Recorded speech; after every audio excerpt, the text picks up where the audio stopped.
Hello everyone, Ryan from Ryan G's Barbecue and stuff. Today I've got a guest on, Mike. I'm just going to put up a link so we can get going.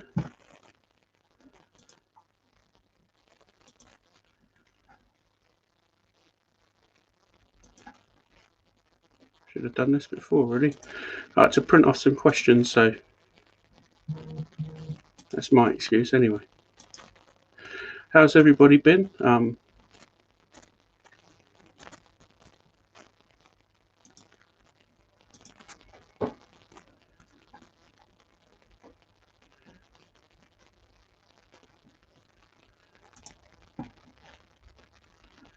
Yeah.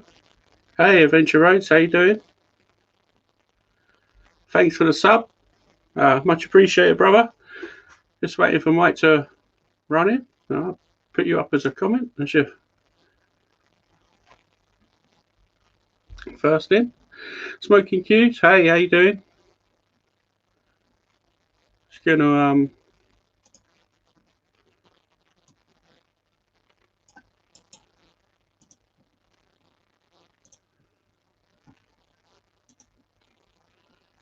put a link up. If everybody wants to jump in, please feel free. First off, I want to be talking to Duke, or Mike from Duke's Kitchen. Hope all the audio is good and the video looks nice. If you can let me know in the chat, that'd be cool. And also share the stream, would be quite nice. Hey Paul, how you doing? Welcome along. Thanks for joining, brother. If you want to jump in, well, I'm going to have a little chat with Mike when he turns up, and then we'll be rocking. Oh man, I'm trying to go 2 or 3 things at once at the minute. It's not good for me. There we go. I can see the live chat now, so I can say hi here as well.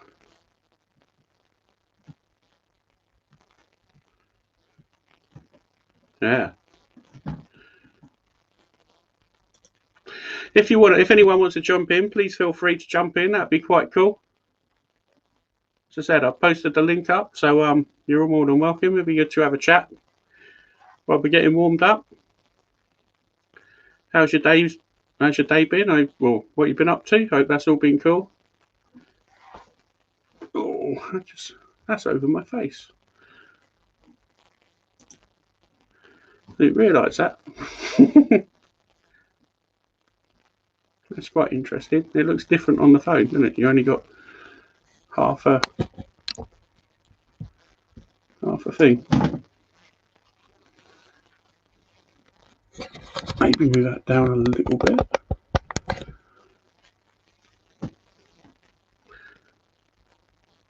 Let's try it now.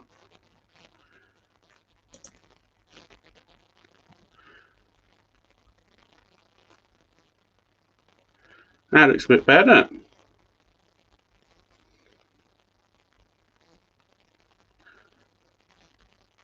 Yeah.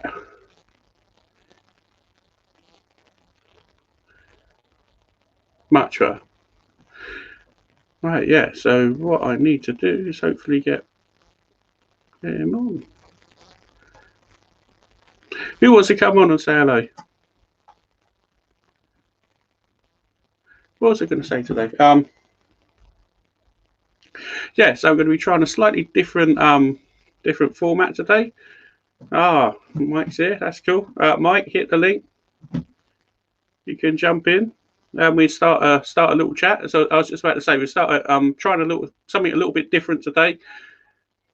What I want to do is invite someone on for like a few minutes, well, like 10 minutes, and then sort of like give a little Q&A. Then just everyone jump on, have a beer, have a chat, and that'd be quite cool. So what you got to do is hit the link. Yeah, Mike, I'll put it back in again.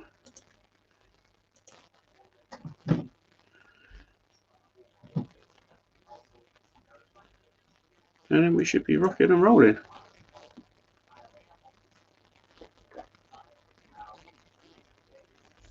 I'm on some fizzy water tonight.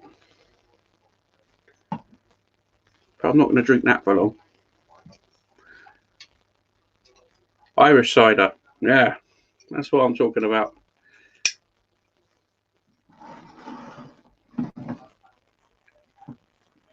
Hey, here we go.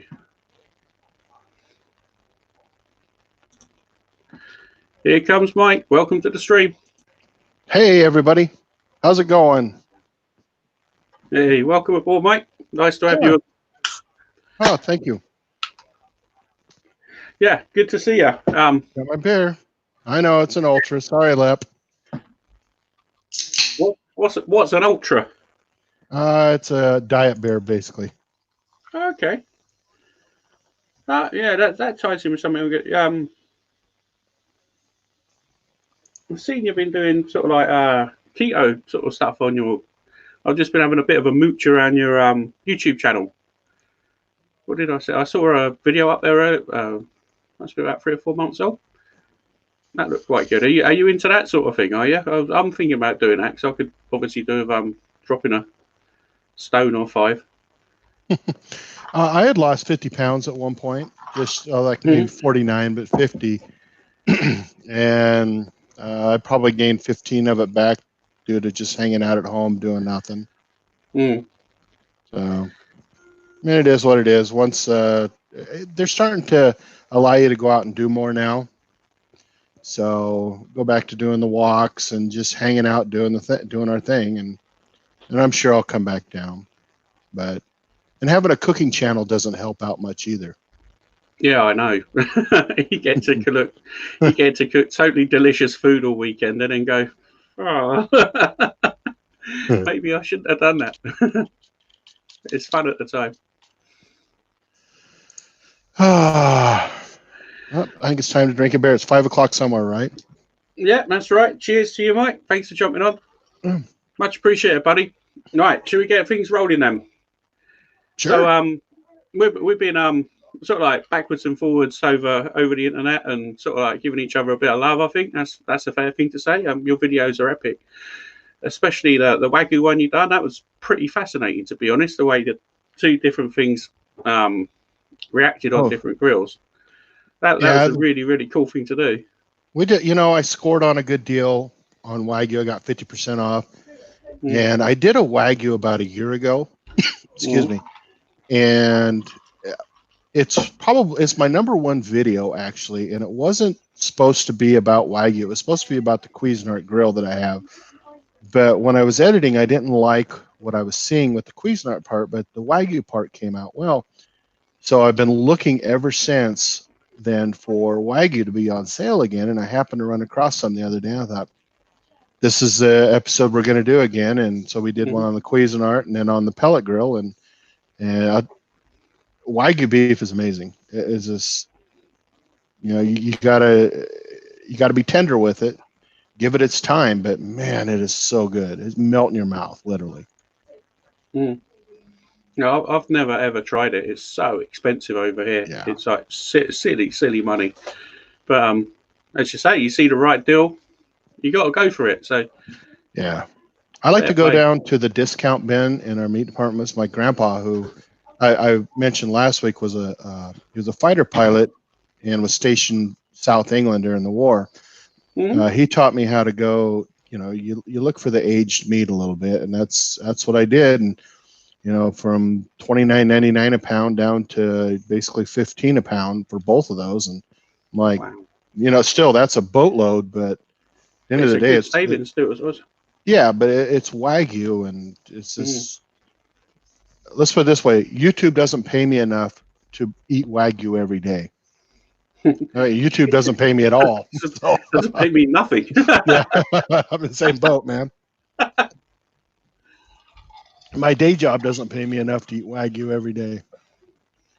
No, I wish mine did. Well, I say I wish mine did. I don't think I'd want to eat Wagyu every day just by looking at it. I think it should be kept as a treat, to be honest. It looks totally epic, but equally, can't be good for you. No, Definitely maybe can't every be other good for you. day. Okay, every other day. I'll eat just a regular But, ribeye on the off days. oh, well, ribeye, man. It's much like myself. That's my Trojan cut steak as well. To be honest, I love a ribeye. Yeah, it's my favorite. One of the Wagyus was a ribeye. The other one was a New York cut. And so the ribeye was the one that went on to the. Now the New York went on the Cuisinart. The ribeye went on to the pellet grill. Mm-hmm. But so I mean, it's kind of like apples and oranges. But at the end of the day, they're both fruits, right? So Absolutely, that's they true. both hang off trees. So Wagyu is Wagyu. If I could have picked up 2 New Yorks or 2 ribeyes, I would have done it. But beggars can't be choosy. You take what you can get and you grab it with both hands. That's what I say. Yeah, exactly. Opportunity smiles on you. You smile back and say thank you very much. Yes, you do. So.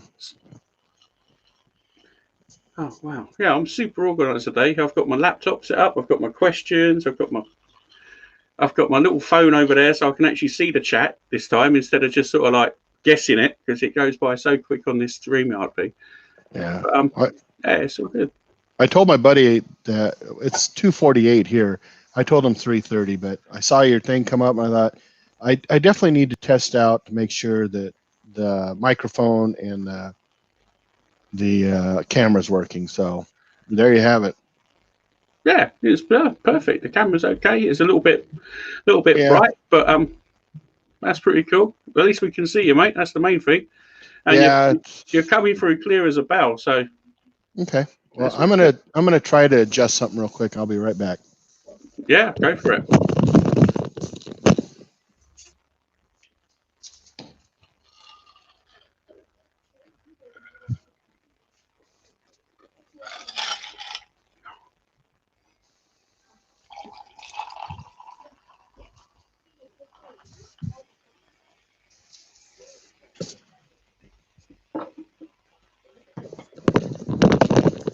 Probably made it worse. It's made no difference, to be honest. It's still okay. We can see you. That's the main thing, mate. And we can hear you. Yeah, It's good to see you. So I'm just glad. I even forgot to say thank you for joining me today. That's pretty rude of me, to be honest. I'm glad you jumped on, and it's a pleasure to see you and nice to talk to you, Mike. So thank you for doing that. Much appreciated, buddy. Well, and thank you for inviting me. That was cool. Yeah, it's good. Right. I mean, go ahead. Let's get rocking into our first question then. So all right. You can tell me about your channel and how long you've been going, and how did you choose your channel name? Well, the channel basically, I'm not a barbecue. I'm not a smoker kind of guy, really. I prefer to grill. Over here in the States, you've got barbecue and you've got grill, things like that. And they're two different things. At least here in Idaho, when we refer to grilling, a lot of people call barbecuing, and what a lot of people refer to barbecuing is like smoking, I guess, as I understand it. I guess it just depends on what part of the country you're from. So what I like to do is grill, and that's what I cut my teeth on. I've been cooking. I like to experimental grill too. I like to just take things and just try whatever I can and play around with it. I've been doing it for almost a year. The June 17th will be a year of our first episode. And how the name came about, originally it was a Dude's Kitchen. And I'm a big fan of the Big Lebowski. I actually took second place in a lookalike contest a couple years ago. And that's kind of where everything came from. But back in around December, I started thinking about adding and grill to it because I just didn't want people to think that I sit in a kitchen and cook. I wanted to kind of expand it a little bit. So it got changed to the Dude's Kitchen and Grill, and I'm very happy with that name and what we do with it. Yeah, it's a cool name. You got a cool channel. That Big Lebowski thing you done with pickles was pretty cool. I thought that was quite funny. Yeah, that was quite good. That was pretty smart. A bit. Actually, that one was the hardest episode I've ever had to film. True story. That one was difficult. And just because at the time, my best friends, I've known them forever. I'm 50, almost 53. I've known them 35 years at least. It was kind of cold outside, and I was learning how to do filming on my own. And so that one was, I had to be the dude, and I had a script, and I did all the dude parts, and then I had to be the other guy and do all those parts. And it was like take after take after take. There's actually an extended version of that. And I was going to release it because there's more conversation, but I don't know what's happened to it. I'm kind of bummed. I lost some of my data when I moved to a new laptop. Yeah, I've had a similar problem. I've just switched. But in fact, my mate in here, he sent me a laptop. My one's just come back for repair after 3 months because of lockdown. It's a long story, but yeah, I've lost a bit of information. Looks like we got Johnny Maggs on here. Right on. Hello, Johnny Maggs. Hey, everybody, go out and vote for Johnny Maggs' wife, by the way, for Maxim. Yeah, I've downloaded the thing. I just need to figure out what the link is. They email you a link, but I haven't actually got around to sorting that out yet. I will do. But yeah, that's cool. It's nice to have Johnny. Yeah. And he's a good guy. Well, you're all good lads over there, to be fair, and a lot of the English dudes over here are nice chaps as well who are in. So I'm blessed to have such nice people in today. And, well, every time, to be fair. That's like Lep said. You just be humble and do your thing, and he's absolutely right. It's just all about being humble and doing your thing. You can only be yourself. That's all you are at the end of the day. So correct. Yeah, just make the best of what you can and move forward. That's all you got to keep on moving forward, though. That's the main thing. Keep on keeping on. Absolutely. So, question number 2 then. What's your favourite grill to cook on? And I know it's sort of like asking what your favourite kid is, but everyone's got one, right? So, what's your favourite? Mine is Cuisinart 360. I got the idea from. Oh, I love that thing. I got it from Ken Rogers, Smoke Mostly Outdoors. He got one. He won one free around Christmas time a year and a half ago, and I saw that because I had this little tiny grill, and God, I hated that thing. It had a temperature dial on it, and you'd set it for 300, and it would take 20 minutes for it to get 300, and then it would go. It was horrible, and so you're sitting around waiting. Or like we did an episode where I was making a burrito. That was a bitch to edit because I had to take out where the burrito looked like dog food, making it on that thing, because when I poured the eggs in with everything else, it just sat there and did nothing. And it's like, oh my gosh. So I actually use it as a weight for an umbrella now. It does great job for that. It's all rusted over. But I got the Cuisinart and never looked back, man. That's a smart looking grill, that is. I really, really like that. I've never seen anything like that over here. Yeah. It's a really cool bit of kit you've got. I like that a lot. Super easy to work with too. I mean, there's a bigger version of it. I don't plan on getting it. No, that's a substantial grill. I wouldn't think you'd need anything bigger than that, really. Yeah, and it's not like I'm throwing crazy parties or anything. No, it works out great for me. Oh, Jill's in from Yester Kitchen. Hi, Jill. How you doing?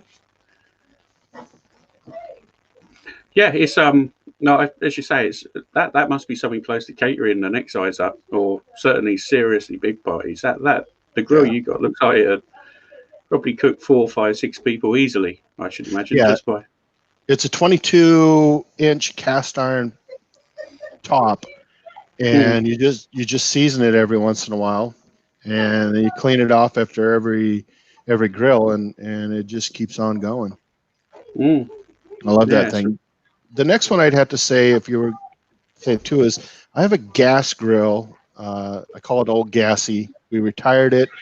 My son was going to take it, but he didn't have room for it, so it kind of came back, and it sits off to the side. But that's really where I cut my teeth in cooking, was on Old Gassy. She sits over in the corner. I've used her a time or two since, but I don't have a dedicated propane tank for it anymore, like I did. Mm. Yeah, I've got a Weber Spirit. I still use it. It's a 2-burner, like the hooded one. Mm-hmm. I still use that in the week. You get in from work, and you know what I mean. You don't want to fire anything up. You just want to turn it on, get some burgers cooked, and Very sit similar to outside. what I started with. Sit outside and enjoy the sunshine. But I've got kettles and smokers and all sorts of nonsense sitting around, and a very understanding wife as well. I'd like to say so. Looks like we have Jill in here from Yester Kitchen. Hey, Jill, how are you? Yeah, she's just popped in. That's nice. Lep, don't put Gassy in the corner. Hey, nobody out, puts dude. Gassy in. Nobody puts Gassy in the corner.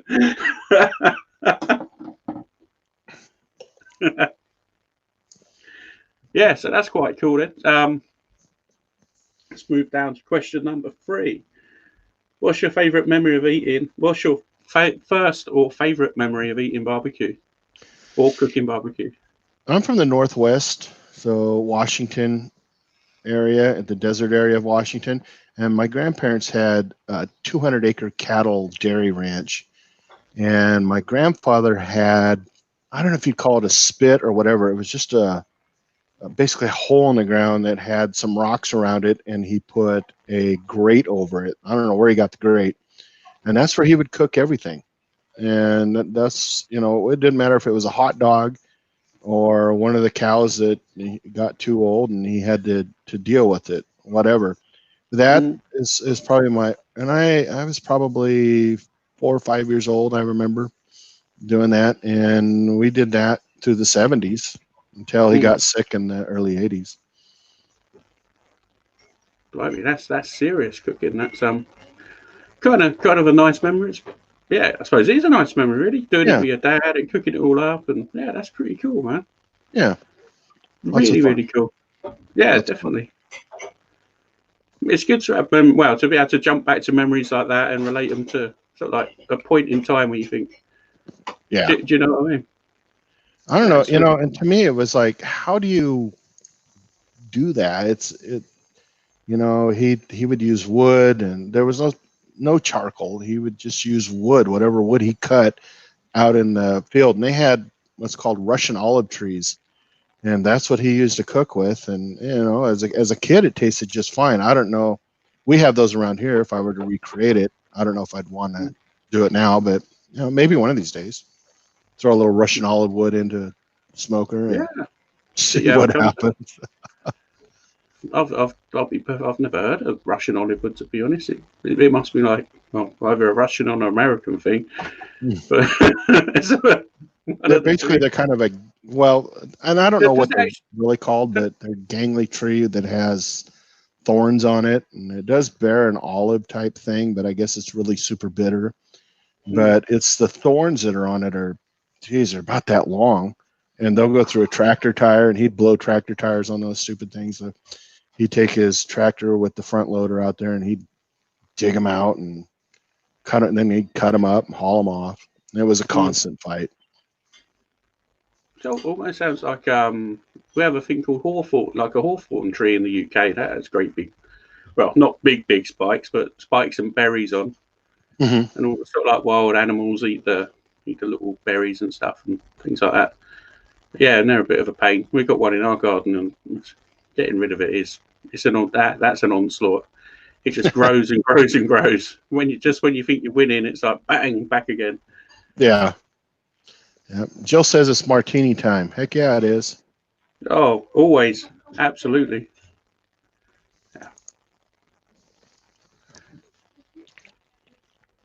Yeah, Jill's got an absolutely fabulous channel. I've done some collaborations with Jill. Just drinking. I dig her channel.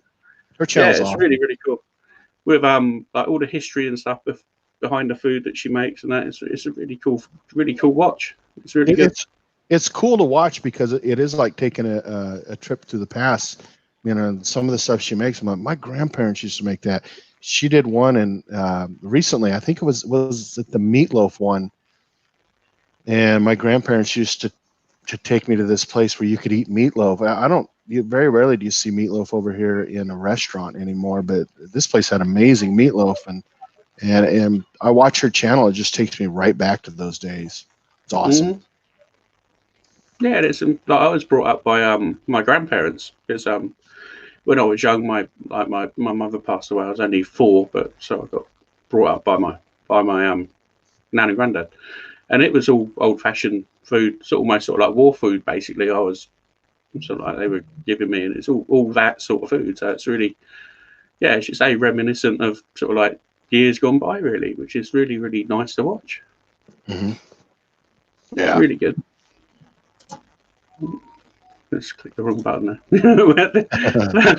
that bro, I'm going to put my hands down here now. That broadcast it ended really quickly.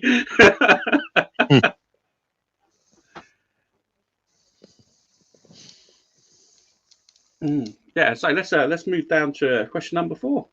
Right on. Yeah, so what's been your best, most interesting cook? My best cook is ribeyes. I love ribeyes. My father-in-law owns a cattle ranch in eastern Idaho, and every other year we buy half a beef from him. So we're probably getting close to having to do it again this September. But I mean, it's all grass-fed, so the ribeyes is the best. The most interesting? Oh, everything's interesting to me, man. I approach it like it's new. I very rarely do I make the same thing over and over again. Something does come out. I made an asparagus one time, and I've been unable to recreate it. And this was about 15, 16 years ago, and I have tried. I even tried it on one of my original episodes. I did asparagus, and it tasted like a steak, and it was so good. And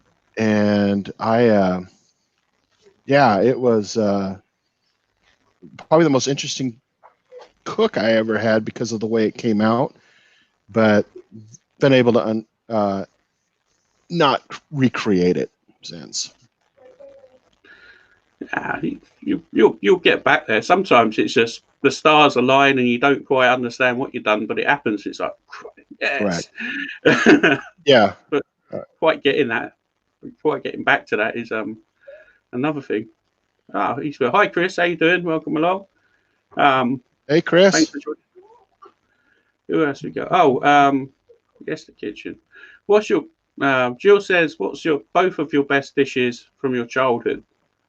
That's a good question. Hamburger gravy over mashed potatoes. To this day, I still love that. I don't care what kind of potatoes, man. Oh God, I love that. I've got to be honest. My favorite thing that my nan used to cook me was bread and butter pudding. Do you know what a bread and butter pudding is? I've heard of it, but I have no idea what it is. It's basically white bread with butter on, with like a with raisins in, and then she'd make up like a I don't know, almost like a creamy sort of custard, and then bake it in the oven for ages until it sort of goes crispy. Oh, so nice! Like, she hasn't made it for a long time. She's getting old a bit now, bless her. But good God, that was when she made that. That was a treat. Everybody was like, oh yeah. There was nothing left. That's 100% my favorite. If I could make it half as good as my nan can, or liver and bacon as well. She made a good liver and bacon. That's always it's always nice. I can make that good, but I can't do a bread and butter pudding, unfortunately. It sounds really good, actually. But my dad dated a gal, an English gal, and she would cook some of the as a guy from the States, you kind of look at it and go, what the hell is this? But some of the stuff she'd come up with is just like, this is amazing. I had never had fried tomatoes before. And I remember the first time she made those, I was like, this is awesome. She goes, yeah, we used to eat these as a kid all the time. And it's just, man, this is awesome. Fish and chips. I learned my love of fish and chips from her, and she used to do it, as she said, the English way. And there's one place here in town that does the fish similar. to the way the English do it. And every time I go to that restaurant, I always buy the fish and chips. Only thing I'll eat there. Very cool. We went there for lunch the other day with my wife and sister, and for lunch I had fish and chips. That was last week, so worked out great. Yeah, we were going to have fish and chips tonight, but like because of this, like all of the takeaway joints are just starting to open up again. So I drove past the local fish and chip shop, and they were queuing up, and I was like, I'm not doing this. I don't want to queue up for fish and chips. Well, I do, but not the amount of people there was. There must have been 50 people queuing up. Wow. I've got better things to do in my time than queue for fish and chips. Although good fish and chips, man. Yeah, I don't know. It's a tough one. Good place, but it's not. I just come home and cook some chicken. That's what I had.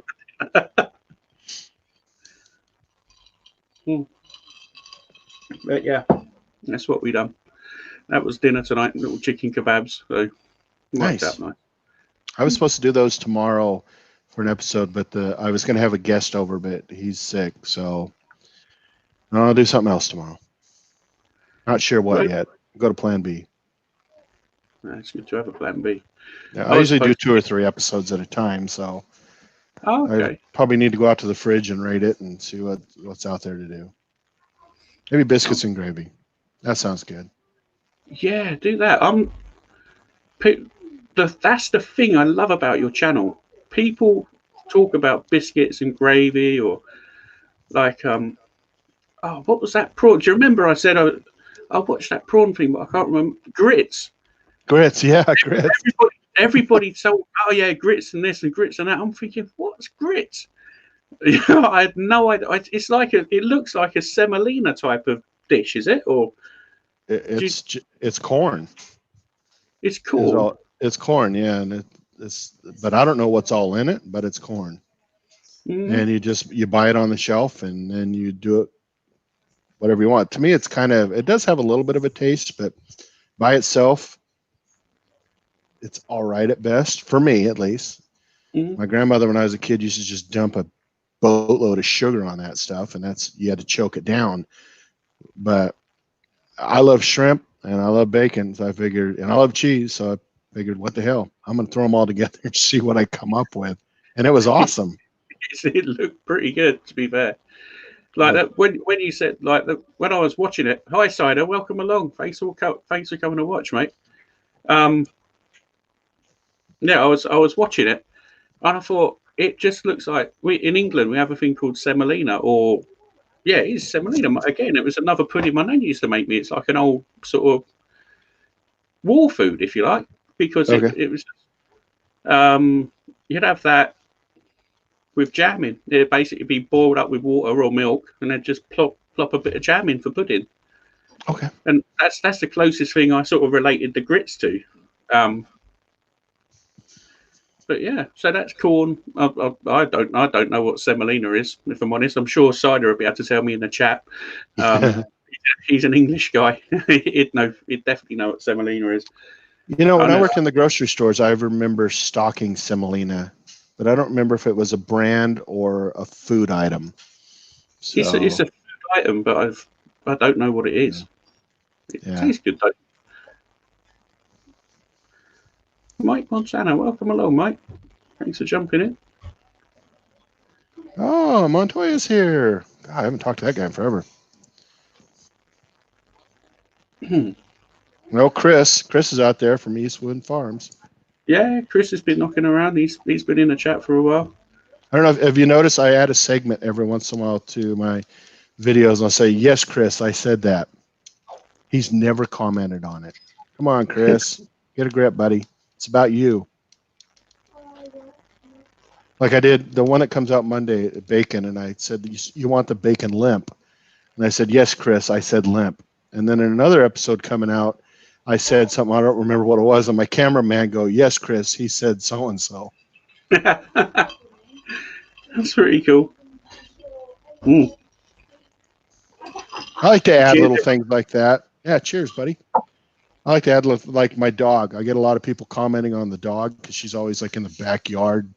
Like and when I was filming on my own, I never noticed it until I started editing. Like one time she's rolling around in the backyard and people started commenting on her. So now we're doing a segment called "What's Zoe Doing?" And Yeah, it's that like was in your last. 5-6 second thing. There's Zoe. Yeah, that was yeah. Yeah, it's a nice looking. It's a collie. Is it sort of like a collie Yep. dog? Is it? She's a border collie. Smart. Mhm. Oh my gosh. Yeah, they're super smart dogs. Those. Great dog. Love her to death.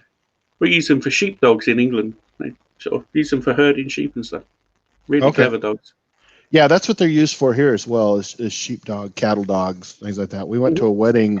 My wife's a photographer and I'm a videographer, and we did this wedding 2 weeks ago out in the middle of nowhere, and we came across this cattle drive. We had to wait for about 10 minutes. And I had to pee really bad, and I'm like, oh, come on, because we're like 5 miles away from where we need to be. And there were, I think, 3 border collies out chasing cows. Yeah. Mine's a couch surfer. She doesn't chase cows. She chases cats. Sorry, Chris. She chases cats. It's a virtual herder. Yeah. Feline herder. Yeah, exactly. Oh, here we go. Cider's come up. Used to get it at school, but leave it too long in the cupboards and start crawling with critters. Yeah, but what is it, Cider? Have I missed what you said in the chat? No. I wish I knew what semolina was. There's the question. What's semolina? But yeah. Anyway, you always got to Google. Yeah. Sort of. Someone, if someone can find out what semolina is and put it in the chat and let me know, I'll be very grateful. I used to eat it for years when I was a kid. It'd be good to know what I was actually eating. Right, so let's go to question number 5 then. So we've had the most interesting cooks. So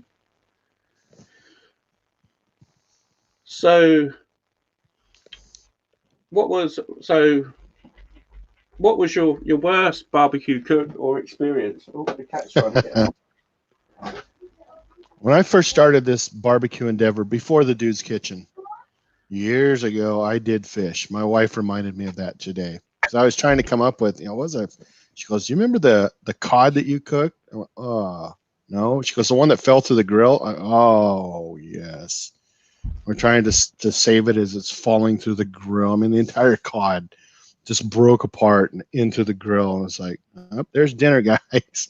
And we weren't, we were struggling financially at the time, new family. And here's this cod that, costs, nice chunk of money under the grates on the grill. And like, now what do we do? The second she brought that up, it's like, oh my gosh, I remember that. Yes.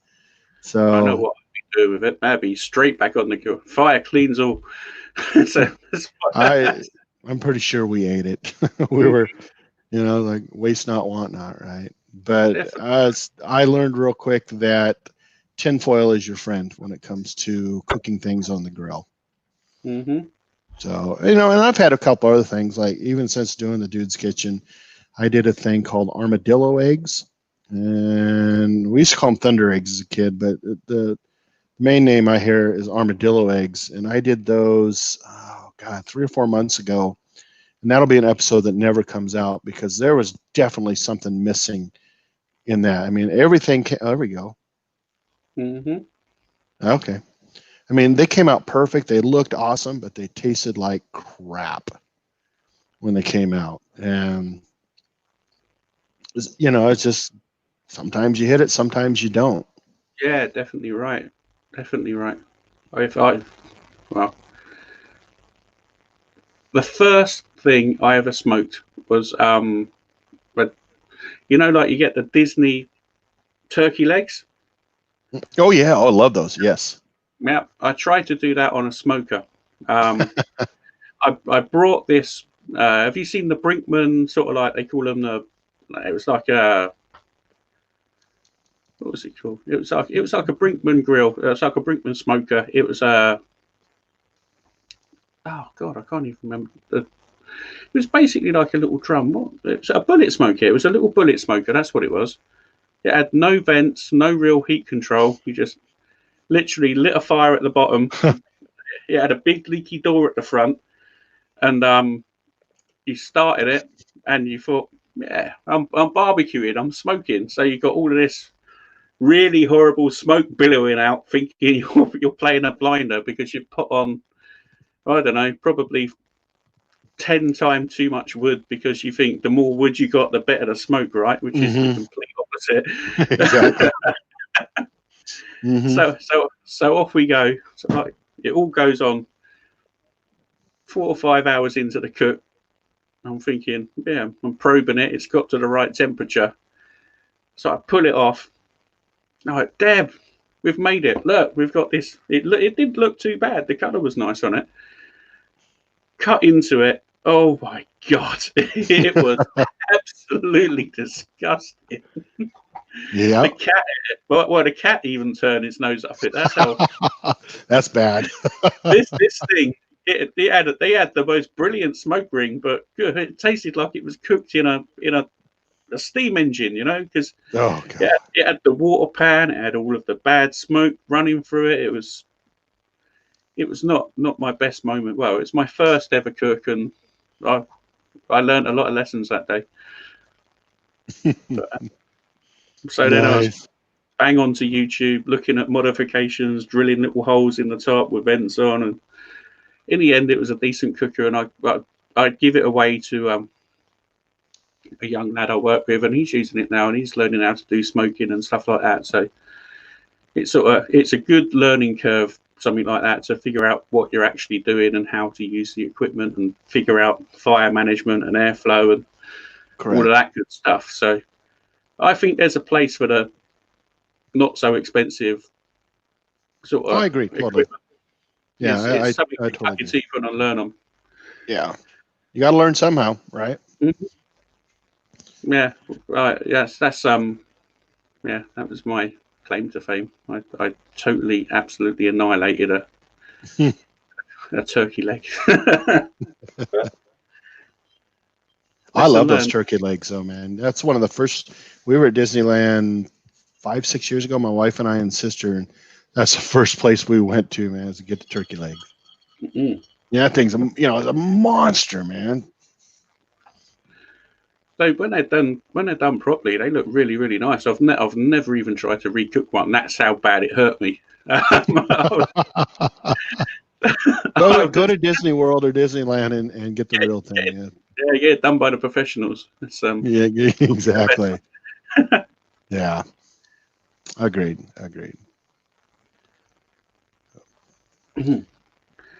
Come on and smoke. Yeah, I'll happily do that, Zoda. I'll come on. Oh, Lep saying about his jalapeno stuffed papa firecracker wrapped in. No, I'll put that up. I'm a bit tongue tied. There we go. Yeah, I saw that. Lep posted that last night. It looked awesome. Holy crap. I haven't actually seen that video yet. I saw Charlie put up some sort of brat thing cooked in a cast iron pan, but I haven't actually seen yours, Lep. I'll check it out over the weekend. Probably not tonight, but certainly tomorrow. I think he put it on. I know he put it on Facebook, and I think it was just like pictures, but it looked awesome. I could be wrong, Lep. Is it a video, Lep, or pictures?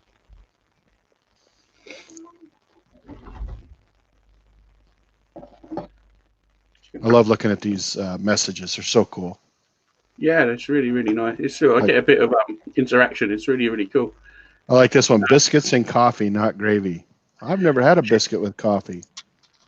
It sounds good. Our biscuits are different than your biscuits. Oh, okay. Yeah, we do these drop biscuit things. Did you made some of them the other day, didn't you? On your no, they were cookies you done on your different grills. The cookies, yeah.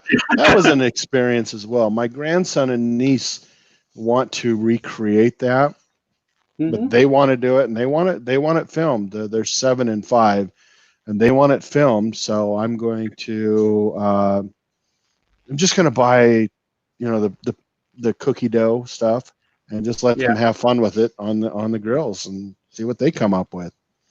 That's the best way, man. Yeah, and then they love uh, Uncle Mike's, or as my grandson calls me, Grandpa Homie. Loves Grandpa Homie's cooking channel, or Uncle Mike's cooking channel, and so they love to be on it. My grandson was actually on an episode where we did chicken wings, hot wings, and that was a blast. That kid is a riot. Perfect, man. That sounds really cool. Cooking with your family, especially. Well, you've got that forever now. You'll be able to look back, and you'll be able to look back and say, "Oh, yeah, grandpa doing this, doing that. We cook these." Yeah. So, that's one of the things I've made, like a little. There's another cat. I've made I made a video with my youngest, and he was only 6 at the time, and like he's like, oh, I want to come on your YouTube channel. I want to do this. I want to do that.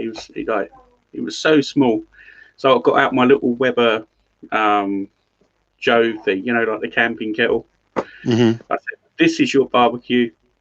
You can make whatever you want. He goes, oh, we cook some sausages and we make some burgers like you do. Because at the time I like used to make the beer can burgers, like what the barbecue pit boys do. Mm-hmm. So, like, yeah, I used to follow them. Yeah, but yeah. So he made up these little burgers, chucked them on, cooked them, and he was so chuffed with it. But I was just looking through, sort of like you look through your channel and you sort of like try and sort out your videos and do playlists and all that sort of boring stuff. And I watched it and I thought, I've got that forever. Like it's just little things correct. that you see that you don't necessarily recognize at the time, that you just think you're blessed. It's absolutely lovely. That's the. And it'll be out there forever. Your grandchildren, your great grandchildren will be able to go back and go, hey, that was my great grandparent or whatever. And I think that's just cool. Oh, it's so cool. Yeah, it really is cool. Really is good.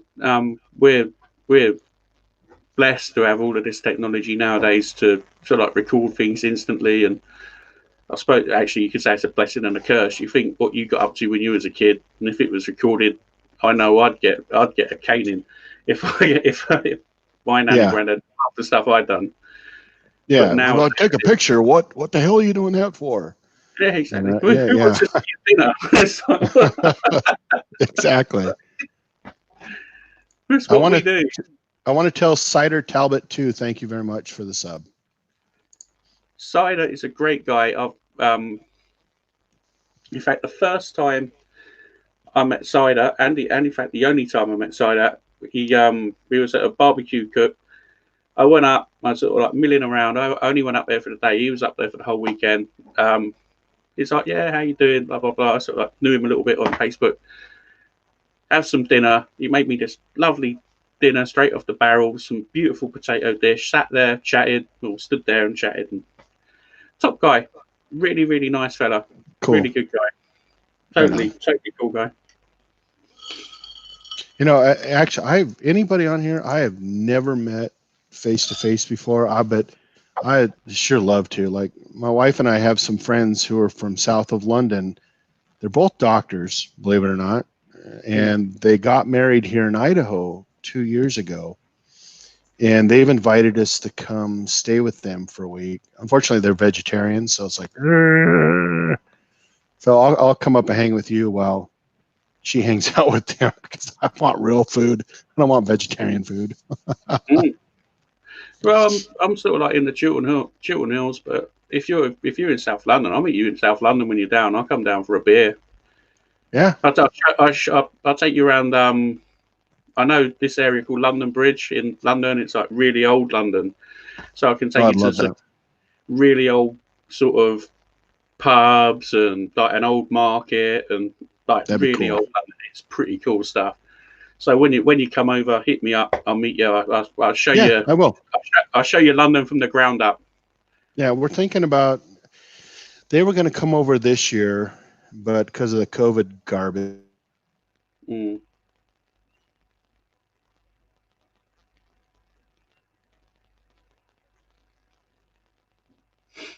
They're going to roll.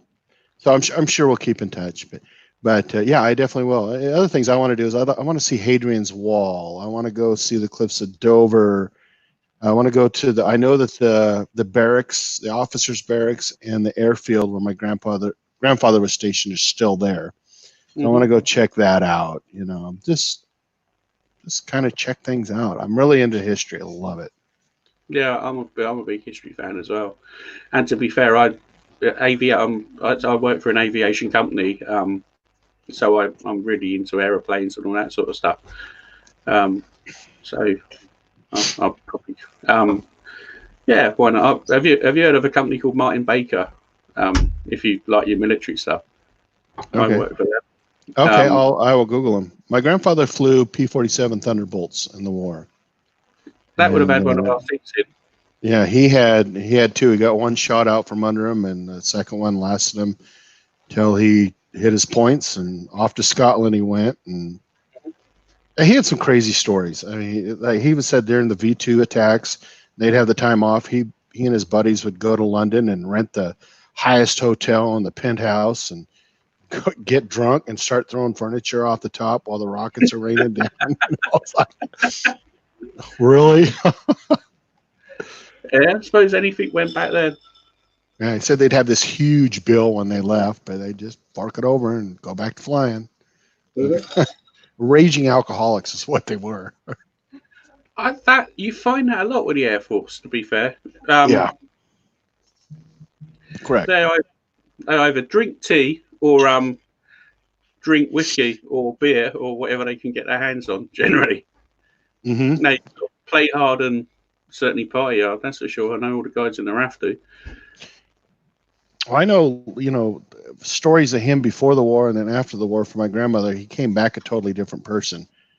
And, and I've known a few other pilots, and there's just something off with them in the head.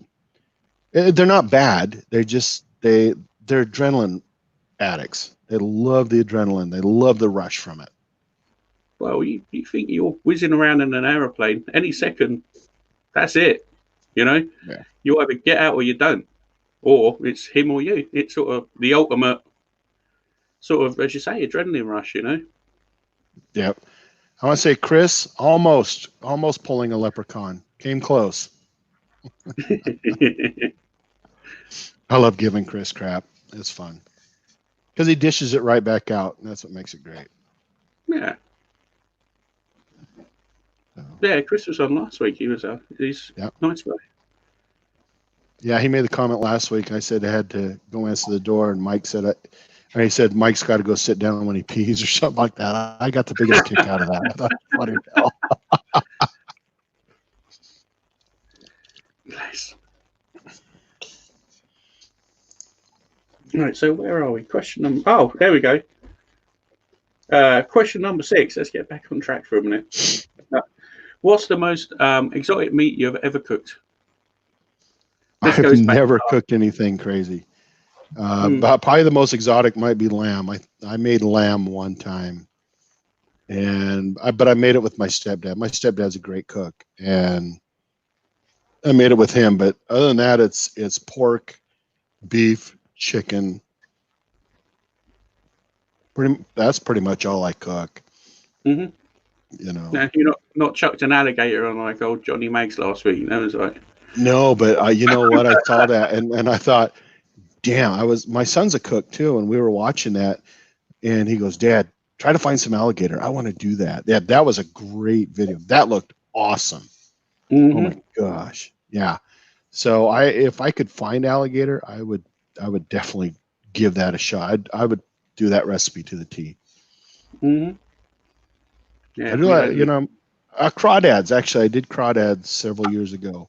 Crawfish, and I helped somebody out with that, so that was good too. Yeah, okay, crawfish. Yeah, that's I've never actually cooked that. You can get that really easy over here now. Oh, that's a lie, actually. I put crawfish into some little popper things.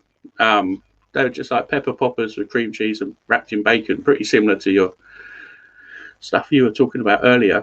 They turned out great. They were really nice, but yeah, I've never really cook that much fish on a fish or crawfish or anything like that on the barbecue, and I should really, because one, it's really easy to do, and it's really quick. So you can literally be outside, whack it across the grill within 10 minutes. You're sitting down eating if everything's been prepped before. So yeah, Right. The thing I find hard with fish is we live inland, and while our fish it's all caught in Alaska, flash frozen. So the fish that we get is 2 days old at the most. I prefer to go catch it myself. I go to Alaska once a year, and because my brother lives up there, and go. Well, I take other people along with me who will catch fish for me, because I get drunk and stoned. So, I said drunk? I just meant drunk. I just get drunk, and his boss owns 5 acres on a little island, and we just hang out there. And he's got a couple cabins, and I always bring a boatload of halibut or king salmon back. Nice. That's really cool. Yeah. Yeah. And that I like to fit. That I like to cook. Oh, salmon. Beautiful. And halibut as well. That's another. They're 2 fish we get over here. Common. Have you ever tried? You should try and cure a bit of salmon. That's a good thing to do. And that'd be kind of cool. Yeah. Yeah. Most of our fish, you go to the store, it's cod for here, or salmon, or you can get trout. I mean, when I was a kid, we used to go trout fishing all the time, and it's okay. But when you go to Alaska, it's king salmons or halibut, and that's the big thing. My son he went with us last time, and he caught 2 halibuts. He had one that was huge I have it on a video. And he lost it, and then but he did catch a cod as well, and we just cooked the cod up because it doesn't freeze as well as, say, halibut or salmon, and we just cooked it up, and man, it was awesome with some eggs and potato. Man, it was great. I bet that was straight out of the sea or the lake, and then cooking it. That must have been so super fresh. Very good. Yeah, it was. Looking forward to doing it this October again. So it's just 4 to 5 days of just doing whatever you want. That's the best way, mate. I'll tell you that. If you can go and do that, you're a lucky guy.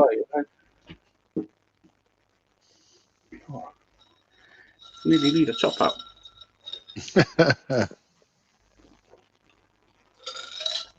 Right. Cider said something about a sea bass. They got holes in Alaska where these places, and like my brother works for Fish and Game, and he knows where these holes are at, and you can go there and just drop your line in there and catch sea bass like crazy. Sea bass makes some of the best fish tacos. Oh my God. That's something I've never even entertained making as a fish taco. Oh, dude, you're missing out. I've seen the videos, but I've never thought about doing it before. It's stupid, really, because it's really like super quick to cook. Yeah, and if you can get sea bass, like Cider says, sea bass, definitely do it. Yeah, we can get most fish in most supermarkets. They're pretty well stocked for everything, because obviously we're an island, so it's like you're never more than 80 miles away from the sea in this country. So yeah, everything's really pretty good fish wise anyway. That's why you guys are known for fish and chips. Come on, man. Yeah, it's true. Very, very true. If you're in the middle of the country and you're only 80 miles from the ocean, holy shit. I'm 500. So that's almost the size of it. Probably not far off the side. No, England's got to be bigger than 500 miles long. It's probably a lot more than that. Cider would know that. He's a lorry guy, so he'd definitely know how big this country is. But I'm not.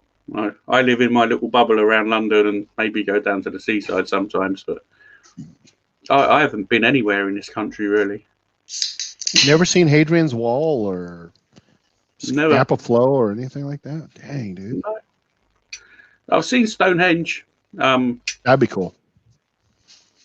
That's just because we was on the way down to Devon and Cornwall. You sort of, if you take the nice route, you drive past it. Okay. So we went past that and stopped to have a look. But We have a replica of Stonehenge here, and it's on the same, what is it, whatever the long way is, or the way around. And it's on the same parallel. And I went there once years ago, and I'm sitting there looking at it, and this guy comes out, and he's in this robe, and he's got two chicks with him, and he looks at everybody. There were several other people, and he's like, "You get the fuck out of here!" I'm like, "What? What? Get the fuck out of here! We're gonna pray." I'm like, "I'm out of here, dude. See you later." And that's our Stonehenge. And it's an exact replica of Stonehenge. So I will never forget that. That's a pretty cool story. Some guy rocks up, all good to go. We're going to pray. Oh, yeah, you get the fuck out of here. I'm like, okay. You and your two girl mates, you're going to pray, yeah? I don't know what he was praying to or what he was doing, but he just rolls up in this old hippie van, and it's like, all right. And I didn't think much about it because I'm by myself, and there's a couple other people there, and he comes out in robes and tells us to get the F out of there. I'm like, what? Get the fuck out of here. All right. See you later. I don't know what he's going to do. This was like 1988 or 89, somewhere around there. Mm-hmm. That's super. That's special, man. Right. We've done all of our questions. That was special. All right. We done? Yeah. We done with my questions? I need to go answer the door. You go and answer the door. I'm going to open it out. We'll see if anyone wants to jump in, and we'll have a few beers and a good chat now. All right. I feel that went really well. I'm quite happy with. Thank you, Ryan. I had a blast in interacting with everybody and meeting people. I think it's cool. I like what you're doing. I really do. I will go answer the door and then maybe hop back in later, but I'll definitely be on the chat. Okay. Well, you can stay there if you like. I'll just see if anyone who wants to come in, and we keep on chatting if you like. It's completely up to you. So. Okay. I'll be on the chat for sure. So okay. All right. All right. Talk to you in a few. Okay. Thanks again, Ryan. No worries, man. Thank you.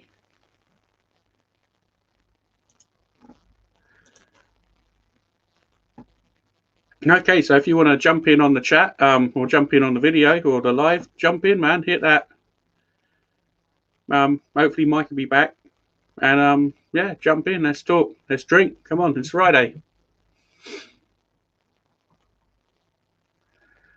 Oh, I'm really happy with how that went. Who's still in? So we've got Chris, Ida, Lep still in. Come on, guys, who's going to join me? Cider, you got to jump in, man.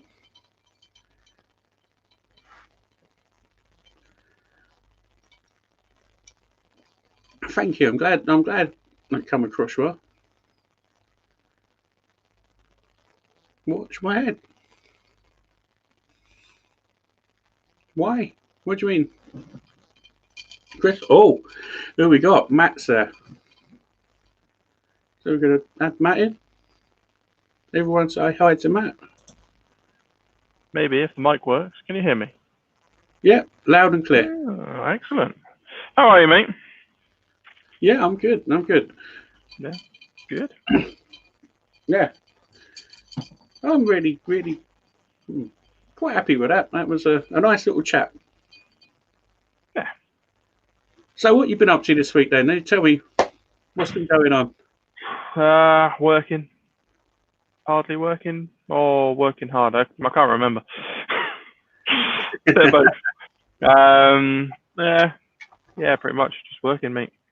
Did a couple of cooks. Did smash burgers earlier on in the week, and then did them again this evening. Second time they came out so much better. Really, really nice. Never ever cooked a smash burger. Yeah, get on it. I thought, the whole pressing meat down and, it just goes against everything that you think that you should. Obviously, you smash it down and that's it once. After you flip it over and it cooks in all the juices, man, they taste amazing. Really? Yeah. Just make sure you get yourself some decent, sort of reasonable high fat content meat. 2080 is sort of recommended. I managed to get all of about 5 to 10 today from the butchers, so it was a bit lean, so not quite as juicy as I wanted, but to be fair, everything else made up for it. Onions, had some pulled pork left over from the last cook I did, bacon, and some Gouda cheese. All right. Well, That melted quite nice over it, to be fair. And then I threw a couple of plastic cheese slabs on there as well, just in case, see the difference. But, I'm a plastic cheese guy. it just looks like sort of aesthetically pleasing, doesn't it? Plastic cheese. I just like the taste. It's a dirty burger, man. If you're gonna have a burger, don't need to go posh. You just put it in. Yeah, no, that's it, definitely. What about yourself? What have you been up to? Me, I've been really busy this week, actually. Lots to do at work. Things have sort of picked up a bit. Work seems to be a little bit more back on track now. Everybody's sort of coming back, so got to pick up a bit. It's going to get busier, isn't it? It's nothing showing signs of slowing down now, especially not in the UK. I work in you know what I work in as but the actual sort of the work I do is in production, so we haven't stopped all the way through. Hence why I've been working through the whole COVID-19 thing. But yeah, it just seems to just keep picking up and up. So hopefully, maybe we're getting past this little downset that was COVID-19. But I just hope we don't get a second spike of it. Yeah, it's difficult, isn't it? Well, you watch sort of some of the people. Like I went out food shopping today, and it's been the busiest I've ever seen it. And it was just like, what's going on? This thing hasn't gone away. It's still here. I stood in the queue for 25 minutes today to go and get some bits and bobs. I don't think I've ever had to stand in a queue apart from when all these crazy fuckers were doing bulk buying. No signs that you were going to shit yourself, but fuck it, let's stock up on about 150 packs of toilet roll. Yeah, they're probably still using them now. Yeah. That's how sort of can't sleep in their bed. They're sleeping on top of them. Yeah. Yeah. Unbelievable. Lep's a smash burger guy. He says he's made the biggest smash burger. Yeah, I was going to say I'll have to check that out. I saw one today that the guy was smashing it with a frying pan, which was quite funny. He had two of them, huge patties, with both hands on his frying pan, smashing it into his grill. Oh, you might have competition there, Lep. What do you think? You have to check that guy out. There'd be a whole Blackstone service. Be pressing it with a big shovel. Nice. Yeah. So what you got planned for cooks this weekend then, mate? I was going to do pork tomorrow, but I forgot to get it out before I went live, so that won't be defrosted. I'm not That's sure. A Sunday job then. Yeah, that'd be Sunday sorted out. 16 patties and 14 inches long. Yeah, I'm pretty sure Lep's won that one. There's no way that guy's beating it. That's nuts. Just how does one person eat that? Is that like a tear and share burger? Just go at it with a fork and have a bit of your burger. How does that work, Lep? Come on, Lep. Jump on. Tell us. The world wants to know now. Come on.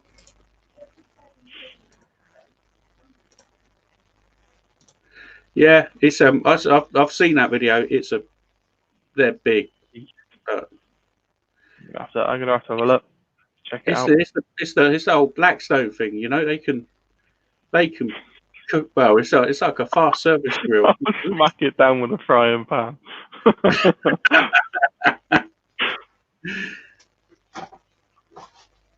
Yeah. So you didn't get your pork out in time. So what have you replaced it with then? Nothing yet. I think I might get some chicken wings tomorrow. Nice. Okay. I like chicken wings. I just done my meat order from the butchers. So we've got some ox cheeks coming. Oh, they're good. I haven't got a clue what to do with them, but I'll find something. I've got a video on that. Go and check my channel out. They were exceptionally good. Yeah, I've heard some good things about ox cheeks, so yeah, we're gonna give that a go. See what that's like. I tell you, the only thing about them is getting the membrane off. They've got like a silver skin over the back of them, and it's really tough to get off. I found it takes forever, and they're not that big. Like the ones that don't really make sense on the screen, but they're not that big. They're probably 4 inches and like maybe 3 inches wide. Yeah, just really fiddly, but the payoff for them is amazing. Good are they? Oh, that's good news. You've just got to smoke them and smoke them and smoke them, and then put them in some braising liquid with some, I don't know, whatever. They're beautiful. How long did you smoke yours for?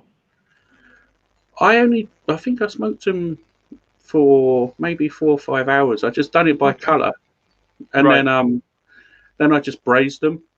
Right. And I was thinking of maybe just putting it in like a crock pot on the smoker, low and slow, in sauce and see how they come out. But yeah, maybe I'll try and cook the meat a little bit first and then let it simmer in some fluid. See what they come out like.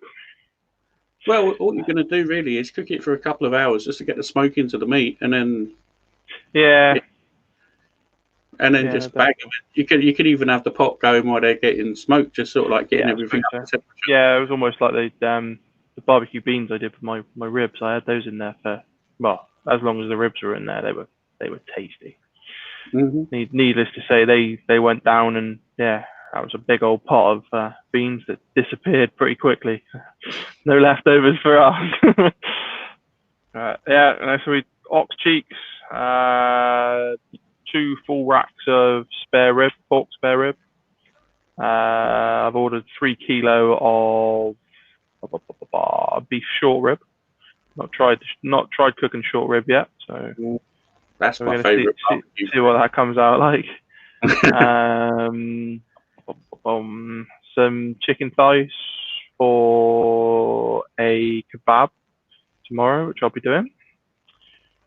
And then just bits and bobs for throughout the next couple of we do like an order every 2 weeks, so we get that, order a big load, chuck some in the freezer, cook some up for the weekend, go for that. So. Yeah. Cool. That's a good point. You reminded me. Sorry, wife just said I've got a bone-in shoulder of lamb as well. That's right. Nice. Yeah. Are you going to smoke that or just? Oh yeah. I'll be in there until it pulls. Lamb's so good on smoker. You just treat it like pork shoulder, man. It's so good. So hopefully we'll get another 12-hour burn on that. Well, we need to find some more fuel. I have to try and find me some. We'll try and find me some of that Morrison's Big K, 15K bags of Big K. See how we get on with that. I use some. Bought some Weber briquettes. The big bag of Weber briquettes. They're amazing. Yeah, really all good. For just a shame that they're so bloody expensive, but they're so worth it. I did a cook on. What did I do? When it was that pulled pork. I filled the fire basket up with Weber briquettes. 12 hours, stable as hell. Didn't move at all. And then finished it off. Closed all the vents up. Let it shut down. Must have had half a barrel left in the basket. So they last long. They're good, but you go through them so quick. Yeah, if you fill your basket up, that's half a bag. Well, it certainly is with my one. It's half a bag. Definitely. Yeah. But then you can use that on your kettle or whatever. I know in the drum. I normally use them on the kettle, relatively quick afterwards. Yeah, I mean, I've used my kettle 4 or 5 times this week for different things. Seasoning my new plate. That thing's pretty incredible. Yeah, did some bacon, I did half a kilo of bacon on there the other day just to season it up. Used it for different bits and bobs. I had bacon sandwiches. Sat out in the sun eating bacon sandwiches. No, that's good. So first things to be doing, mate. That's for sure. Definitely, absolutely. And the lads at work are all jealous because they're all like, "Oh, barbecuing again today?" Yeah, I am. Is there anything else to do? That's what I like. You cook it. If you cook a load of food up and then you take it to work for leftovers or have it in put it in a wrap or something. Leftovers. There's no leftovers for me. I tell you what, I always make sure I've got leftovers just because the sandwiches are so good. Oh yeah, sorry. There's leftovers for me to eat, but yeah, taking it to work? No. They can see pictures. This is for me to. No, I've done this weekend. Yeah, that's exactly it. Yeah, pictures. They can see pictures. Every day you have a morning meeting at work. So, what have you cooked today then? Well, there you go. They're like, well, the pulled pork one went down quite well. How long did that take? 12 hours. Really? You were supposed to be working? Yeah. I got up at 6 o'clock in the morning. I wasn't working then. Chucked it in there.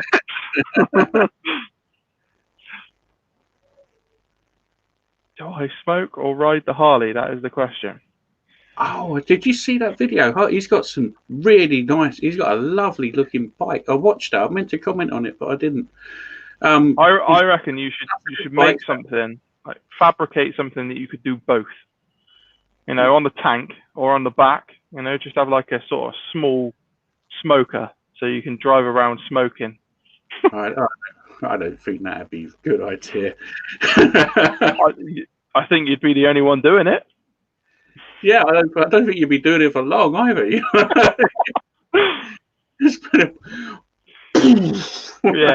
you stop it every 10 minutes because you get too hot. Too much air going in. Burn the tyre out. Well, that's it. There goes your fuel tank. That's it. Or make a motorbike that is a smoker. You ride the smoker. It's just got an engine somewhere. That's it. You see a lot of the train ones, don't you? They seem to be really. Yeah, they're so expensive. Those train ones. They can't be that difficult to make, to be honest. It's only really essentially. It's just an offset, but like fabricated and dressed up to look like a train.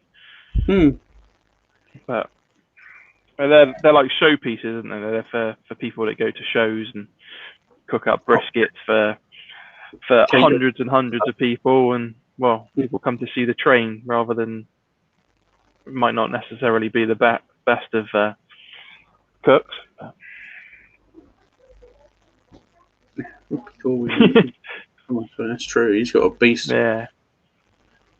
What have you got, Cider?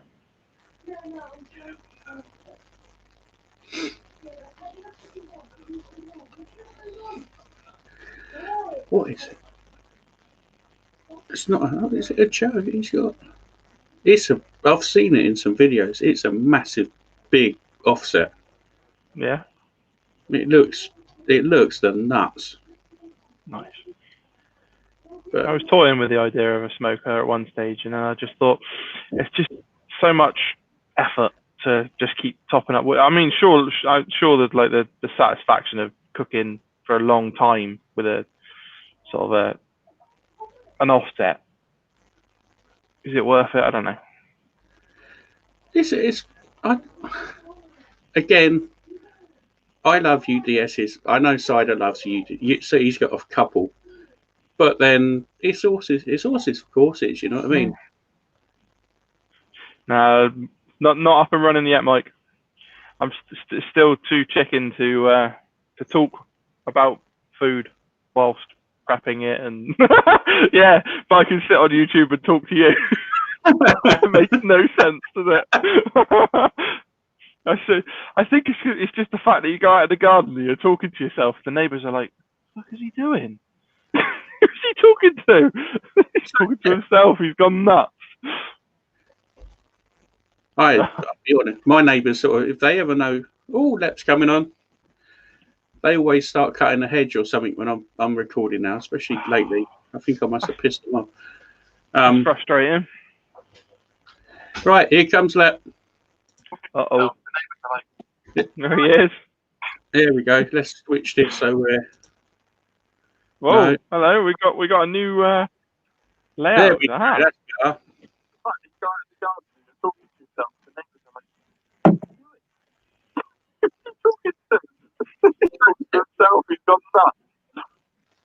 Oh man. Right, my neighbours sort of, they ever know, oh, Lep's coming on. That's a real big delay. Hedge or something when I'm recording now, especially lately. I think I must have pissed them off. Frustrating. Right, here comes Lep. Uh-oh. There we go. Let's switch this over there. Well, hello. We got a new layout.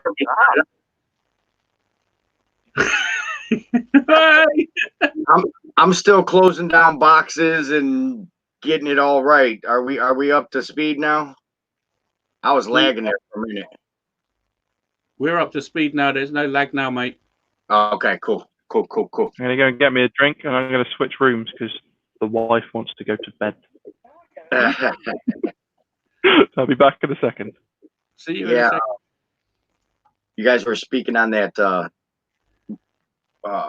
smoker on a motorcycle. If you had a sidecar, you put the smoker in the sidecar.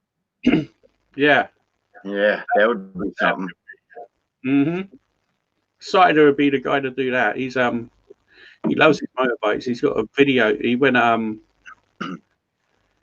riding for the first time. Just pulled him out of the garage, cleaned his Harleys up, and out he went. Him and his missus. He's got beautiful looking bikes. Really, really nice. If you like bikes, pretty cool.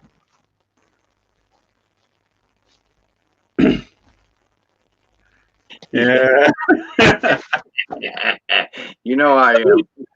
Cheers. So what you been doing with yourself? You had a good week, mate? Awesome week. The Mrs. Lep went and stayed with daughter and grandson all week. I had to go pick her up today, so it was a four-hour round trip. I left 7:30 this morning. I was back by noon. We got some big thunderstorms rolling through, so I was like, let me hurry up and get her so I could have the rest of the evening and not white knuckling it, driving. Yeah, so I got that new it's new to me, the Pit Boss Pro Series 4 vertical pellet smoker. Okay. And so I've been playing with that all week. How you find it? That's what I did, the poppers and I called it a firecracker popper. I didn't know I didn't want to have this long title of actually what it is. So that's why I went live to show how I make them. So yeah, what sucks is you didn't get to see the final product, but mostly everybody that I'm fans with or follow Leprechaun TV, I either speak to them personally through the telephone, or somehow, some way we cross paths in Instagram or Facebook. You know what I mean? So, so everybody got to see the final product. It just wasn't on the video. I'll follow you on Instagram. The trouble is, though, it's a time difference. You don't necessarily see everything in sync, if that makes sense. Yeah, for sure. I'll catch you eventually. I'll see it eventually. I'll hunt it down. I am back. I have migrated to the front room. I have obtained some Thatchers. Thatcher's Rascal. Possibly my favorite. Are you bar hopping in the house? Yeah. I have to correct my last statement. My wife doesn't want to go to bed. She wants to read her book, and me talking is distracting her. All right. And when you asked me to go jump on the first time, I'm downstairs. She's watching a movie, but I got the volume so low that I could still watch and listen. Like this, You don't even know. So so I was like, all right. Then I packed everything up and I come up to the man cave. Nice. So, Ryan, have you asked him how he made this massive smash burger? No, we didn't talk about that yet. Then we certainly need to talk about it. Hmm. What was the reason behind creating such this huge smash burger? Just for shits and giggles? I'm a totally out of bounds type cook. When I do, I go big or go home. And I create some crazy concoctions. The Mrs. Lepp calls them stonerisms. So I'm always creating something, you know what I mean? The initial plan was to actually do a round one. Now I have I'm working on the Blackstone range top combo, which has the 2 ranges. So the griddle part is smaller, which it's like 28 inches. Right. So I would do a whole burger that griddle size and smash it, smash it that big. But I couldn't find a round bun. I even went to bakeries and tried to get one custom made. They were like, no, we can't do it. I'm like, well, plan B. I went for a long loaf. It was a fresh Italian loaf. I use it a lot on my videos, actually. But so I was like, man, all right, now that changed the dynamic of the visual. So now I'm like, how am I gonna still get the visual I'm wanting to get out of this? I said, I'm gonna make it a double. So I was like, instead of 8 patties, I was like, double it up. We're going 16. That whole griddle was sizzling and popping, smashing, flipping, and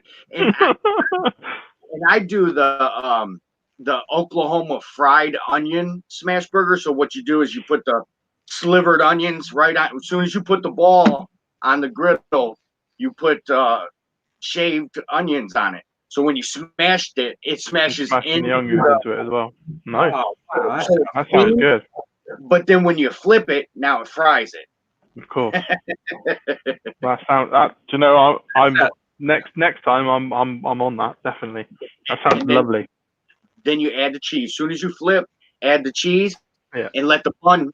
We call it letting it ride. Put the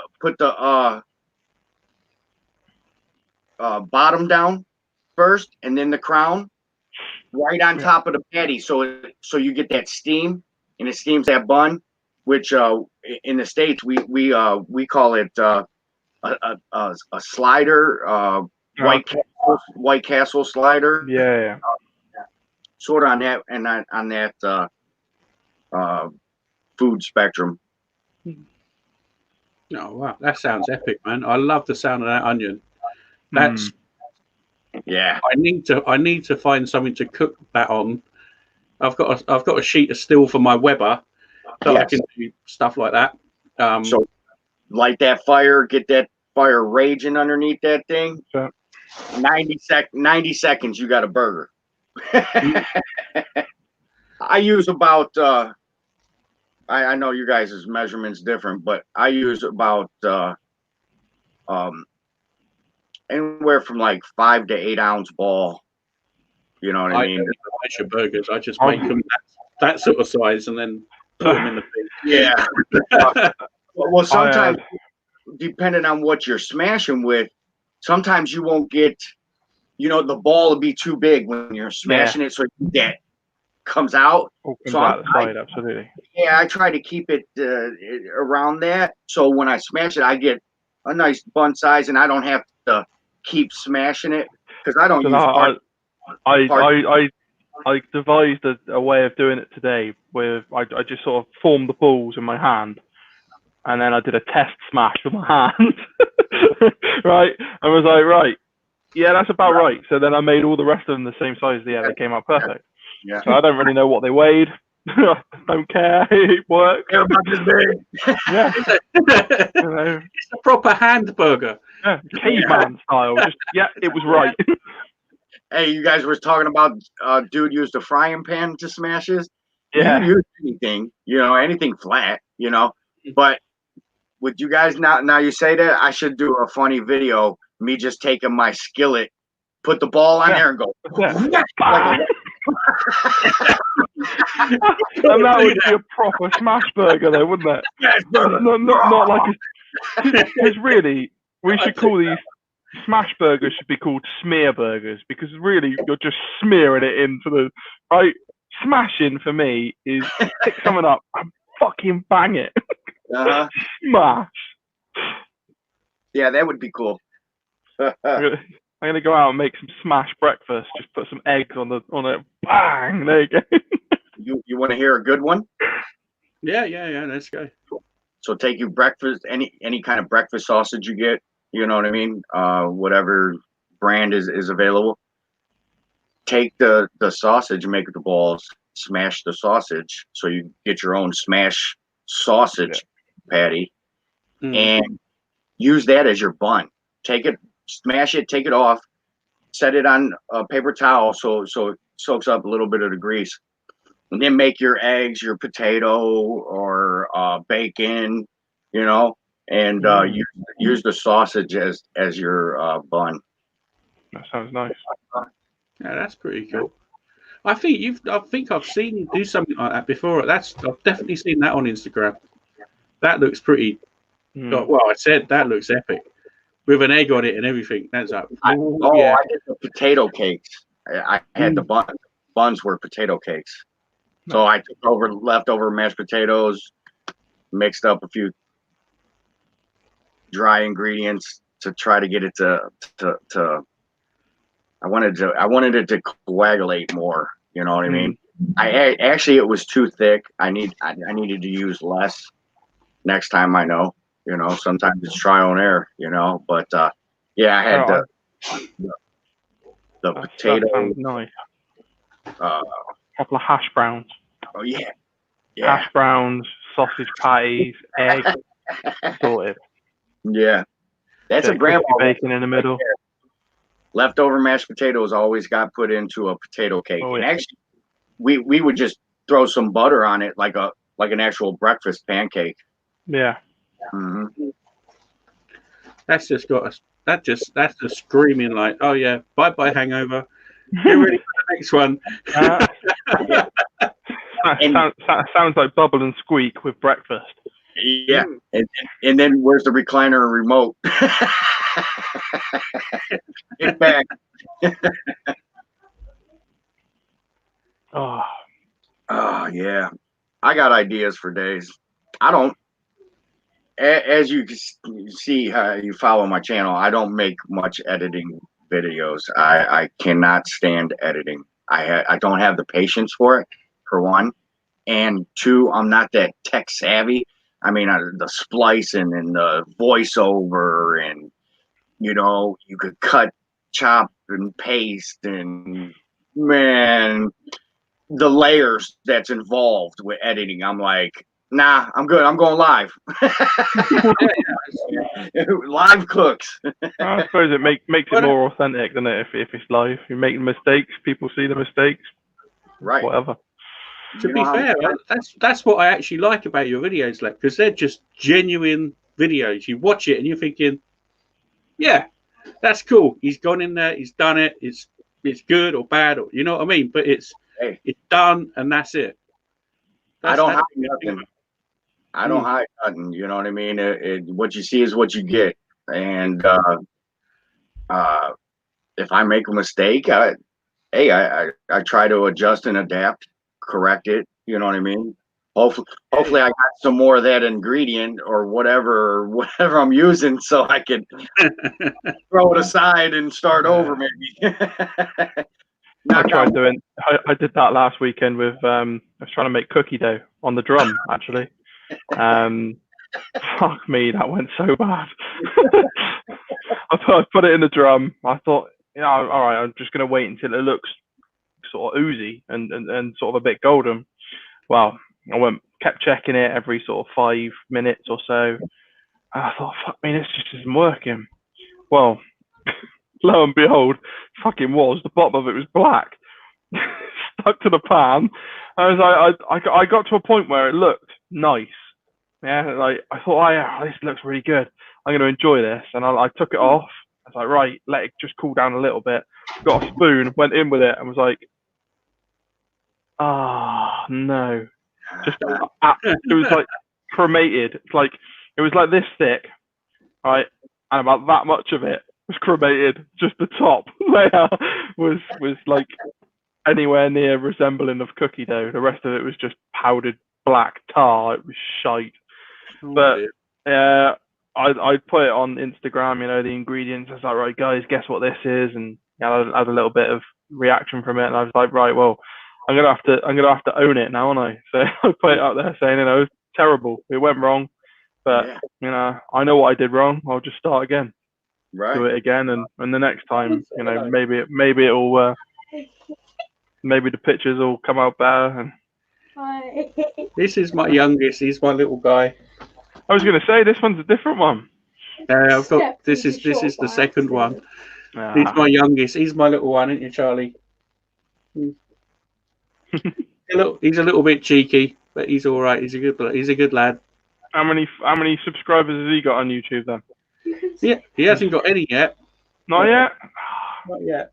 What? We'll have to change that, won't we? No subscribers on YouTube yet. You can't have a channel yet. No, not yet.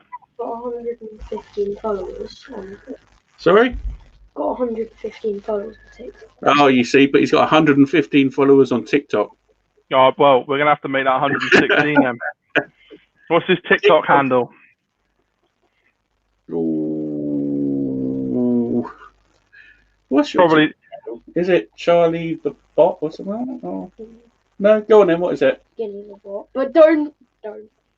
You don't want. Okay, he doesn't want. He doesn't want another follower. He doesn't want to say it. All right, we can't pressure him. So that's how that works. You actually get followers on TikTok. Yeah. So, yeah, I believe guess. so. You get That's like much like all the rest of them, isn't it? Put that in your It's ear. like Instagram. I didn't know. I thought it was just like another platform to just make a quick video, whatever them other ones were, Vines or something like that. They've fizzled out a little bit now, haven't they? Yeah. What's the other one? There was another one too. Snapchat. Yeah, Snapchat. Yeah. I've got an account. I don't know what to do with it, but it's all about the kids. They know what they're doing. I just created a Reddit account. All right. I guess that's another great platform out entering the realms of the dark web now. One step towards the dark web. Other YouTube creators swear by it that's Really? boosted their channel and got a following.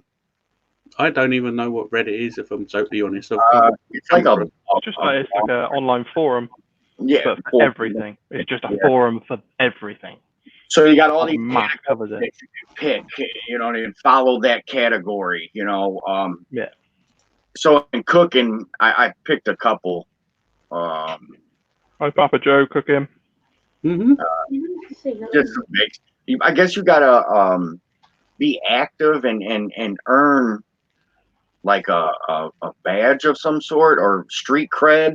You know what I mean? Before you could start posting. I think it's like 30 days or something, like trial incubation. Like they want to see how your interaction is going to be. Mm-hmm. All right. I might look into it if it helps everything up. So then we'll we all help each other anyway, so it don't really matter that much, does it? Mind you, I suppose it is really serious. Well, yeah. Well, you know, when you're growing, man, you want to touch every platform there is when you're growing. Absolutely. You know, you want to make friends in all places. You know, it took me a while. This is how my growing to 1K went. It was rough. Lots and lots of hours on YouTube. For one, you got to hit all the different time zones. I don't fish in the same pond. I'm not a cooking channel, so I didn't, just hang out with the barbecue community, the cooking community, whatever, our family, whatever you want to call us here. I fished in other ponds. All right. You know what I mean? I like drag racing, so I follow drag racing pages. So I like dirt track racing, so I'm part of that. Drag racing, any kind of racing, actually. Then I fix tools for a living, so I'm part of the tool community. I like homesteading, so that's how I met like someone like Russell off the grid, But you meet all these different people and network, man. Just gotta put yourself. You gotta pimp yourself out for sure. Oh yeah. I must admit that's never been one of my strong points. It's just sort of I'm quite. Yeah, I suppose you wouldn't believe it. I'm sitting here chatting to people. I don't mind chatting to people. I'm talking to a camera. I talk to anyone. But I am sort of quite quiet, and I'm not necessarily really, really confident with saying, hey, look at me, I'm really good. Because sometimes I'm thinking, yeah, you make something, you think, yeah, that's really good, and no one watches it. And you think, well, what the fuck, no one's watching that for? It's really good. And then you make something, and it's shit, or it's not great. Yeah. And it does all right. So there's no rhyme nor reason to it. You know what I mean? It's just not. I don't know. That's sort of like, I'm sort of friendly and outgoing. Well, I am friendly and outgoing, but I'm not sort of like, hey, look at me, I'm over here. But then you can say I'm sitting on a YouTube channel talking to three guys for a couple of hours, and I've not really stopped talking. So I don't know. Yeah, it's depends on what you want out of your channel, honestly. You know what I mean? If you don't mind it, you know what I mean, it's cool. You know what I mean? But at some point you're probably gonna get burned out. Yeah, all of us go through it, you'd be like, man, I don't know if this is even worth it. Me coming on here, especially now since StreamYard, another outlet for everybody to be on a panel, before you could use, if you go through OBS, you could use Skype or Google Hangouts used to be the actual one that everybody used, but now they don't. I don't know what happened, Fallout or made it just an app versus I don't know, but it's still around. Hangouts is still there. It's still an app on your phone. I still use my phone. You can't do it into OBS anymore. Yeah, it's not compatible with YouTube. But if I come on here and get to chit chat like you say, man, that makes my day. I'm happy with it. You know what I mean? You know what I mean? That's what it's for. You know what I mean? It's an outlet for me. I don't hang out with many people in real life. I got my select circle I hang out with. You know what I mean? They're mostly family.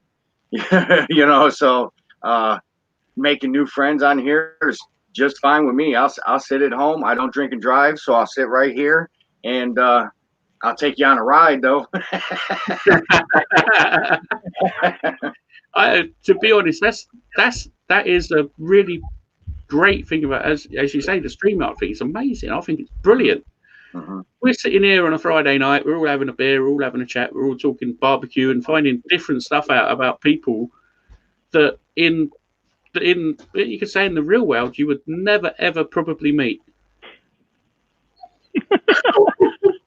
Ouch! What happened?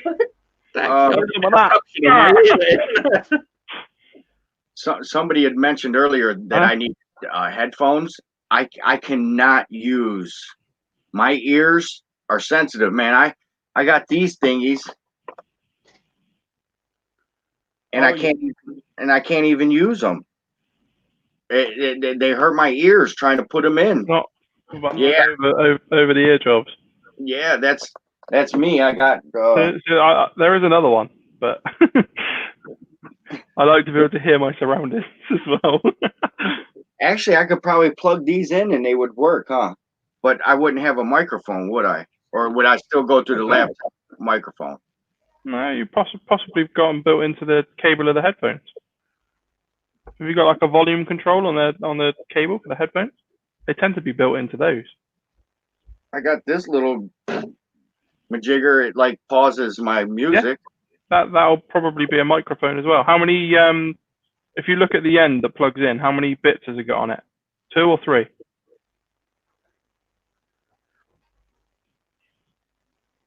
Like black circles it'll have on the actual headphone jack. 3. I need 3 on each side. A microphone. Should have a microphone then, so you should be able to plug it in. But you might have to change the settings on SteamYard. Can you hear me? Sure can. Think it's still coming through. Think it's still coming through the laptop though. Yeah. As in the audio. So you're talking, it's coming through the thing, but that doesn't matter. Let's see if I have different. You might have to change it in the camera mic settings, and then audio. You've got the 2 mic and the speakers. You should be able to see which ones, or it should hopefully show you your headphones. You're going to sub out for me? I've got to get a beer, Charlie. I'll be back in a sec. I only had 2. That's not like me. I'm normally like steaming through them by now. Yeah. Okay, so I got it. Says communications, microphone, Realtek, high definition audio, and it says microphone, Realtek, high definition audio. Okay, it sounds probably just your laptop microphone. Okay. Maybe the headphones don't have a mic. Yeah. They're just Dre Beats. They should do. I mean, I could hear you guys. You know what I mean? Beats do have microphones in them, so who knows? Can you still hear me? Yeah. That's clearer. So I don't know. Try blowing into the mic or something. On that little. No, it's not. So try the headphone cable. Blow into the rectangle bit. Yeah. Where's on the cable? I got that one button thing, and then there's that little piece right. I don't know if you could see it. Yeah. Right there. Would that be the mic in there? I reckon that side's supposed to be in your laptop, and the other side is supposed to be in. But it shouldn't make a difference. But I think the microphone's where the controller is. You know where you turn the volume up and down, you can skip channels. There's your songs. I think you'll find them. I think you'll find the mics in that bit. Is that better? It's clear. Try blowing into it. Yeah, that's working. So I had it backwards. I guess it just, yeah, they both go in the same hole. It's just where you have it. Oh, these guys are loving it. I haven't even looked at the comments. Oh, God. Should have known better. Yeah, to be fair, Mike's got it right. The audio did sound all right without headphones anyway, but I'm taking them all. Hello. Hello again. Helping. Hello. Oh, that's the missus. That's the wife. Crop it on the face and blow. Oh dear. I can't hear. Oh, blow. Childish humour. Yeah. You're welcome. Happy Friday. Cheers. And Ryan missed it all. What have I missed? Yeah. What's going on? I was teaching Lav how to blow on things. Well, that's nice. I'm not going to have to change the rating of my channel, am I? You might have to demonetize this one, mate. Yeah, this definitely isn't for kids. Not for kids.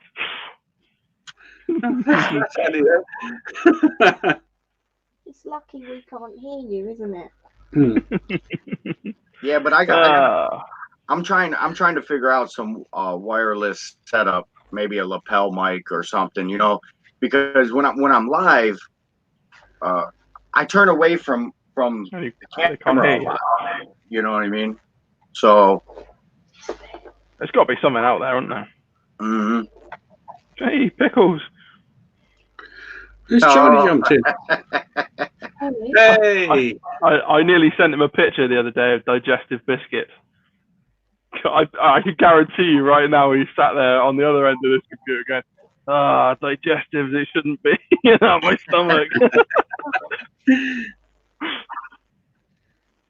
Dad, are you on Zoom? No, I'm on a thing called StreamYard. What's that? It's this. Right. So you can stream off. I had to turn on the fan, man. It's getting a little hot in here. Oh, I'm getting overcrowded. I'm getting the whole family in. You might want to move forward a bit, Dave. Why? Because you know. Hey, Deb, you're right. Oh dear, we're gonna have to take this one down, aren't we? We've had Lep blowing on things, and now we've had Ryan's wife.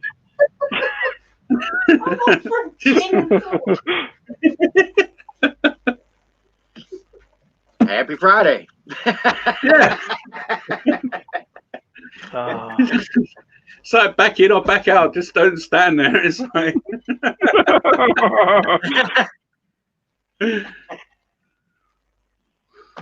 Oh man. See, this is what great. Two different countries, two different styles, and you know what I mean? It's great. I love it. Pretty cool that we could all hang out and chit chat, I think this is amazing. I think it's so cool. It's really, really good. I enjoy it. Makes my Friday there. Yeah, right. I'd be downstairs watching a movie I wouldn't be wanting to watch. Trying to hide. She'll look over and I'll be like I'm watching TV. So she looks away, I'm back into my phone. She looks over, I'm like, she goes, "You see that?" I was like, "Ooh, yeah."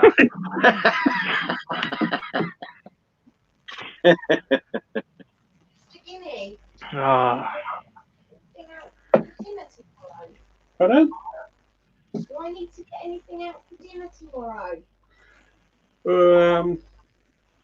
Something exotic. Yeah.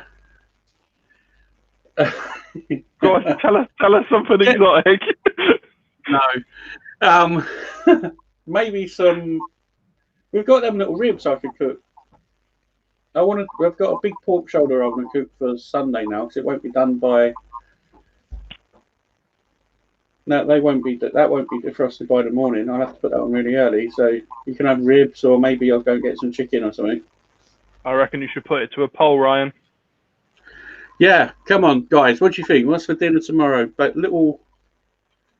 Oh, what are they called? I got some beef ribs. Oh, they're my favourite things. I love beef ribs. Yeah, Mrs. Lep isn't much of a fan of a lot of beef, so I have to probably pull out some chicken too. So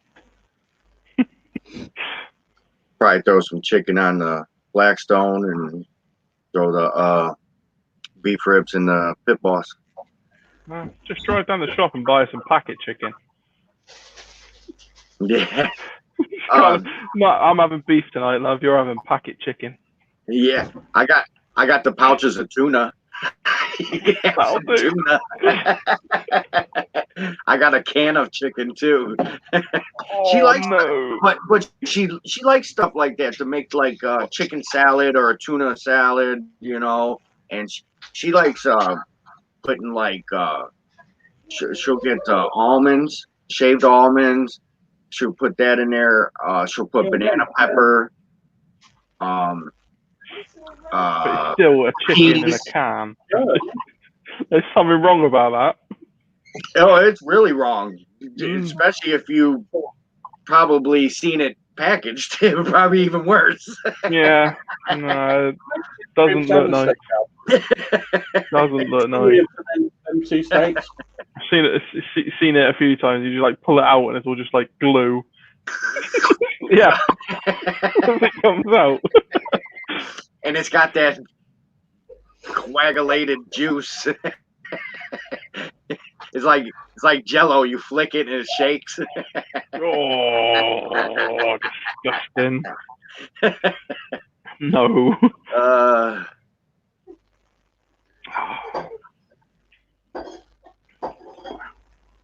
Well, that's So, cool. so what are you going to go with then, Dad? The steak or the ribs?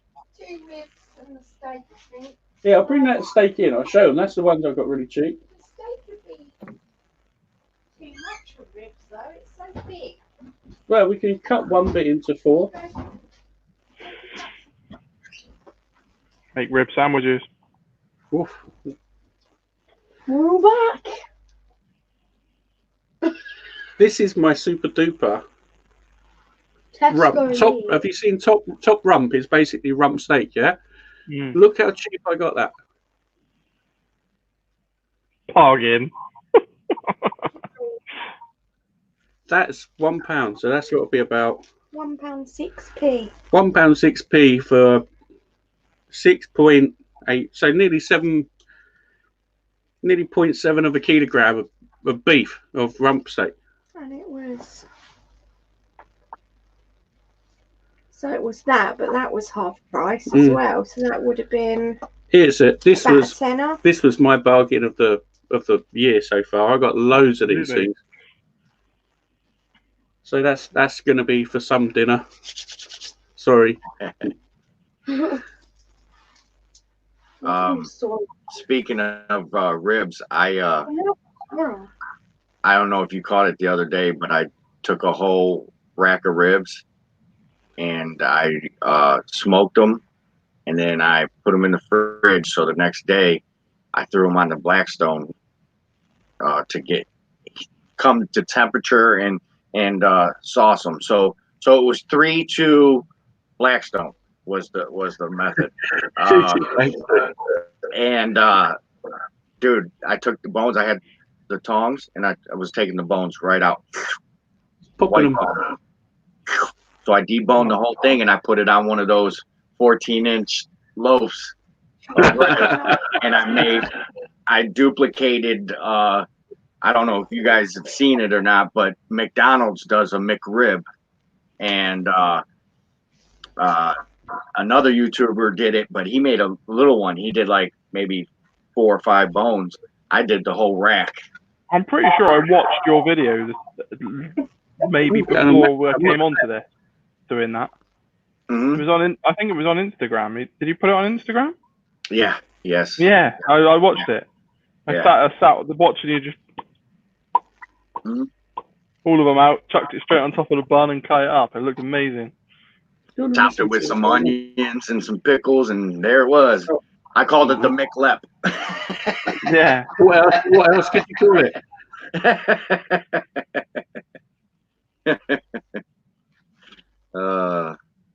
I can hear you all now, so be careful.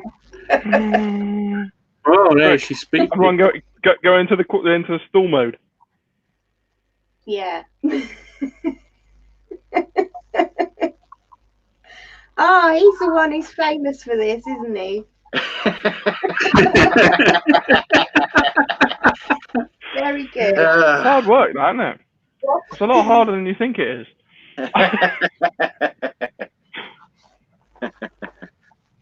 They're all Yeah. coming for the live. That's really nice. He needs a bigger room. But it's big enough. To be fair, you've got all the lighting back there. Hmm. But then again, there is an area back Yeah, my space isn't big. I'm actually in the attic of the house that was drywalled to make it a room. hmm This is like the kids' play storage area I'm in. I've got like a big bookshelf one side and like loads of toys and all sorts of stuff. Yes. That is it. That was it. That's what Lep made. The Lep. It was like Oh, a pretty wanna see it? epic rib sandwich without the bones in. Oh, nice. Charlie, don't go around there. You'll knock some wires, please. No, I'm No. gonna soak him. Go on, sabotage him. I'm gonna Up soak like a him. ball. This is your laptop. I want to keep it in the right. I want to keep it in one piece. Hey, Not that'll So, show but- you. That'll show you the length. That's a party platter plate. Wow. 14 How long inches. does that? 14 inches, is it? Yeah. Yeah. Yeah, it's actually I get it from Walmart. They got a bakery and they bake their breads daily, and you go there for $1, man. You get that whole loaf for $1. US dollars. I don't know. That's really Convert it. I don't know. See, we go into Subway in the UK and get a 12-inch sub, foot long a sub. But you guys take it to new extremes now. We don't want 12 inches. We're going to go for the 14. And it's wider than a Subway bun. Bloody hell. Yeah. Oh, Subway's probably that big. This one's double that. So it's wide. So it's like a whole loaf. A whole loaf. Pretty much. Right. And I just boom, and there's my sandwich. I love doing the cold cuts. We got a spot here called Jersey Mike's. Good look. So it's a sub shop, you know. They got hot and cold. They're well known for their cheese steaks, but they got this cold cut, man, that I duplicated, and I called it Jersey J's. Yeah, Mrs. Left likes it for lunches, you know. Mm. I'm gonna go get a fresh cold one. Be right back. I don't blame you. I wonder whether the wife's up. We'll find out. I didn't think I was going to have some other guests. Normally, they're not very interested at all, but it's nice to have you on, Deb. And you, Charlie. Well, you know. You're so lucky. Oh, lucky in the extreme. You don't know how lucky I am. Oh, wow. Yeah, so probably ribs and steak tomorrow then. So that'd be good. Let's get back in. Get back into it. Try and catch up with the chat. No, that's the good thing, Matt. You keep up with the chat. That's quite good. You remember to read stuff. I'm just like, there's reams of it. I haven't even looked. Is Charlie still in? Charlie, if you're still in, jump on, brother. Oh, I forget people are watching it as well. Yeah, there's like at least there's literally 4 people watching it. So 4 people. There's 3 people in this chat, so there's basically 1 person watching it. Did they hear the cat fart when I was getting the thing out of the fridge? no, but they've heard all of it now. So Mike's off to answer the door again. He must be making Amazon go out of business. Super premium Molson. Nice. Blimey, 7 point. You're punching there. I drank a couple yesterday and was like, ooh. Mike's Yeah, you need a dry. refill. You need a refill. Yeah, I rang the wife. The wife was not impressed that I rang her to get me a refill. All right, cool. Like, honey, what are you doing? It wasn't even that. She wasn't happy. Not happy at all. No, I'm lucky. My missus supplies me with alcohol whenever I want it. It's really nice. It's like, I went out there. She's like, are you sure one's enough? Have two. I'm like, all right then, I'll take two. Isn't that right, my darling? Isn't that right? You don't look. Yeah, no, you do still look really burnt. She's been out in the sun, sunbathing, and she's very, very red. But she did bring a refill. Lemon patches. That's pretty cool. See, I was thinking that this was going to be quite refreshing in the heat, but I'm going to be honest, it tastes like Lemsips. Yeah. That's not nice. Not quite what I wanted. Although when I had it with ice this morning, it wasn't. It was sort of 2-3 o'clock. It wasn't too bad, but yeah, it's not what I thought it was going to be. Thanks for watching, Tony. Much appreciated for you watching this. It's really cool. Yeah. Thanks, dude. Yeah. I'll catch you back, Tony D. He just followed me, so Yeah, cool. I see you got a 4-wheeler in there, so that's right up my alley. I mean, there you go. It even looks like cloudy. To me, it looks like a summer shandy of some sort. Yeah, it's like lemon dishwater. Like we got a local brewery that does a summertime shandy that's like lemony, and I thought it would be great, like you said, great summertime drink, because that's when they release it. You go out in the hot sun, you drink one, and you're like, I feed the plant. Need a water to back that up, Yeah. There's only one drink to drink in the sunshine. That's either really cold proper cider or beer. Well, that was it. I bought 2 bottles of Thatcher's Rascal. That's like got to be my favourite cider. I could drink that till the cows come home. But yeah, I thought that was on offer. I thought, ooh, that sounds good. Yeah. Or gin. Or rum. Yeah, I can't do the gin. I can drink some rum, but I'm I can't. a good rum fan. Yeah, gin's just too dry for me. I mean, even if you make it in a drink of some sort, I don't deal with the dry gins. I have all like the fruity, Oh, okay. The flavored gin. Maybe I haven't had that then, because I've had all the gin I've had was straight, especially Tanqueray. It was like it's like I licked the chalkboard afterwards and just dried all my taste buds. I am a gin fan. I like really dry gin. Some people like it. I tried Spitfire. Have you tried that? Spitfire gin? Jesus Christ. I think if I had any tonsils, it probably would have removed them for me. I tried that. They had a stall in the Air Tattoo, RAF Fairford. And I was like, oh yeah, let's go give that a try. So strong. Well, it was just because it was neat. Have a little. It just kicked me, and it was like, wow, that is really quite dry. It was nice tasting, but yeah, not for me. It's a long drink. You can have shooters of it, but if you have it with a nice sort of mixer, it's not bad. I'm certainly sure they weren't supposed to. They were just dishing out in like little plastic shot glasses so you could taste it. Only a tiny bit, not like not a proper shot glass of it, but yeah, it certainly didn't do it any justice.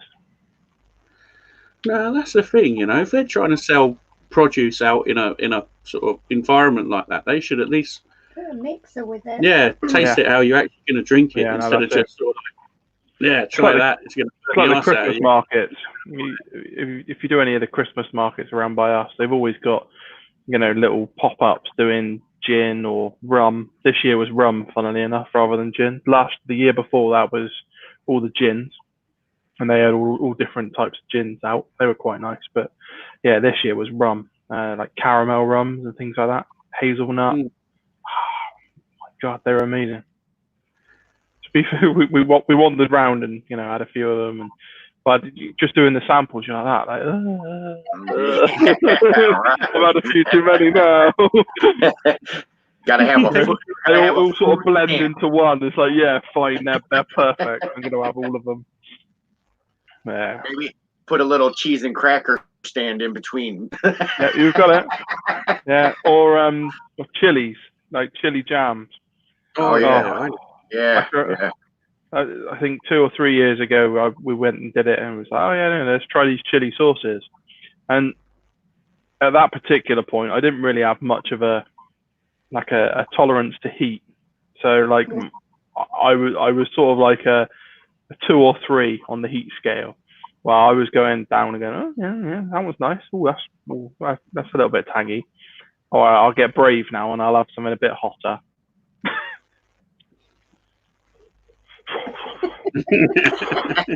And the problem is, you're then trying to make up your mind of which one you want, and you go back down the scale, and you go, that wasn't that hot before. I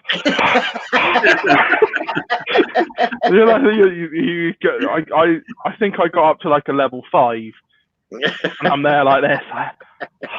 I'm trying to get it off. I'm looking in desperation for milk or something, just try and cool me face down. But yeah, I think that kind of ruined all my taste buds now. So the heat I can deal with a bit more. I was on the hunt. I could probably make my own, probably quicker than I could find it. But I was on a chili jam kick. We have one. It's a jalapeno jam, and I put those on my brats, man. Oh man, because the heat from the brat. So when you put the jam on there, it melts into the bun.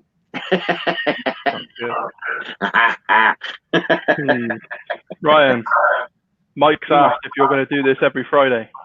Yeah, I'm gonna try and do it.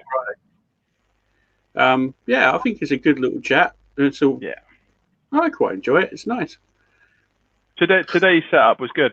Enjoyed that. A nice sort of section for sort of people that you're interviewing, and then a free for all. Yeah, exactly. Yeah. So actually, you could like make it up to where like you have a one-on-one guest, right? Like you did, and then you could incorporate it like you open the bar.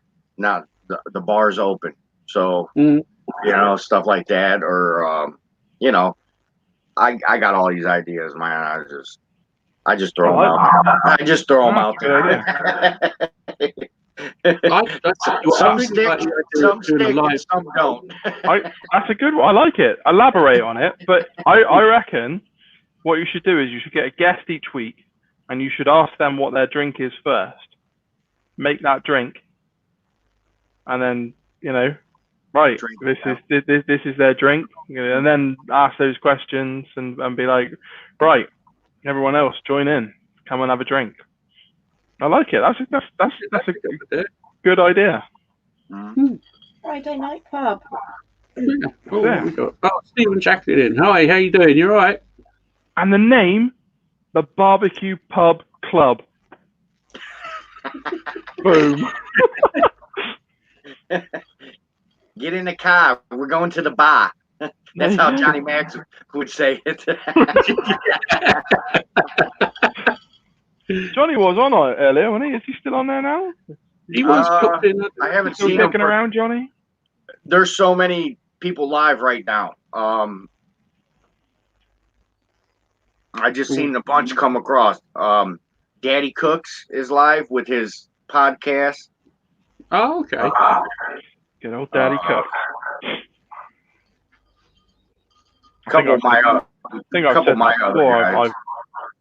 He was one of the ones that got me into UDS, actually. Daddy Cook. Yeah, same. I watched his video. The old classic black and yellow UDS he made. That was incredible. He was just using it the other day. Was he really? Yeah, he still uses that beast. Hey. Man. I had the a YouTube gathering, a party, backyard boogie, and it's all about the rack. Ted, he had he has a Hunsaker drum. So really, it's the same thing as an ugly drum smoker. It just don't have all the pipes on the outside and stuff like that. A lot of it's controlled with dampers and a ball valve on the bottom and stuff. Got nice wheels on it, real fancy drum. We had some beef ribs off of that. Oh my! I mean, it was just melt. As soon as you take a bite, he chopped it up into chunks for all of us and put it on the cutting board. And man, it was like candy. Oh, that one melted. Oh, that one melted even better. Oh man, next thing you know, I'm taking handfuls, slapping it around. After they were all gone, I was just licking the juice up. Hey, let me brush the beard with it. I'll smell it all night long. Like a crack addict for ribs. CJ's in the house. How you doing, CJ? Welcome along, brother. How you doing, mate? If you want to jump on, you want to put the link in. I was gonna try to make a UDS just to have it. Go on, do it. You know what I mean? Not even really. I just want to make it the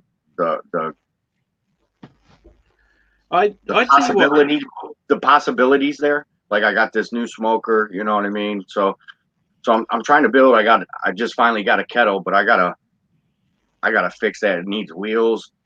I bought the Performer. So it's got this aftermarket wood like chopping block instead of the metal side shelf. You could tell something sharp fell on it because it has this huge dent in the lid, but it didn't break through.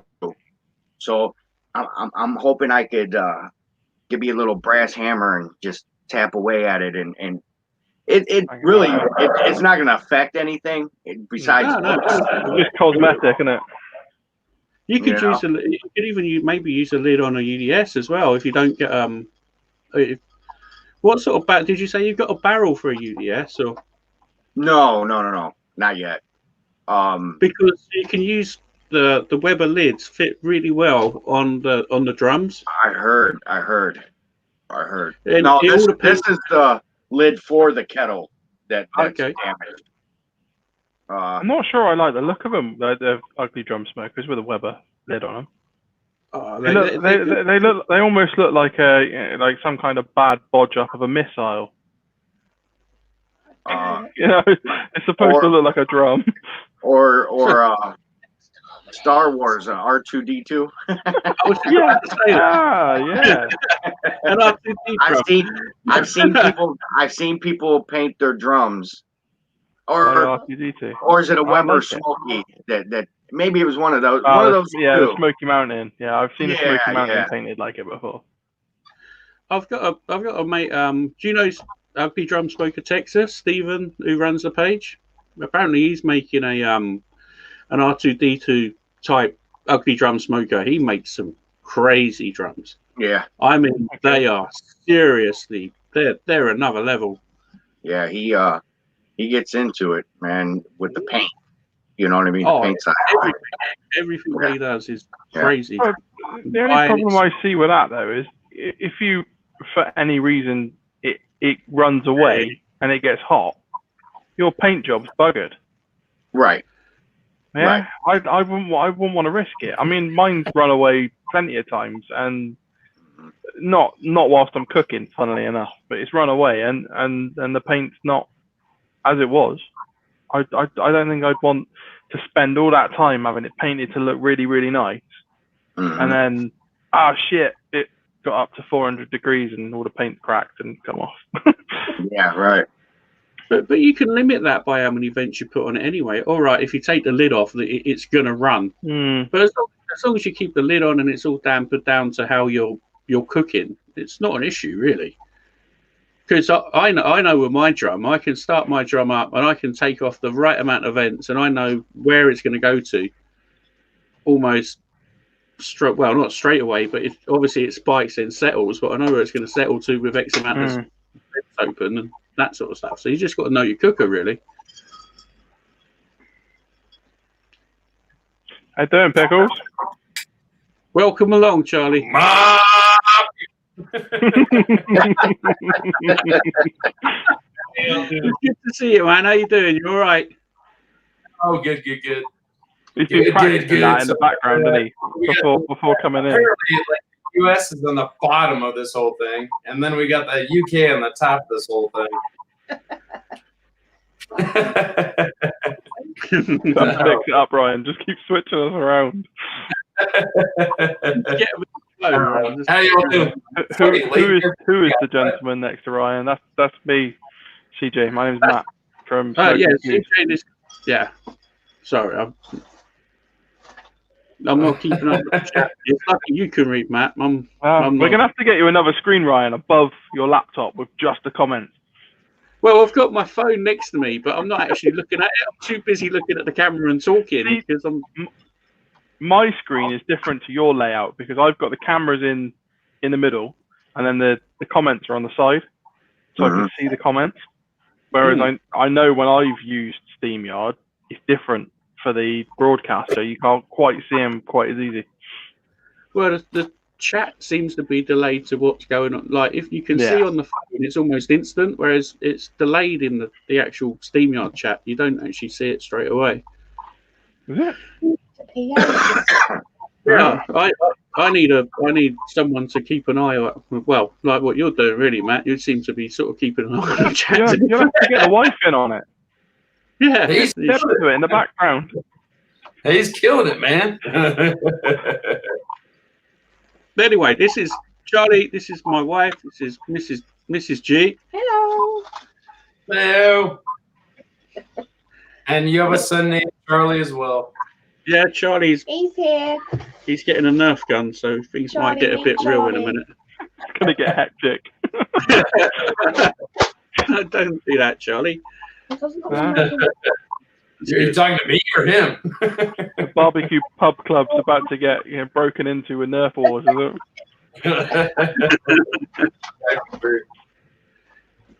Oh, you sound like a zebra call. Come say hi, Charlie. Charlie, say hi to Charlie. Charlie's jumped on. Say hi. Charlie beat Charlie.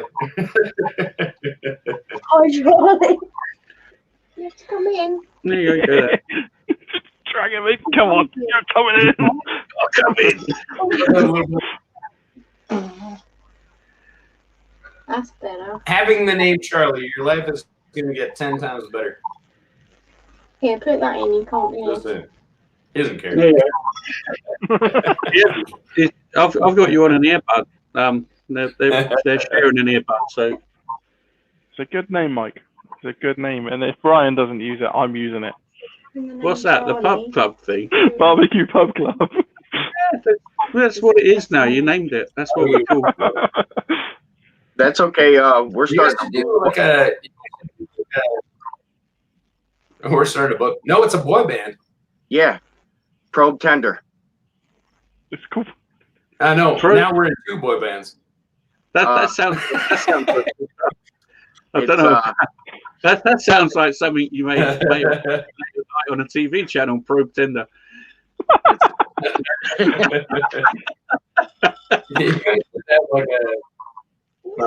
guys should have like a hot seat kind of thing for the UK or something. Or we're different time zones, rather. Sorry?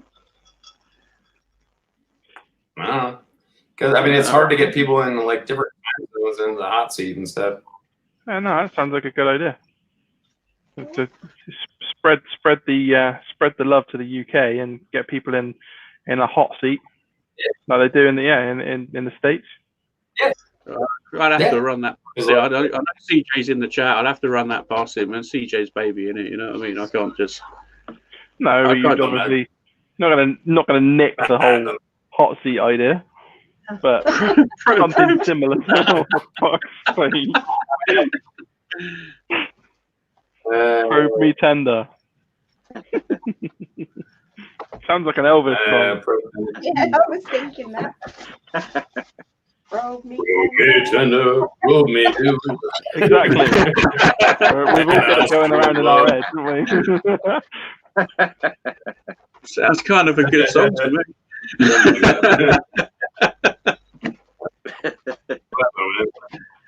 Not exactly a boy band song, but yeah, no, he's gonna include me in that one too. Apparently, No, I'll sort it out tomorrow. I just talked to him today. It's all right. Sorry, I'm concentrating on opening. Yeah, I'm from risking sounding stupid. Is the band a piss take or is it really a band? One bullet left in it.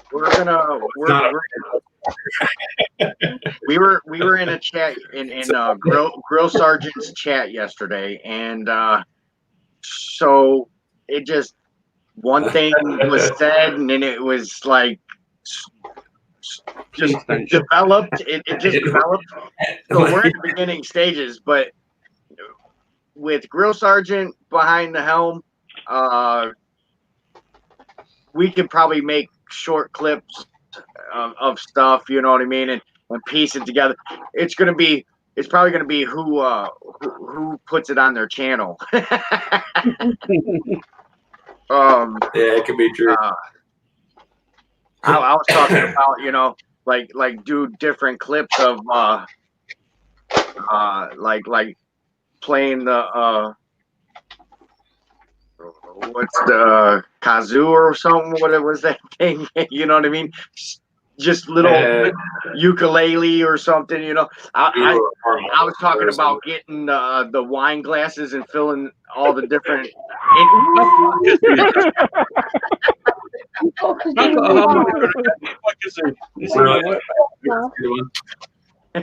That'll be, you know what I mean? That's my instrument, Genius. Yeah. What you want to do is get all 5 of you doing just like on your own channels, doing like random clips of just music, and then get one of you to bash it all into one, and then just turn it into a song. Yeah. You bosh it, not bash it. Oh, so bosh it together. Yeah, you bosh it, man. Bosh. This is one thing I've learned. I do know boshing stuff. Yeah. You guys, like, seriously though, you guys should do like a barbecue UK live streamer, like hot seat, whatever you want to call it. I think it might be in one of them pockets. Yeah. That would be him having to reach out to a lot of UK people to keep it going. Yeah, or I was thinking maybe even Australia, depending on like the time differences there, because I know Australia is like plenty of places in Europe as well is that are 1 or 2 hours ahead and behind, so yeah, exactly not massively limited to who you can bring in. Yeah. You do like Italy, Germany, like some folks from there too. I think it'd be cool. Yeah, I mean, you could go up, I don't know, make it your own. I mean, DJ borrowed my elbow. That's going on my head. He was like, Dad, I'm gonna shoot you. Any last words?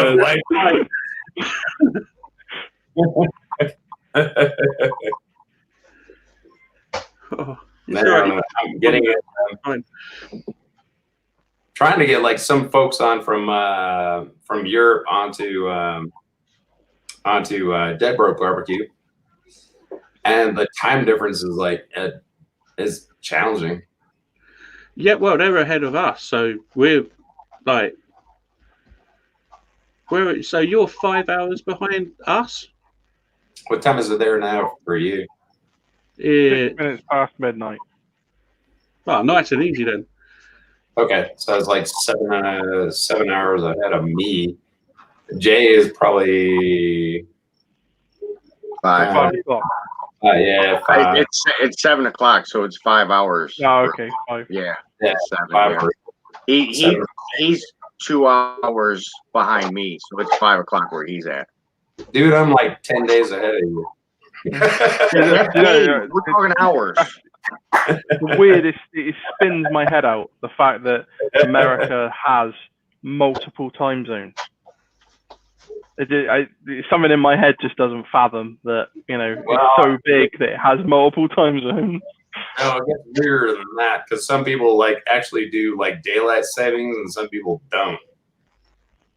So Really? yeah, like Arizona doesn't actually change their clocks, and then half of like I think it's Indiana like is divided down through the city of Indianapolis, so they don't like one half doesn't change their clocks to daylight savings versus like daylight whatever the crap it is.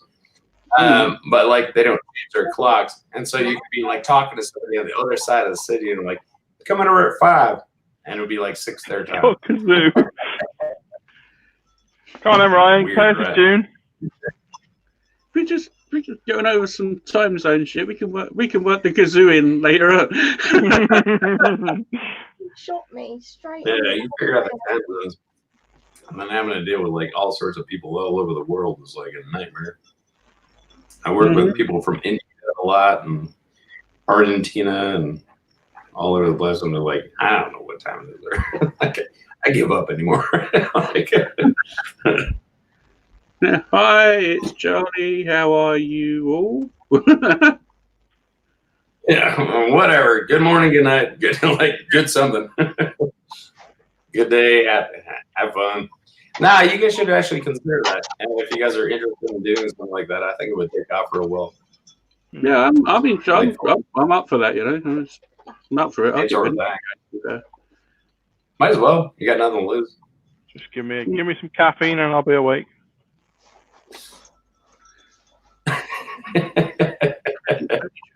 Yes, I mean, I've like- definitely fallen asleep. I'm sharing it out. I'm trying to get more people in the seats. Yeah, no. All right, thanks. Because I'm trying to think, like one of the people I know is like Tom from Barbecue Life UK. Yeah, I know Tom.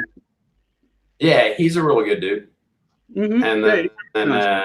I'm trying to think of Heino from Germany, Kitchen Mofo from Italy. Chris the Who Butcher. else do I know? Oh, Chris, yeah, Chris the Butcher. That's a good name. That you could either be Butcher. a butcher or he could be a murderer.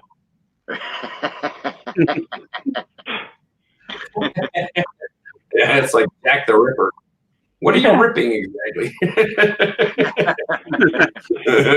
You're ripping Out there ripping bits of paper. apparently not. Like, back out. Snyder's got us on a 75-inch TV. Oh, wow. Yeah. Coming in.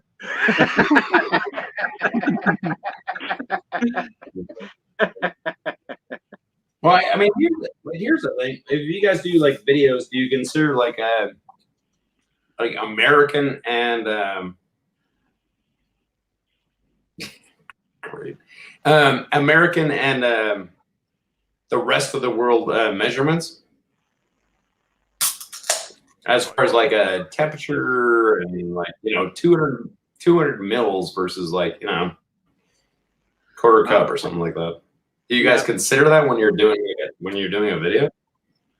9 times, it's really weird actually. I always cook in Fahrenheit because I've seen a ton of videos that cook in Fahrenheit, so I'm sort of used to cooking in Fahrenheit.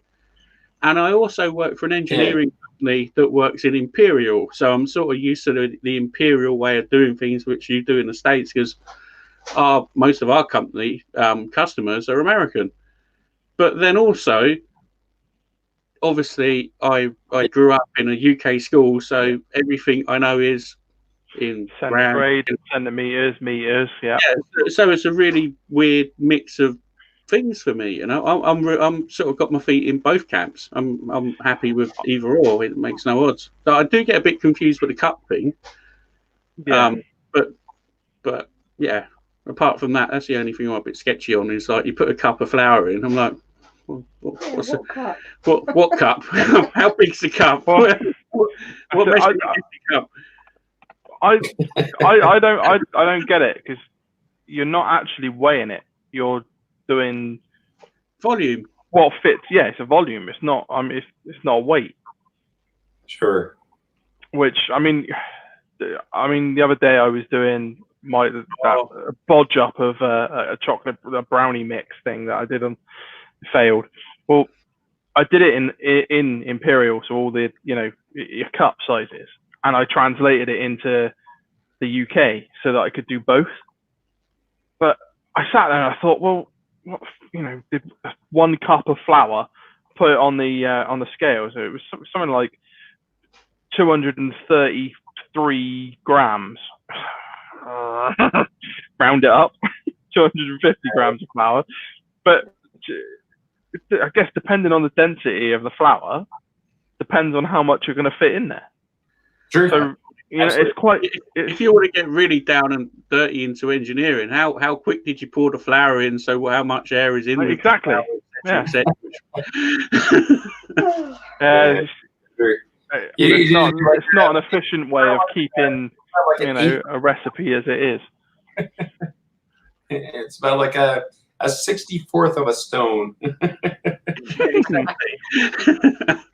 Because you guys have that whole weird thing going on. Oh yeah. Like, how much do you weigh? I weigh 40 stones. Like, what? I've got like 2,000 stones in my yard, and they're really small.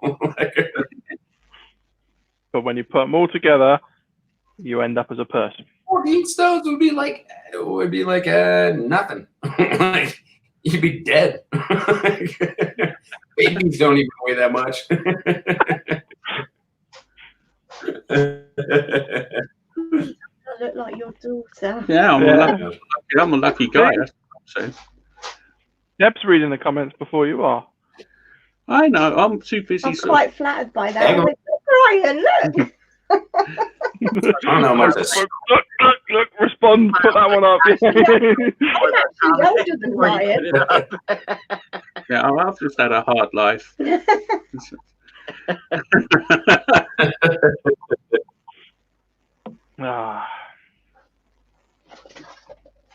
So what's Pickles got to cook? Yeah, no, I mean, because the rest of the world doesn't actually have to.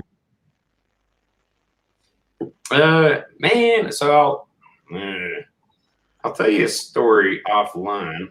Yeah. But the cooker I have, Jay knows the story. Went a little on the fritz. So I had like a couple of cooks planned this week for that whole thing. And and if you check out my latest video, it was halfway through the video when I go out to fire it up, and I was like, okay. It was on the fritz. Oh, no, it's not on the on as your they new say in pellet America, smoker, is it? Oh no! Oh man, that looks a nice grill as well, and it's yes, sir. Yeah. That's because you that didn't do the digestive test on it. And I had 3 cooks. We're actually freezing because I'm confused. I don't know if it's the same as it is in America, but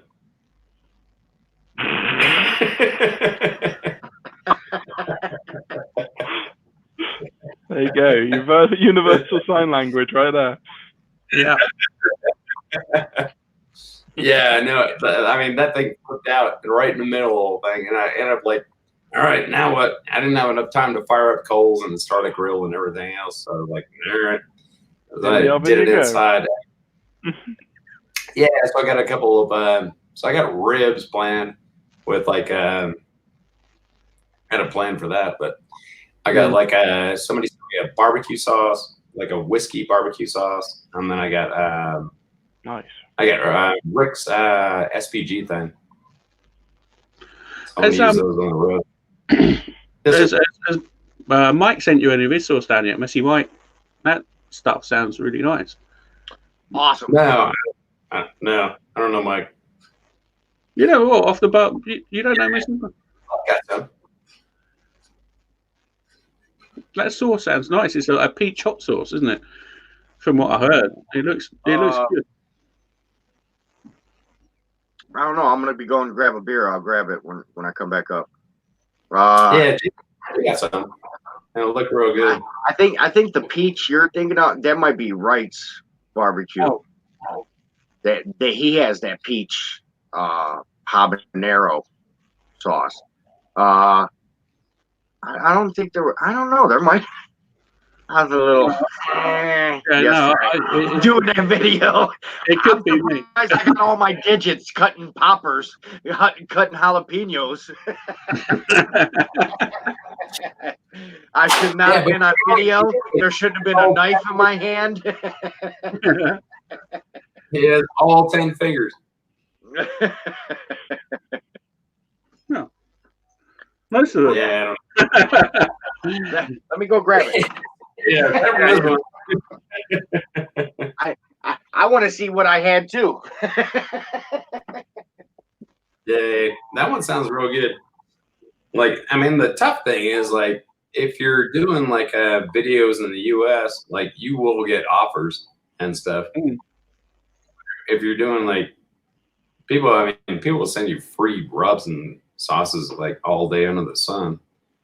But if you're doing stuff in the UK, I don't know if that's as true as it is here.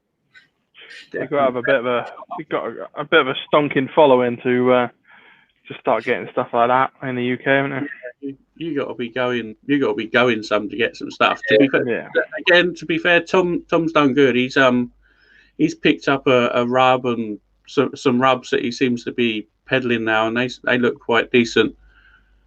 So credit to him, you know.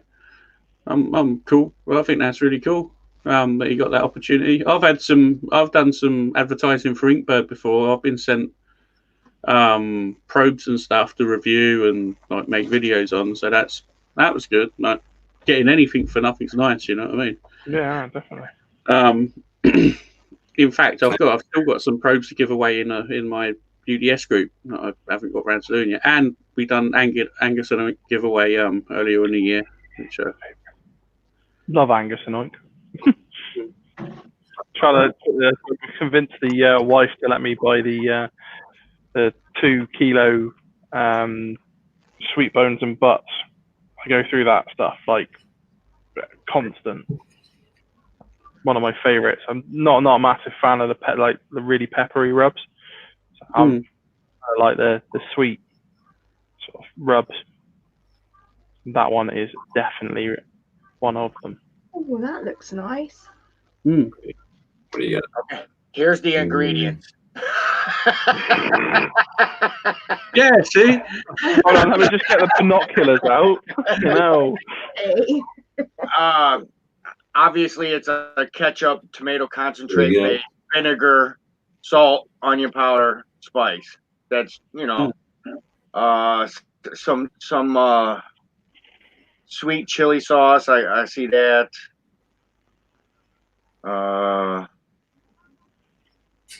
Yeah, I don't no fruity in it. And then this is the hot one. Yeah. So, of course, the ingredients. All of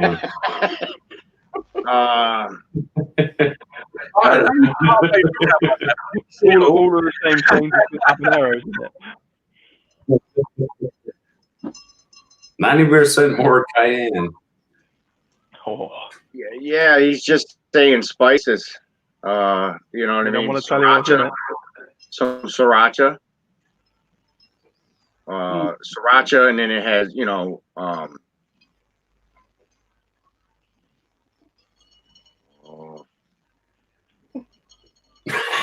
Oh. That's one of my Yes, sir. favorites. Oh. So the last two ingredients. Or here, I'll give you a couple of them. Liquid smoke, water, natural hickory smoke concentrate, Carolina Reaper, ghost pepper. There you go. That's what makes it hot. Yeah, he left that one last though. You know what I mean?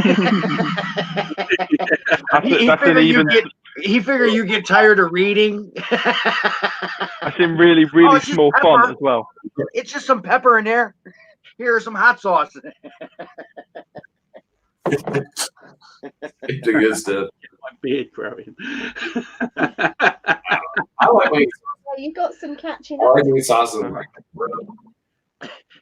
You see me Mike- struggling there, Mike? I was like, what? I feel like my grandma. She used to do what? Trying to see the TV. Mike says he gets hit up on Instagram all the time to do demos, but he's never done some. So I think he's going to have to pass the love to other people that do want to do the demos. Yeah. Memphis rub. What do you guys think about it? Like, do you guys end up using like a lot of Carolina rubs, like vinegar based at all? It's getting hold of them over here, to be honest. If I've made a few, and I've not enjoyed them. I don't mind them.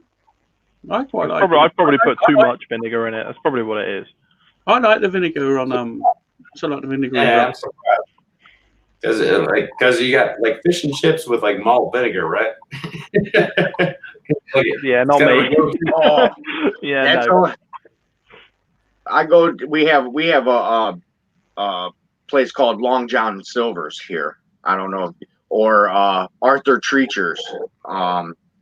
So when you get the chips, man, you got to have the malt vinegar, man. That's anytime I have anything like a potato wafer or anything like even a fresh cut fry, gotta have the malt vinegar, man. Gotta have it. It just goes hand in hand with me. Some salt, malt vinegar, and got my mouth watering over here. They canceled all our county fairs. All the carnivals are canceled. It's going to be a backyard or patio kind of summer. Either you stay home and stay in your backyard and you have your good time, or when you go out, you're going to have to sit in on a patio. Mm. Away from everybody. Yeah. Yeah, true. I must admit, I am starting to miss the club a bit now. No, I like going to. Ringer again, I dare you. No, I Oh, no, fuck that. Not a chance. Not a chance. The fact that she's in the room next door is bad enough. I'm not ringing her again. Not a chance. Right, I'll be back in a second. Yeah, he's like, I'll get this one. I got this one, baby. Yeah, I got this one, definitely. Oh, that's Yeah, funny. do buddy. Yeah, I like vinegar sauces, like especially on like pulled pork and stuff.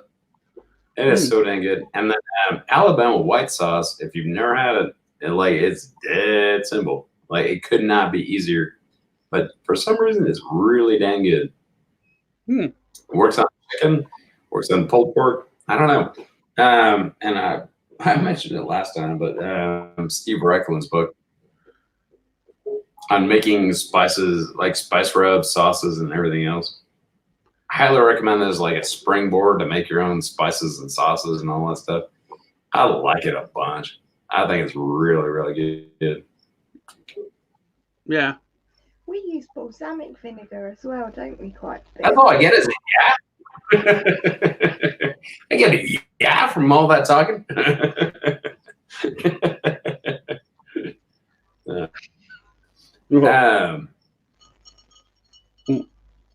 Yeah, I mean, make up your own spices and rubs and everything else. And yeah, keep drinking for sure. I don't make my own beers at all. And I have no pretension to. I tell you what, funny you should say that. I got given a beer making kit last weekend. I still have one from a Christmas Did gift you? a couple years ago. It's in. I'm going to be making me some beer soon. It wasn't the kit that comes with the growler. No, it's sort of like, it's in a great big box. It's got like pots and pans and cleaning stuff and like the recipe and the yeast and stuff that you need to do it, and all the like bags of stuff like the grain or the hops, barley and yeast. yeah. I sort of like had a quick look at it. I haven't really looked properly at it, but that might be a job for the weekend. Actually, I haven't got anything else to do, so I might try and make some beer.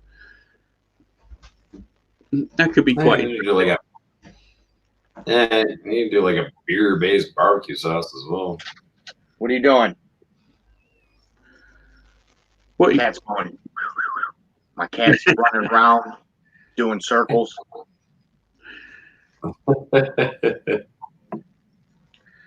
Well, usually I have the infrared thermometer up here, so I'm always playing with the cats. Well, it's outside, so now they're just running around crazy, like, "Come on, do something!" Where is it? Where is it? Come on. Well, I got one cat that will chase like bunnies, squirrels, mice, stuff like that. And then I got the other one that'll chase bugs like spiders, centipedes, and flies. So I just replaced the screen last year. She's over there clawing on it because there's a bug flying on the other side of the screen because I got the window open. Yeah. I want to make. You ever see one of them boxes they put out on the window, like sort of like your AC hanging out the window, but it's just a hollow box for your cats to go out and sit in the window? Oh, look at you. Who's that? That's Midnight. Who is that? Lucy Lucy the cat. Lucy Lou? That's a big old cat. That's a big. So big. It's like that's almost like a mountain lion. I would have to guess probably about 20 pounds. Don't get her too near me. She's going to go crazy in a minute. I want to keep my face. Yeah. My cats don't like to be held, for sure. How many stones? Sorry? Like, how many stones is that cat? I reckon How many stones? He's not loving the. No, I bet. So I guess, I'm assuming Cider Talbot too. Yeah. He's big shoulder of mutton.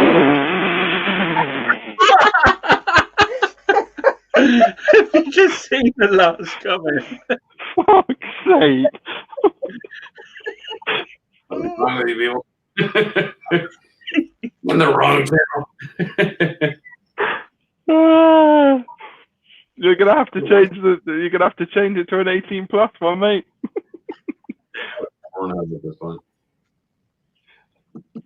She was gonna get me another one, but she decided not to. There we go. That's why. What? No, that's not the comment I was talking about. Oh, man. I refrained from saying something stupid like that, but decided to beat me to it.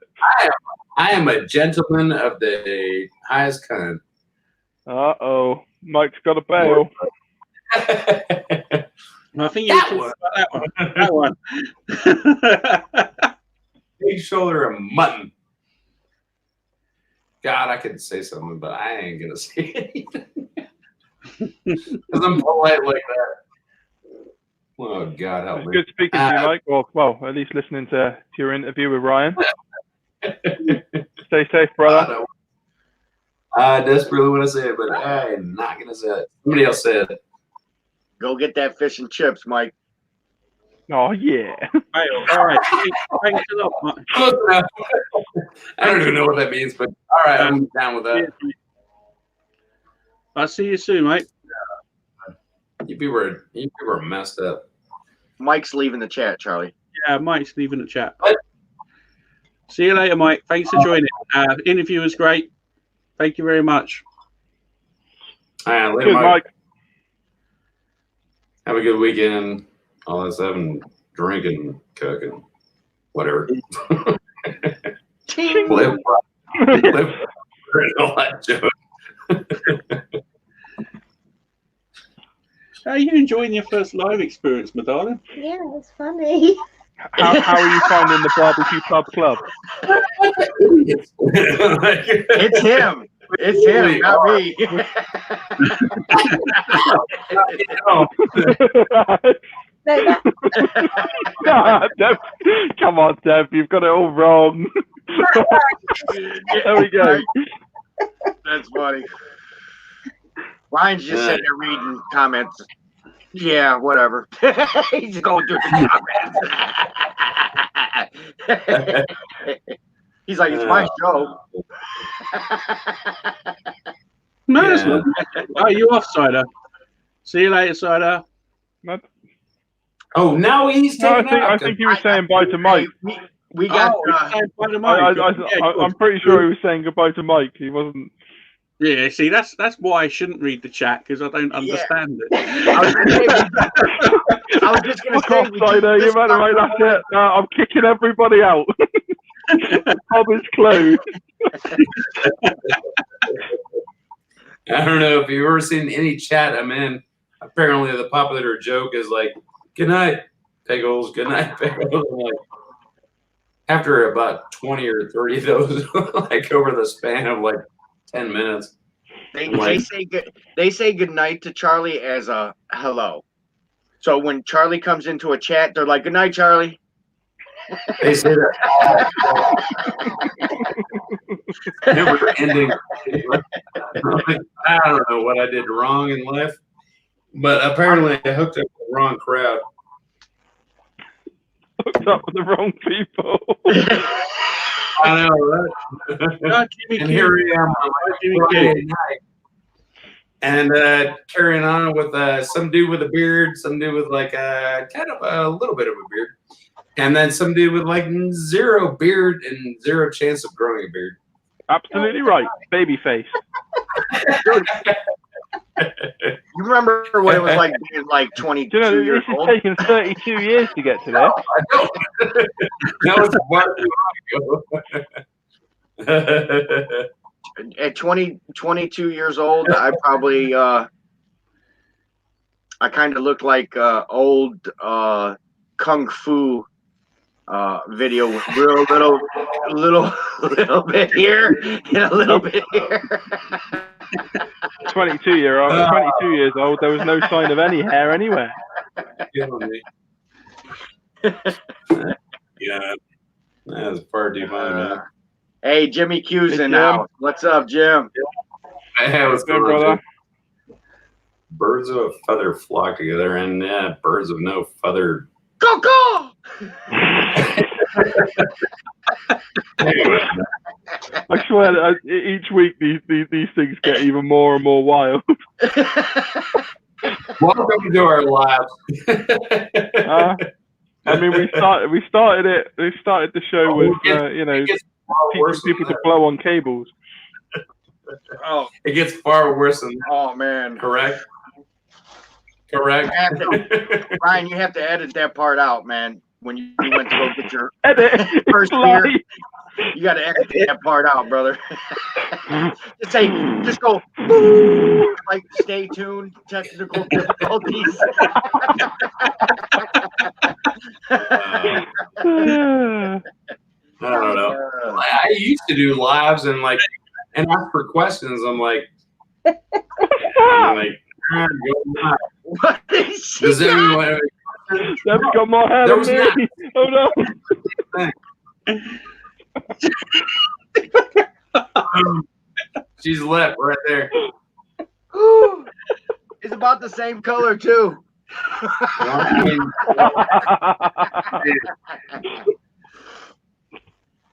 Hey, that was you in 1980. Come on here. Wrong way. You got to put it this way. Yeah. No, straight. Like a mullet. There you go. Now you're like Captain Gugu or something. Or Lamal. That's a 80s reference right there. Lamo. Am I now? You look like Yosemite Sam. You can do it, Spider. Get That's also involved. good.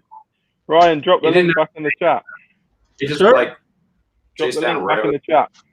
Okay, yeah, I'm going to drop the link in. Spider wants to join. Uh, We've got another one. Oh, hi, ha. Oh my god! What do you got them for days? Oh my god! Charlie, you know what's about to happen, right? There we go. Charlie, you know what's about to happen, right? The leprechaun's about to come out, man. Mexican. My leprechaun. My leprechaun. Oh, you got a leprechaun?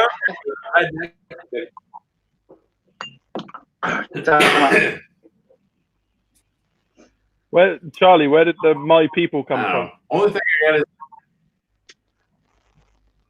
Well, I mean, There's like, got to it's be a weird, right? story. So, like, well, it's not an exciting story. So I used to call my kids, like, "Hey, what's going on, my people?" And then for some reason, I put in a video early on. People were like, "Hey, there's a whole my people thing," and everyone like glommed onto it. I was like, "All right, fine, that's my tag phrase." And then like now I exaggerate to the point where it's like, "Ma."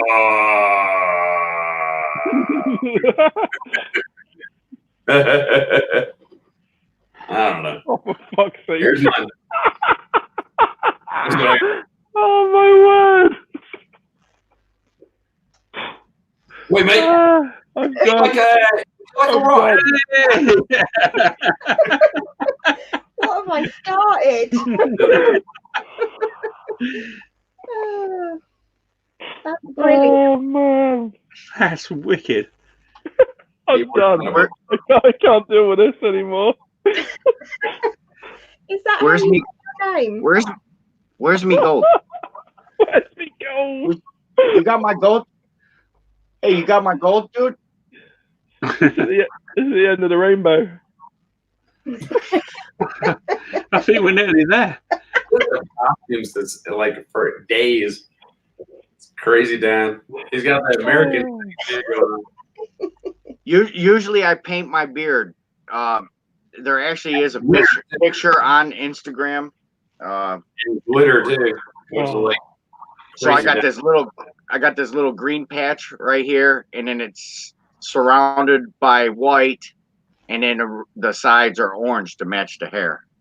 So it looks like when you see me like this, you see this little green goatee with white around it, which I could probably get away with not painting it for the white. You and me both, mate. I'll tell you that one. For the rep. Oh, here we go. Here comes trouble, I think. No, so he's a Ooh. guy. You ready? You're going to have to put them at the top. English at the top, American at the bottom. Prepare to be dazzled, guys. Goatee. Boom! There we go. Another beard. Hey, Get away with not look at that guy.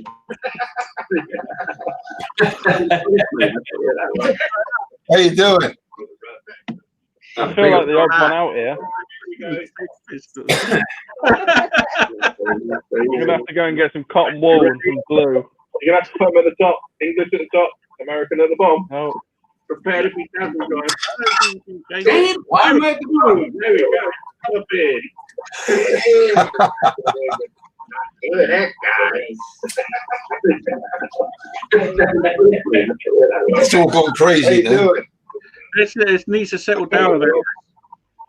turn off one of your screens or something. You're going to get some cotton wool and some glue. You're going to have to put them at the top. English at the top, American at the bottom. No. That's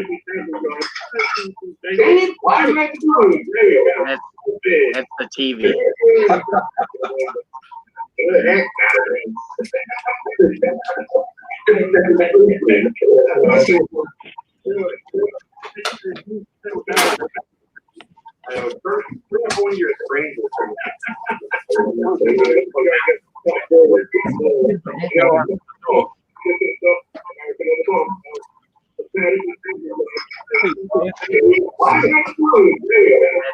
That's the TV.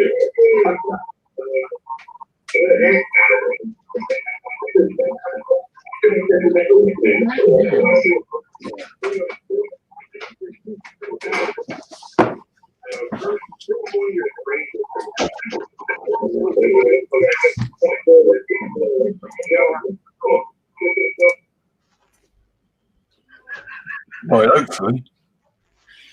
Holy God. And there we go. All right. So, better? Good. How you doing, man? Shake his head, did he? Yeah. What's going on, brother? Can you hear me? Figure it out. Hey! Hey, you need a booster seat. I know. Where's your pussy go? You have a sex change.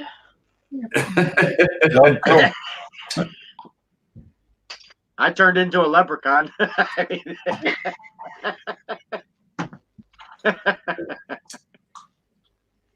Oh man. There you go. Nice. Like I don't know what the Jackson 5 from like the 1970s. Something like that. I don't know what else I'd say we look more like ZZ Top. I said that. I do. And there's Frank Beard who has no beard. It's Frank Beard with no beard. Don't be like that. ZZ Top, Frank Beard had no beard. It's not nice. I have a full beard under these hands.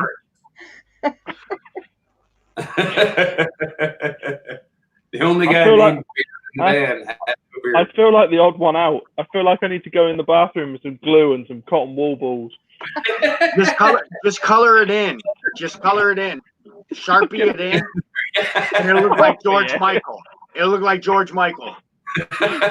I'm not sure that's the look I want to go for. Oh, okay. My bad. I'll just say like I was this. just going for a quick I'm fix. fine. I was just going for a quick fix. Yeah. Welcome to it. You're part of NBK. Hey, tie it I'm up rocking the around big here. one. Are we gonna have? I gotta Oh, think God. There is no God in this chat. Oh, Lord. Obviously, he's like a long time ago. Oh, dear 'Cause this chat is like. Sensei. That works. I'm down. Oh dear. Oh Hello, dear. Damn, this is lagging. How long you been growing your beard? Since I was born. No. Mine just won't grow. I've been growing since yesterday, like 9 o'clock p.m. Like, do you not see it? What soda do you use to finish your pork ribs? I don't know who that's directed to. If I were to use a soda, mine would be Dr. Pepper or 7-Up. One of the two. Either you want the dark cola or you want the citrus. I mean, either way. I go with that. I've used 7-Up. I've not used Dr. Pepper before. I use 7-Up in my corned beef. Oh, man. a lot in my beef jerky. What word? I mean, you can actually use like pineapple soda, like orange soda, but I don't like. I don't finish the pork ribs with it. Yeah, I mean, I guess you throw like, well, you can throw it in like into like if you're gonna wrap, you can throw it in there. yeah. For a pork butt, you can and you can wrap that thing. Then you can either inject with it or wrap with it as well. Our main thing over here in the stateside would be butter, brown sugar. Yeah. We spritz with the Honey. apple juice and the honey. You know what I mean? There's endless. Do that. Do what you think your taste buds are gonna be looking for. Some people will pour beef broth when they're wrapping the ribs. You know what I mean? So you know what I mean? What are you looking for? Like You add liquid, it's gonna totally turn it into a braising in the liquid. You know what I mean? It's gonna boil. You're slow. You can braise with beer too. I mean, you can braise with whatever the crap you want. Yeah, totally. I don't know who G Loin. It's a fan. The Hobbit. Yeah. It's a fan of the show. This was a question. Yeah, it's a good question. It's a good question. You know what I mean? So I mean, I don't mind doing. I don't mind throwing sodas in like all the because like there's sugar, there's citric acid, and you got like a whole combination of stuff in there. So yeah, I'm with you on like well, pork shoot. butt. I mean, you can use pork butt. soda. I would add the liquid. Good question. Yeah, it's a good question. It's a good question. You know what I mean? So I'm doing. it's the TV. I don't mind throwing sodas in like all the because like there's sugar, there's citric acid, and you got like a whole combination of stuff in there. So yeah, I'm echo with that. Just walking on it. So if you take your headphones off and go straight through Streamlabs, she'll still be able to hear us. You could watch on the TV, but you could hear it through the a computer like you're using. What's Can you not hear me? Can you not hear me? So here's a question for y'all.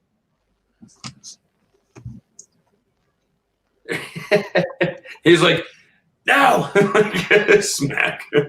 Here's a question for y'all.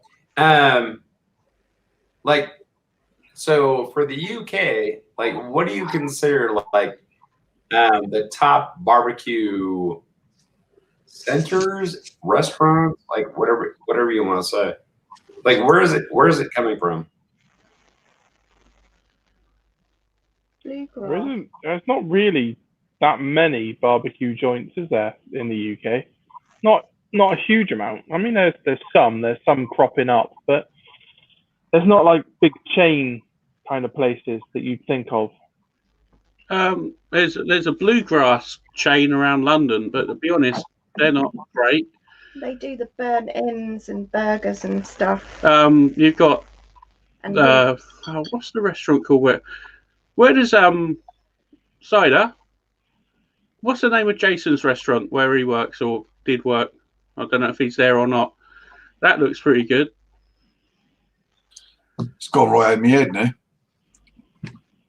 And there's another one in London Bridge, which is Smoking. Is it Smoking Joe's or Smoking? Yeah, I know the one you're talking about. But I mean, there's nowhere like you see in the States that big. I'm trying to remember. I can't remember. Cooking huge amounts of We brisket. used to have the Manchester Smokehouse, but that's gone. Yeah, sure. Where are you from then, Yeah. Cider? So you find like Sounds a very so Somerset you find accent. Glastonbury. Aha. There you go. Just down the road from me. You must know Glastonbury pickles. I live in Swindon now. no. Even closer That's then. the faintest clue. It sounds familiar. I think there's people from there. Is it me or is everybody getting a lag? Yeah. Sorry? There's a bit of a delay in the stream Oh. again. Yeah, we're getting laggy. Terrible lag at the moment. Really? I'm not getting much of a lag. Got this. Everyone say something. You can never see. All at the same time, it seems to go mental. Advantage of being in America, I guess. Baked potato, save my. Hang on, let me try that one. I'll turn that one off to see if that one works. Right. What soda did you use to finish your pork ribs? Oh, that's better. Can you hear us better now? That's better. I had something going on in the background under this one. That's what it was. Did you have the YouTube window open as Yeah, well? that's what was Yeah, going that's on. it. That's better. I can hear now. Yeah, you need to shut out of that, which is weird, but whatever. So, all right. So here's the secondary question.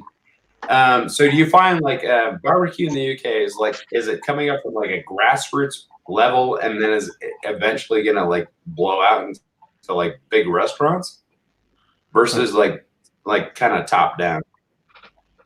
We ain't got that many restaurants barbecue No. here. Not really. We've got some good ones that are doing okay. Like the big, I'm trying to think, like Hickory's. Hickory's is doing well, and they're doing it properly. They're using grass-fed beef and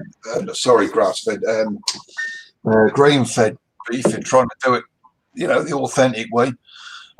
We've got a few places that have started up, but to be quite honest, I think I've eaten most of them now, and they ain't doing it right. That's why I ended up doing it the way I do it. Trying to keep it as authentic as we can. You know what I mean? So you think it's like more of a grassroots up to like spread out to restaurants and become popular, or? Yeah, it's weird. Like over here, our meat, if it's grass fed, it's if you're talking briskets, it's so hard. No, to get. grassroots, not grassroots. Sorry. Hold on. Maybe we're having. I get what you're saying, Charlie. Swangled. So what you're saying is basically, is it you get your average backyard barbecue guy? Would he evolve on to create a restaurant or maybe a restaurant chain? Is what you're trying to get to? Is that what you're trying to say, Charlie? Yeah, so I'm saying like is it starting right now like a small level from like people in their own homes who are gonna like eventually like kind of blow out into restaurants versus like restaurants kind of like coming down and saying like here's what you need to do. I certainly don't think that the scene is as big in the UK as it is in America, and I don't really think that it'll ever get to that sort of level. We're still trying to teach the people in the UK what barbecue really is all about. It's not all about, like we say over here, it's not about burnt beef burgers and burnt chicken and raw, cooked on the outside and raw in the middle. You know this, the thing. But that's what most UK barbecuers are like. They're cooking on these terrible little grilling, isn't it? Horrible grilling. All of the little packs not low and slow. It's with we've got a few good people sauce right on there, already, or you know what I mean, or they might even buy the stuff. I'm a KCBS judge myself. Okay. For the UK? Yeah, KCBS judge in the UK, I am. So there is American barbecue over there. Yeah. Oh, yeah. Yeah, we have, well, we normally do, but not at the moment. A lot of stuff's been cancelled as it has been everywhere. Oh, hey, the Texas boys are going nuts. Yeah, I bet. Texas boys are going nuts right now. They can't find no brisket. The prices all went up. All the competitions have been Yeah. Now they know what the UK's like. revamped. You know. Yeah, Ryan's doing a lap. That's way cool. I was thinking about doing that too. I had like a follow-on question for that, but I cannot remember for Where did he go? Hey. Ryan's left his own stream. Hey, he's going to jump in the hot tub. Where did he go? He was doing a lap. Called the bath when he's peeing in the bath. Hey, you know what's cool about StreamYards though? Like, say Ryan does leave, right? If we go another 3 hours on his channel, he gets credit for all that. You know what I mean? So I had somebody do it to me the one night. I was like, hey, I'm going to get off here. They were like, no. Yeah, and I was like, bro, I'm going to pass out. They were like, no. I was like, dude, I got out. They still kept going. I wake up the next morning. It was on 10 hours. Hey, yeah, they were on for like, man, I I thought told you. I would have to take over then, dude. My internet's just gone crazy for some reason. I don't know why. It happens. Spider, have you tried Spitfire Bar and Grill in Bristol? Spitfire, yeah. Yeah. I was there with that? all right, it's good. I was there with Clifton Chili Club just before Christmas.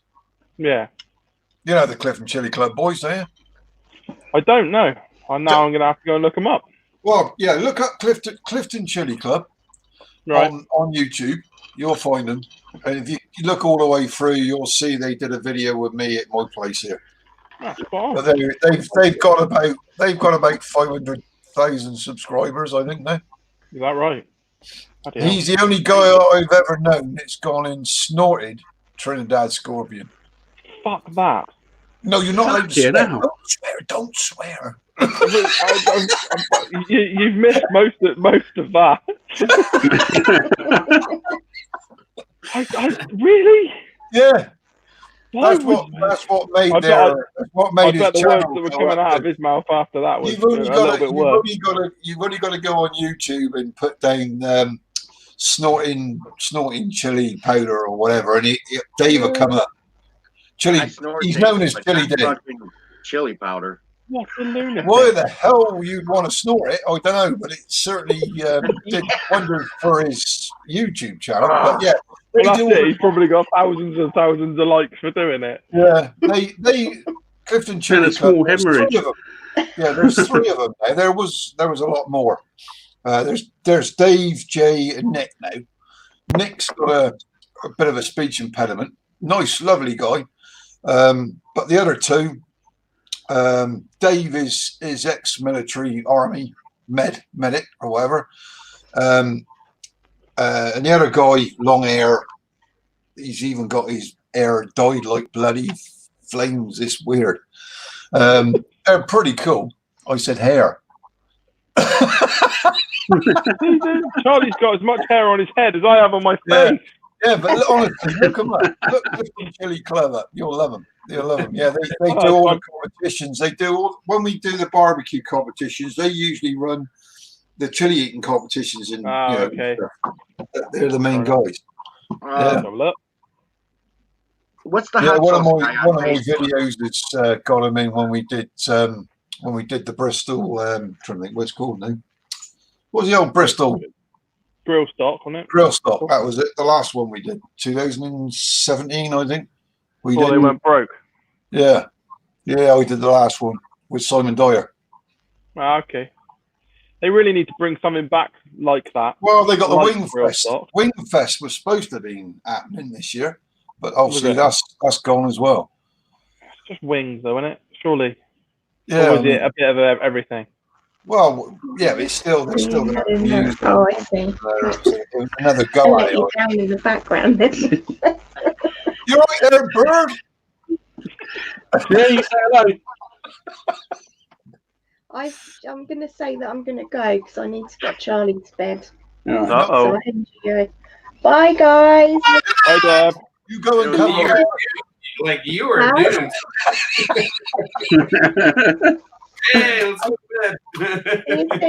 bed. Have you read back? Thank you. Have your ear back. Where did I think my missus has left me? So, But like, she did fill you up with a bloody great stein before she left. You turned us off. She was like, "All right, bye."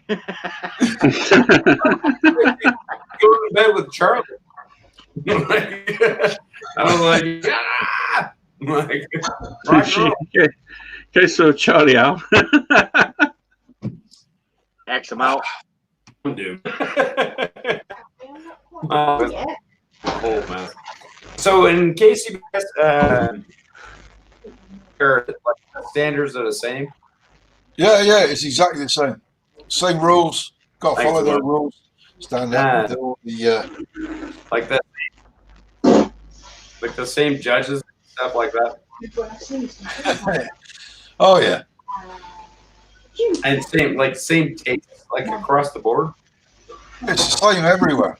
You got to follow their rules wherever you are. Yeah, but even here, like you get different regional tastes and stuff. So like from competition to competition, you like need to like square your tastes away. Is it like the same there where you need to like tailor it to like a certain region, like? Yeah, it's a bit. I mean, I've always said the same. I mean, you're not supposed to go by what you like. You're supposed to go by, their rules. But it's still, at the end of the day, it's still your taste. Do you know what I mean? I've always argued the point where I know you're supposed to follow the rules of this, that, and the other, but everybody's got a different taste. Not everybody. If I say, "Oh, that piece of pork or chicken is lovely," the other person will say something. I mean, that's why you have a load of judges, I suppose. But yeah, you know what I'm saying. Everybody tastes different. Yeah, and hey, speaking of like your T-shirt, Aaron Franklin actually got into the Barbecue Hall of Fame. Yeah. Oh yeah. I haven't been there. One of my fellow judges brought it back for me. I haven't been there either. And it's supposed to be like a 5, 6, 7, 10-hour wait line. Yeah. Yeah. We don't queue over here. We have to book. Nobody would wait in line for anything over here. We have. I mean, it's crazy. I can't understand why they do that. Just book.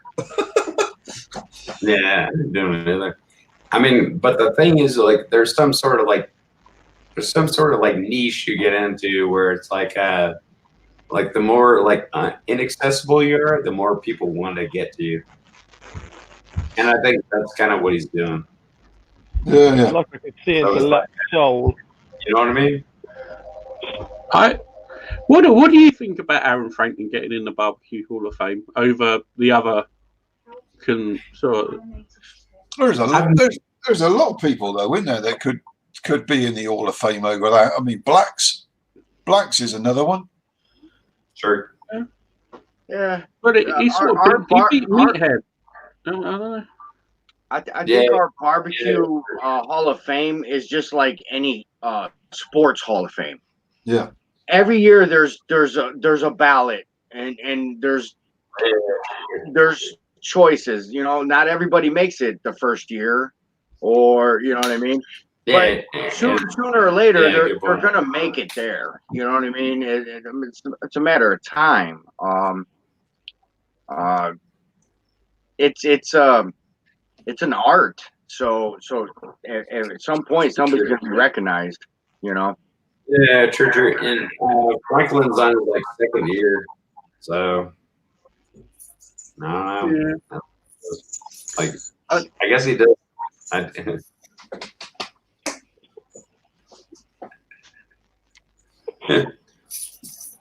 Deep breath in and out. Yeah. We're all still alive. Don't worry. The airport. That was terrible. Hey, Yes, what sir. what Facebook group do you run? I know I've been invited to a few from you. Oh, me? Cider? Yeah, Me? cider. Yeah. Well, if it's got my face on it, it'll be me. Man, look, I got 3,400 people on Facebook. So from my racing to my cooking, I got all these different groups. Always invite me daily. I can't keep up. I must have liked honestly probably a good 500 groups. So when I'm scrolling through my Facebook, all I'm seeing is groups. I don't see anything else half the time. But Yeah. I know you've invited me Yeah. to a few. I'm I'm gonna have to go back. I've got two. Mine's Cider Talbot Photography, because I do a bit of everything. Yeah. And the main barbecue one is just Cider Talbot. But my YouTube channel obviously is Cider Talbot too. And then I've got one other, which is like me dogs mainly. Okay. But yeah, just stick my Cider Talbot into Google. You'll probably find me. Right. I want to say we are friends on Facebook and YouTube already. Yeah. Oh yeah. Cider has some real cool dogs. Well, I did have a lot more, but they keep dying on me in the last couple of years. It looked like some kind of it's a husky. No, he's Malamute. Alaskan Malamute. He's Okay. This Okay. is the smallest, but he's the oldest. Yeah. He's the most Oh, cute. miserable Does bastard. he? Does he shed the most? No, he doesn't. Not really. Hey, have you ever put ice bath in the tub for him? No, he'll eat the ice. He won't. He don't get in there. He don't get it. The other ones out there, I can't have them in the same room because they fight. Right. Two It sounds males. like my cat. It sounds like my cat. Two males. Two females. Yeah, we did have a long-haired female as well, which is up here. Hang on, I'll show you her. She died. She died last year. Dang. Isn't that the worst? How we could go through all these pets in our lifetime. You know what I mean? I remember pets from when I was a kid, and I've even had parrots that actually have had passed away, which they say should outlive us. You know? Oh, yeah. Lived a long time. They do live a long time. Well, they also are needy, and they get anxiety, and they will pluck their own feathers out and more or less kill themselves. Suicide. If they're not happy with their habitat. Christ. No, not when you spend all that money on them. No. It is not nice. Oh, I said Christ. I didn't say nice. Ryan, you met all three dogs, didn't you, when you came up and saw me? The long-haired one. You saw Ula, the long-haired one. Yeah, we lost her last year. Yeah, I remember. They're all beautiful dogs, man. Yeah. Really, really nice. Big dogs. Yeah. Reason comments, people. Yeah, we went down Here's the some wood. dang comments. So, Smoking is trying to steal Charlie's hat. You didn't notice it, did you? I don't know. You can have it. Like, boom. I don't know who. It's like the video game, The Claw.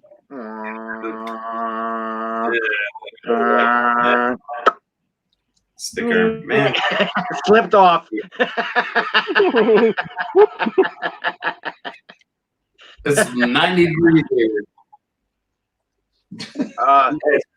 It is freaking Jimmy Q asked you a question, Cider. Are you still trucking, or did COVID take you off the road? Well, long story that they took us off. I got furloughed for 3 weeks, but then in between getting furloughed for 3 weeks, I had a letter from the NHS saying that I was what's the word I'm looking for? What's the word I'm looking for, Ryan? 12 weeks. Oh, Hey? Safeguarding. Yeah, because I had a heart attack last year, they wanted to basically. Hang on, I'm on my microphone lead now. For God's sake, what's going on? Yeah, they wanted to make me isolate for 12 weeks. So I've done about 9 now, and I've got my Harley out, and I can't cope. I can't stay in any longer. I've got to get out there. So as long as I'm on my Harley, me and the missus has been out on the bikes, and we're still staying away from people.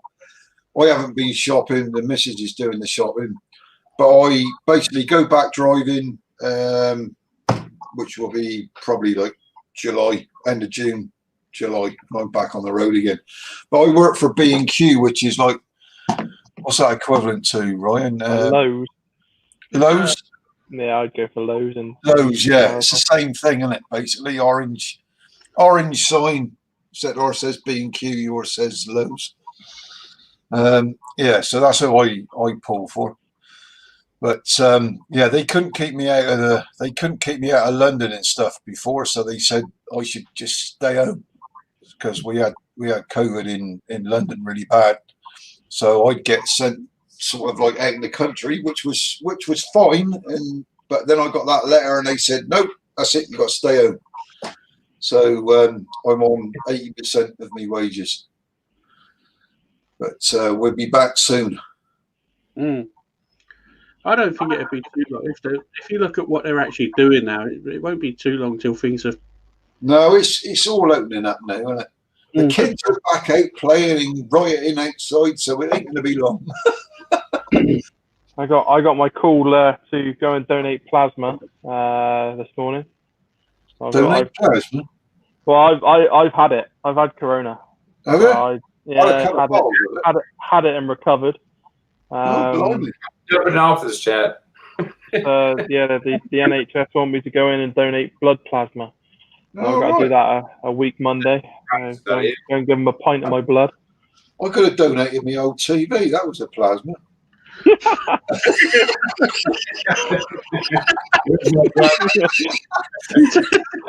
Sorry. I like that.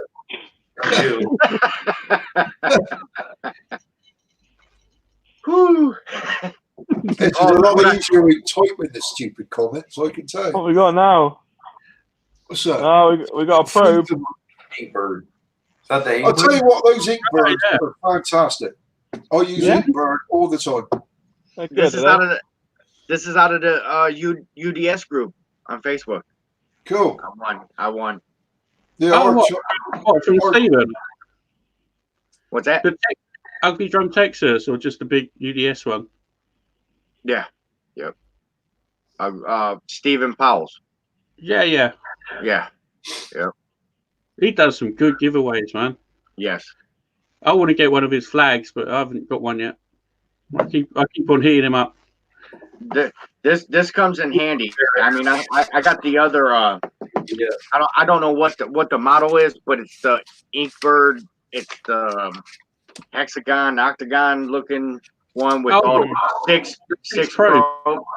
Yeah. Mm-hmm. So this one I like because I couldn't monitor the ambient in the pip loss with the other Inkbird, and I can actually probe with this. You know, I like big butts, and I cannot lie. I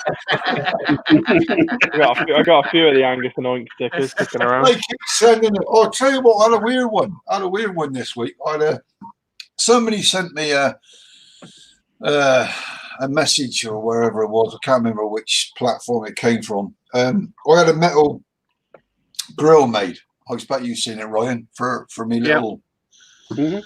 And somebody from London got hold of me and said, Who made that? I really want some. I want them to make me. So we own. I'm trying to think what grills they are. They got these big aluminium. Can't remember who it was now. Big aluminium grills from abroad somewhere. I don't know where they were from. It wasn't America. It was from somewhere else. But they wanted these custom grills made. So could I put them in touch with the guy that made them? I said, yeah, not a problem. So we did that, and then all of a sudden I had all these bags of charcoal turn up. just for putting them in contact. So No way. I've got so much charcoal out here, you won't believe it. I love it when that sort of thing happens. That's pretty sweet, man. Oh, This is why I'm saying you guys should start your own like barbecue hot seat or whatever you want to call it, in the UK, because like there's some good folks, and like it's all throughout Europe and like different time zones is the thing, and that's what you mess up in like in the US. You have a friend of mine over in the US called Dr. Barbecue. Yeah, Have you I come know. across? You come across Yeah. him? Ray Lamp. Ray Lamp. Yeah, he's in Seattle. Yeah, that's right. And his missus. His missus follows me all the time. It was really funny. I'd never met him before, and then we did a barbecue thing in Bristol, and Ray Lamp and his missus turned up, and they come up to our pitch, and his missus just came up, Cider, oh, your dogs, you're done on food. What the bloody hell's that? I couldn't work out who she was. Then Ray came over, and he said, hello, mate. He said, we follow all your videos and all. A lot of it was before I got into putting videos, putting barbecue. It turns out it was all about everyone in the YouTube. Sorry, we're all talking at the same time, I think. Hang on, what's happening now? He's got the itchy scratches. Yeah, it turns out I know every single person, barbecue community, where they live, what their last All cook over the was, world. all the cookers they had, all over the world. all over. Not just in the U.S. Charlie's This got a little dude black knows book. you guys. He knows what you're cooking on. Your last video, your first name. Like, He may have your phone number. He may have your phone number if you don't mind talking to the cat. phone number, you name it. Yeah, he's quite well known in Korea. No, it's not. No, it's not good. I get banned, timed out, and everything else. There we go. Look, Ryan, the Hot Seat UK. I'd watch it. Jimmy Q. Yes, yeah. Hey, it You would like be the something feeling of it? because it's a different time zone for us. But So, guess what? thank you. That would be putting a shoe on the other foot for you guys. You would build your core where you're at, and you would catch us at certain times jumping in because of all the huge time difference. Yeah, I guess if you did like the hot seat, whatever, not necessarily the hot seat. You would started name at it. sort of Yeah, like you would 8 o'clock, name it. Yeah, you would name it something different. Obviously, you start at 8 o'clock. You're going to catch the Americans at 9, half 9. I did. That's what I'm thinking, and that's what I'm thinking too, Lip. I think it's a really good idea that you guys like start up something. Because I mean, you already have Facebook groups, but like start up something on YouTube, and like you guys would have like a killer show, and introduce people who aren't famous to the U.S. Because I love that stuff, man. we get like different recipes and different outlooks and different interpretations and definitions. And different times. All that too. But you know what I'm saying? My old lady, Mrs. Lepp, wants me to start doing more old world recipes, which knowing you guys now, I know I could reach out to one of you guys like, hey, what's an old world recipe that you guys grew up with? You know, talking about grandma's recipes and stuff, you know, and doing something like that. But that was for a food truck, actually. So I would have all the different world traditional foods for different countries, utilized and displayed through my truck. Yeah, you guys can access a totally different time zone and try to like relate to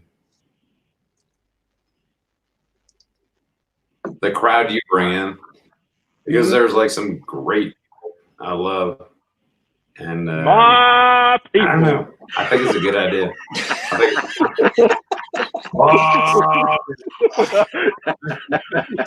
Holy shit, that was right. Don't swear inside there.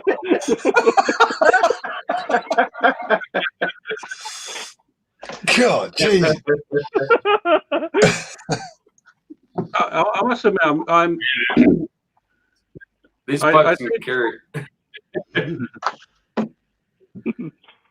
I am connected with a lot of people in Germany and Holland and stuff like that on Instagram. I must admit, they're really big on barbecue over there. So so it'd That'd be cool. Okay. So say you you build some kind of show format, you know, and a guest and a panel, whatever you got going on, and you start reaching out to those people on Instagram. Even if you only know them on Instagram or Facebook, reach out. You know what I mean? I follow a hot sauce dude. I'm not thinking of his name, but he's got the white beard, bald head, and he goes all over the world challenging all the different people. He came over to the UK. He came over to the UK. Oh God, I've met the bloke. He's friendly with the chili queen over here. I can't think of her name. Let me hang on. I'm gonna have to Google it. I'll have to Google it. Hey, remember the days of flipping through pages? Now we just type in something. Yeah. Yeah, it's easier to find. Yeah, I'm just trying to find her. If you guys don't start up your own dang hot seat, I'm gonna start one up for you, and then you're gonna suffer, and you will die. Charlie's a good IT guy to have behind the show. 10 o'clock at night, something like that. Well, let's do it like 9 at night. I'm like, hey, you awake? Hello. Oh my God, help me. I'm dead asleep. I'm up for trying to do something similar to maybe a hot seat type of thing. I don't want to step on anyone's toes though. You know what I mean? CJ's a nice guy. Kent is amazing as well. Doesn't matter. Have you checked out restaurant like at Judge Burkle barbecue? What about him? Yes, that's him. That's the chili queen. She's from England. He's from America. Go back to the chili queen. She's more interesting to look at. He has a tube of nuts that are hot, and it's a challenge. That's it. Yeah, that's it. Yeah, I know what you're on about. Yeah, that sounds a bit familiar. Yeah, if you go on to what's she got that's hot? Well, she got this hot. Drop it like it's hot. Drop it like it's hot. She did that. She had all those bloody what was it 50 Reaper peppers or whatever for charity to get her to was it America or Australia or somewhere or another? I don't know. Yeah, League of Fire. They got world titles all over. Yeah, League of Fire do this. They're new. They're chili eating competitions, but they're new. And Clifton Chili Club don't get on with them because like Clifton Chili Club's been doing it for years and years and trying to take over. These guys are trying to take over. But this guy that you're on about, he's not that good actually. He came over here and she beat him, no problem at all. So when I was going through my self-promotional stage and Facebook friend request and everybody, he was one of the guys. So he went live on Facebook a lot. Yeah, he did. I would watch him, and he would actually be tapping out a lot. Wait, who did? What's his name, brother? I'm trying to remember his blinking name, man. So that It's not Scott, is it? Hang on. I'm trying to find this. there's another like ginormous pepper challenge thing where they charge like where the stars come on. You know that one? Oh, Hot Ones? No, not Hot Ones. Hot Ones is cool. Yeah, something like that. I'm trying to find what his name is. Hang on, you have to excuse me. I've got to go in, take a leak. See who's at the door. Hey, you got to knock at the door. See? What's going on at the store? Scotty Scoville or something like that. That's his name, Scotty Scoville. Now I was thinking about like the one where Charlie, Ryan, Charlie did that Fugo box and all that. Yeah, I did that thing. And I did the Death Note thing. That Death Note thing was like, All right. I wanted to do the Death Note thing. I thought your head was going to explode. You didn't. You did look very well at all after that. It was not good because I mean the problem is like it just kept building up and building up and building up over and over again. Like so that Choco whatever, I was like, still of it. But that thing just kept building up and building up and building up. I was like, not in a million years. So yeah, so I did it. So when you started a hot, you can't take heat away. Just like the griddle. Yeah. Just like the drum, Yeah, exactly right. Scotty Scoville. Johnny Scoville. Johnny Scoville. That's him. Johnny Scoville. Johnny It was Scoville. like Johnny Scoville from whatchamacallit. There it is. Yep. League of Fire. That was huge on YouTube. Yeah. I would not do that. There was a big old dude who did like some challenges and like threw up and everything else. Oh, they get the hiccups. I'm sure. I'll bet. What again? Can't even breathe, and they're like milk's just pouring down them. It's like they won the Indianapolis 500.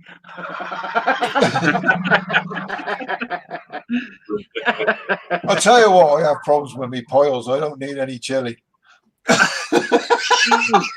I can't even eat red sauce, brother. I can't even eat red sauce on a pizza. Swear, it's that bad. I take 2 antacids a day, and if that didn't work, I'll take 2 more. Then I smoke 2 joints before I smoke 2 joints. Then I smoke 2 joints before I smoke 2 joints. If you could get that. That's what put hairs on your chin, see? Hey. I wouldn't know anything about that. Ryan, you got to smoke more, dude. Is that what I've done wrong? It may be small, but it's perfectly formed. That's all I'm saying. I'm always giving him stick about his little beard. I got more on my eyebrow.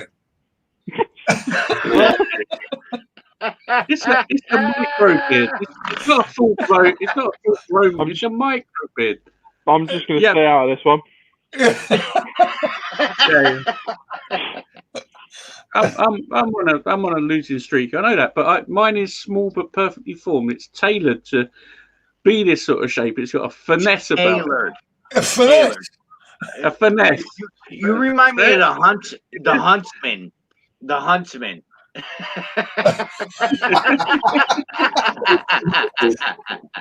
What's the huntsman? Makes 0 sense whatsoever. Dude, still. Huntsman. I'm gonna hunt you down and I'm gonna murder us. Bro, did you ever see the movie? I'm gonna murder us. No, what movie? Like The Huntsman. killing a deer? Like, no, I don't know the freaking movie. This guy sometimes I thought I got Deer to Hunter. That was a weird movie. It was really good. Mm.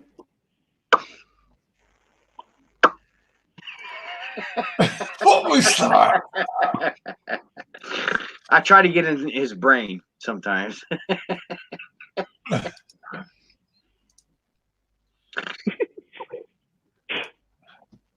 Charlie's doing a lap now. Who's in the chat? Everyone, say hi. Who's in the chat still? Who is in the chat? I'm showing 7. 7. 7 watching. Oh yes, and 5 of us are right here. Who's in there? Raise the roof. Smoking Q. Hang on, we got one here at Smoking Q's. Hi. Who is that? Shit.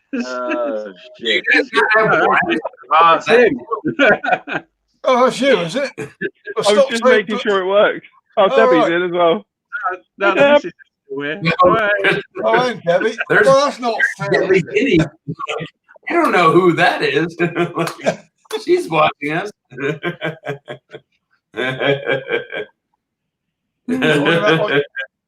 So I'm gonna have to go in here now and flaming. Hang on. That's a mystery. We have a mystery guest in called Debbie Guinea.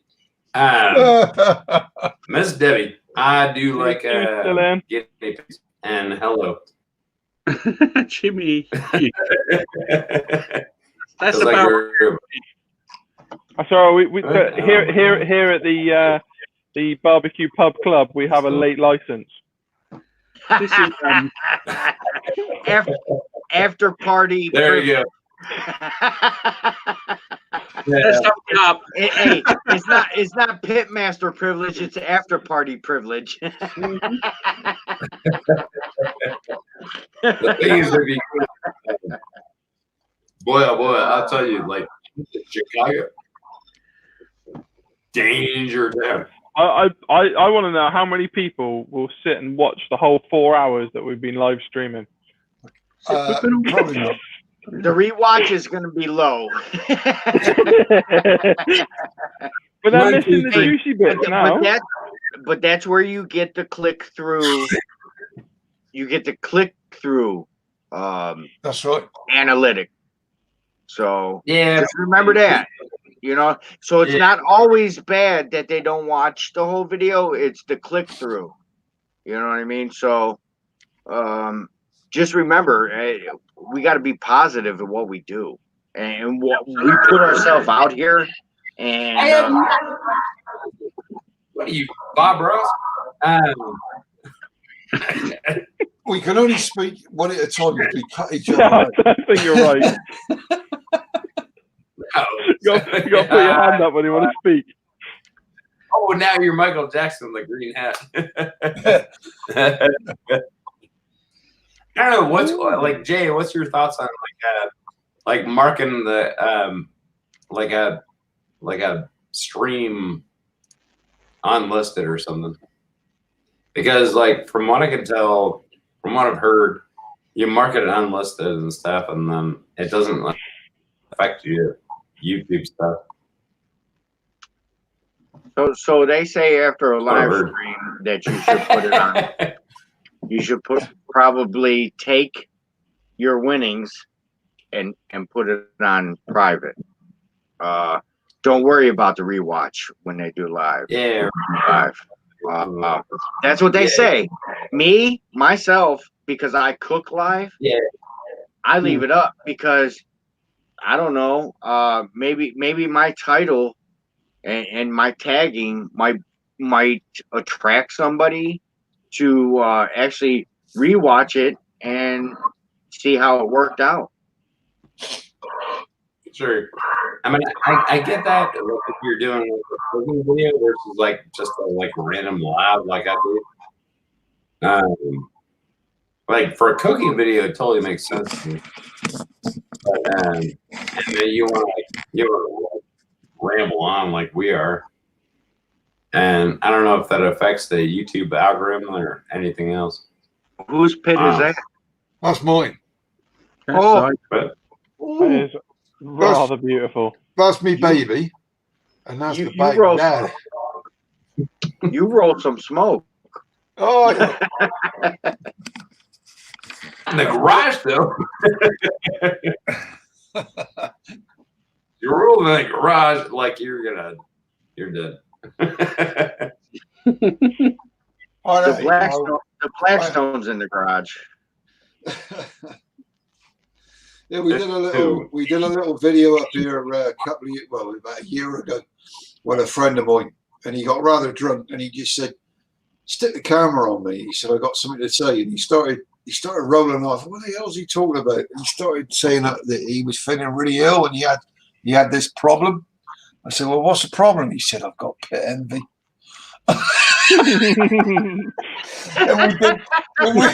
and we did this video. I put a little link in. Go and watch.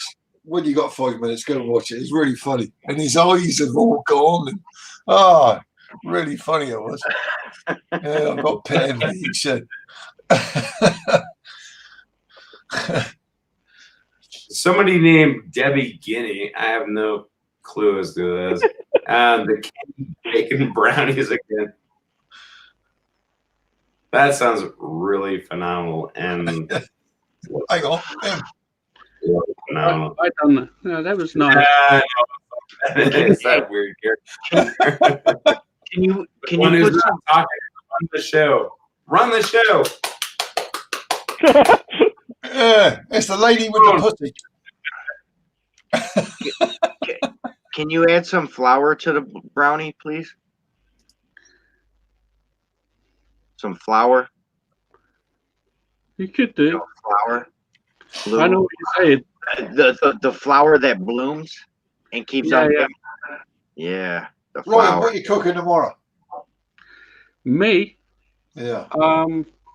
ribs and steak. Little what are the ones that come off the back of the loin? I can't even remember what they're called now. I'm pissed. The baby back. Oh, the rump roast. The little ones. A little bit of a rump roast. Yeah. Steady. A little bit of rump roast. We're gonna have to. Yeah, baby back ribs and some rump roast steak. Yeah, You're I got doing some pork. lep rump roast. I got a great big lump of pork and some pork belly, a decent smoked belly. I think. All right. I got a pork belly. Hey. Yeah, we all. We've all got a pork belly. No. Rocking Stanley. That's so many by barbecue. So we got the rump, we got the belly. Yeah. Yeah. I've got all this mutton. We got a local farmer that she keeps saying, "Come down and have some mutton." So I went and got some last year, and then all this happened. I was going to cook it like now, and all this happened, so I can't have anyone around. I got this great big leg of mutton. Lamb. I mean, it's massive. It's like it's a big sheep basically, you know? And the shoulder. I've already cooked up the. What did I do the other week? We did a stew, like a really sort of a curry-fied. What did we use? Neck fillet. We used neck fillet. That was beautiful. Absolutely beautiful.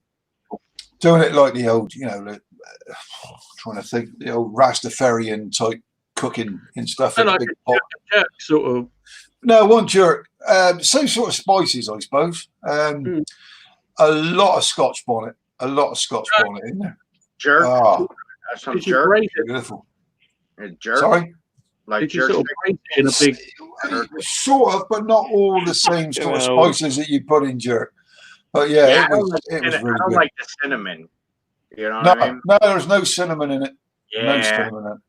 Yeah. No cinnamon in it. A lot of green stuff. I like green stuff. I like green stuff. Really Yeah. good. Yeah, yeah, we gotta. Yeah, Oh man. we I should. like Have green. We'll like- have to. What I'll have to do is see if we can get Simon Dyer into one of these. He won. He won barbecue champ. Look, you got this. What's this thing's running right at the moment? Sweet Masters, Channel 5. Is it Channel 5? Oh, Fire Master or something. Fire like that. Masters or something. Ray Lamp was in the first one, wasn't he? As a judge. That's the American version of what happened. We had a thing called Barbecue Champ over here in 2015, was it? I think it was, somewhere around there. And my mate Simon Dyer won it. He won 20 odd grand. I don't know what it was.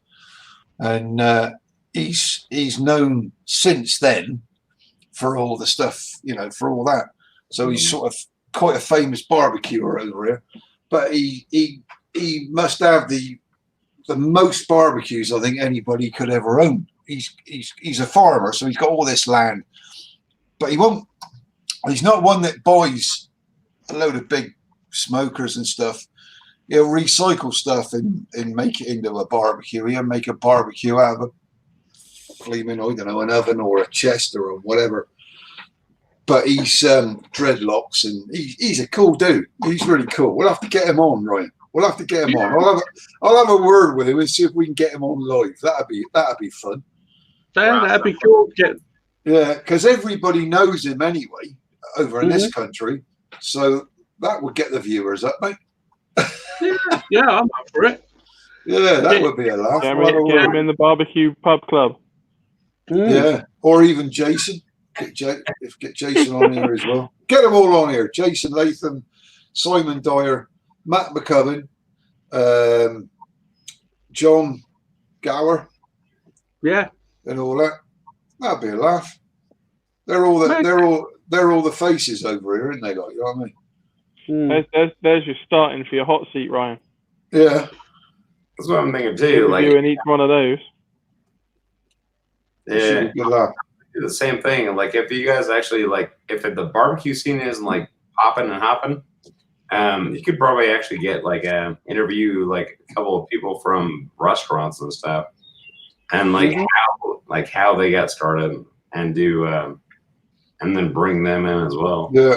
If they're sort of well known, I mean, we got a couple here in Swindon that have done really well all over the world and in America. Sure. You know what I'm talking about, Ryan? Yeah, I could think of a couple of people. Who won? I don't know. I don't know if he'd come on though, to be honest. Well, he's just started. The guy who I'm on about now, who lives in Swindon, there's two of them. They win everything. They win all the KCBS competitions. I won't say they win it all, but they do really, really well. They went to America and won the Jack. Did they win it? I can't remember. I can't remember. Now. I know they competed, and Yeah. just to compete in the Jack, you got to be doing all right because it's an invitation competition. That's right. Isn't it? So, Yeah. So that might be worth talking to. yeah. So if we can get them to come on here, you can sort of interview them or whatever you want. You know, I can have a word with them. To be honest with you, I'd be surprised if they didn't come in, because a lot of these people in the competition game and everything else, they're kind of dusted for competition this year, and so take advantage of it while it's happening. Yeah, And I then mean, that's right. and Because to be honest with you, I love talking barbecue. because there's nothing Sure, big so- going on this year. Mm. They've started their YouTube channels going crazy now, because obviously he's doing competition brisket and this, that, and the other and shit. And he actually was taking lessons before. Everybody who's doing KCBS has usually taken lessons from these guys, and he's now putting it on YouTube for everyone to see, and it's quite good actually. Yeah, 100% true. So I think now's the time to snap at that. I don't know. One of you people need to start this whole thing. Because you're my UK barbecue. What are we even now? UK barbecue. Yeah, Ryan, you taught me something tonight. I've never even heard of this StreamYard before, so you've taught me something tonight. Good old boy. I've been doing this on and off for about 3. Well, I started in October, and then my laptop went squiffy, so I done a couple then, and then the internet was rubbish. So I thought I'd get the internet sorted out. What did you say, squiffy? Squiffy. Yeah. Bad, basically. I know what he's talking about. I like it. That's a new one for Charlie's arsenal of words. Kaput. Squiffy. All right, writing that down. It's gone in the book. Yeah. So where are you then? Where are you two? Who are we talking to? Oh, I know where you are. Charlie Yeah. and Paul. Yeah. Where are these guys to? Whereabouts? You're obviously over the pond somewhere.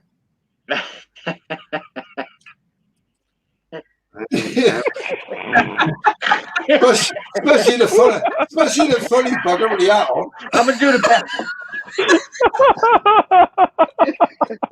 Yeah. I'm in Cleveland, Ohio. Oh, Charlie's in Denver, Colorado. wow. Okay, awesome. Marvelous. Somewhere else to go and visit. We love it. Yeah, come on out and be squiffy with me. Yeah. You started one leg, boy. You know what I mean? Yeah, get goes, though. squiffy, get does go. squiffy with it. He's gonna get squiffy. Yeah, get squiffy with it. I'm not sure of that dance. I like to dance, but I don't know how that dance would go. It'd go quite squiffy. I think it's gonna go a little something like this. Oh my lord! Oh, A little, I mean, just a teaser.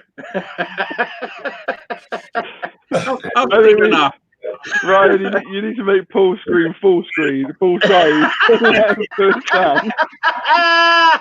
Hey, we ain't on the 75-inch no more. That would have looked awesome in the background.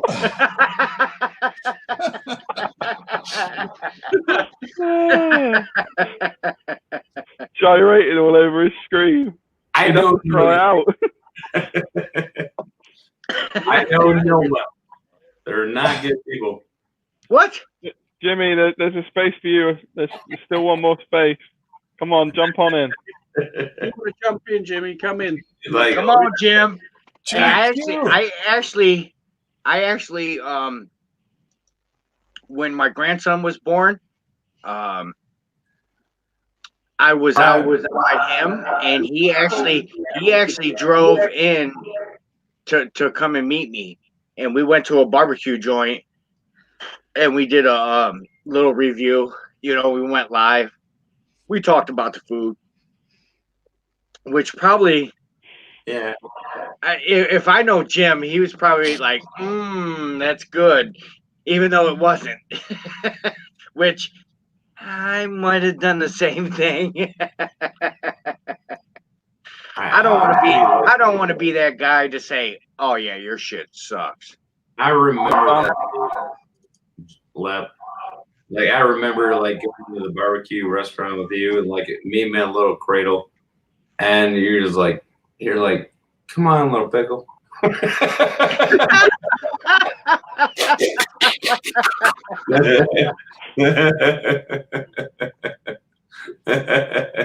So there's a sandwich that's frequent in the Northwest, Midwest territory, which is it's called a Polish boy.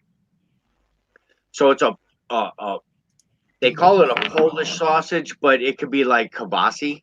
You know what I mean? So what they do is they smoke it and then they deep fry it.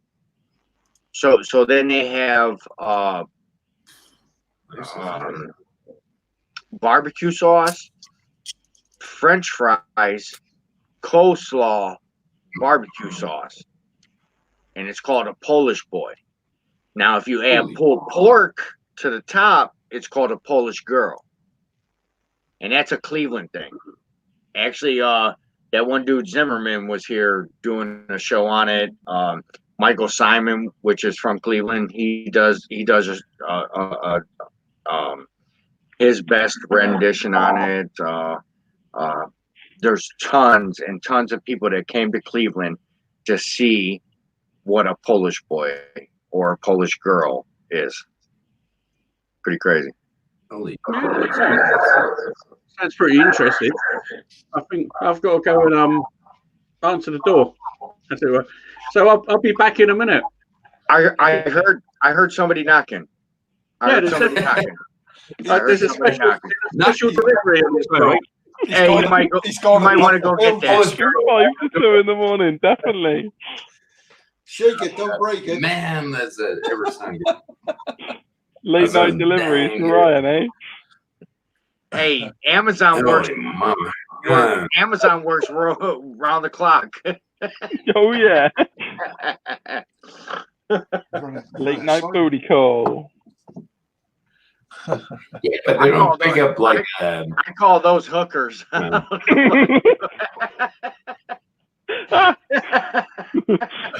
Late night deliveries are called hookers. I don't know where you come from.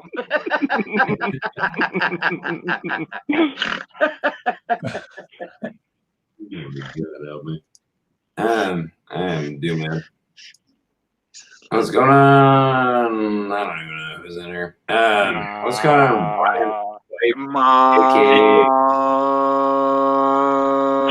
People.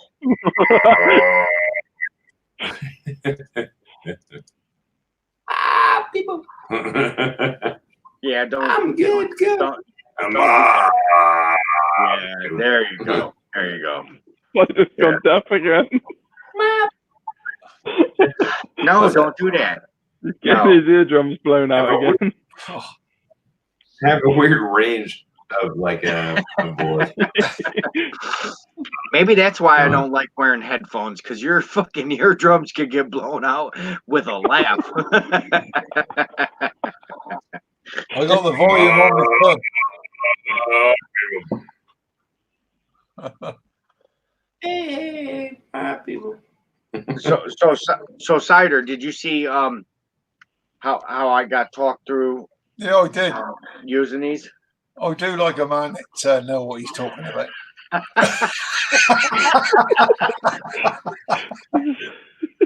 Stop blowing them first,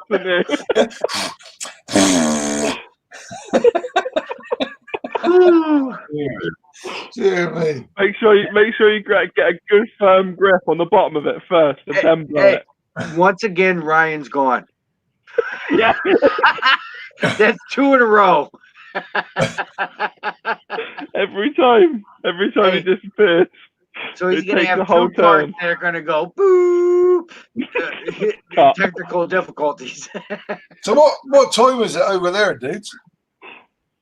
8:55. I just put my headphones in and heard get a good firm grip on it. What the fuck are you talking about? Jesus. It's like bloody early over there, isn't it? As soon as I put my headphones in, it's like get a good firm grip and do something or other. Yeah, Paul was just remembering how to use his headphones again. Oh, right. You're gonna have to rewind. You're gonna have to go back and find out what we were doing. Every time you go and collect your packages. Do you realise we are at barbecue in the future compared with these guys? Yeah, we are. We could do a virtual cook-off. Yeah. It's all about visual. It's not taste testers. So your KCBS is out the window. Yeah. Oh, No, good here. visual. Does it Yeah. pull? Is it moist? I got to be careful what I say here in case somebody watches it. Oh, I'm special. They got to sit and watch 4.5 hours worth of video first. Just to get here. Yeah.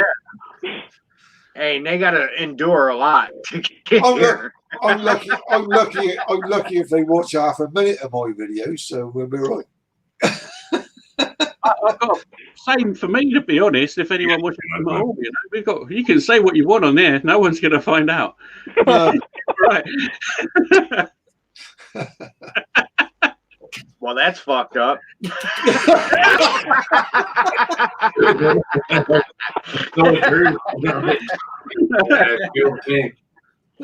Totally true. You were like, why aren't you monetized? I'm like, I don't freaking know. Like, got me, man. Because people don't like my videos. And even my kids are like, I was like, you watch my videos? Nah, but watch yourself a new crop. I was like, who that crud is Video Babish? So I looked that dude up and I was like, I tell you what, this has been the best night I've had since the lockdown. Thank you, Ryan. I've been doing this. Honestly, I've been doing this since Charlie. When did we? Probably mid-March. Every single day, mid-March. We've been isolated together. Social distancing. He's from another state. Every day. I've been getting up. I think we're like February 5. Yeah, I see you go up every day and again, but I usually try to come on, but obviously sometimes you can't always be there. Absolutely. Well, people got stuff to do. Yeah. Not during lockdown, we don't. No, I don't want to go back to work now. We'll just this is cool. Do you know what? I reckon that's going to be the same for a lot of people. A lot of people are going to be the same. They're not going to want to go back. No, I mean they're shouting at me now. When are you coming back? No, you're right. You can get another Polish man to drive your lorry for you.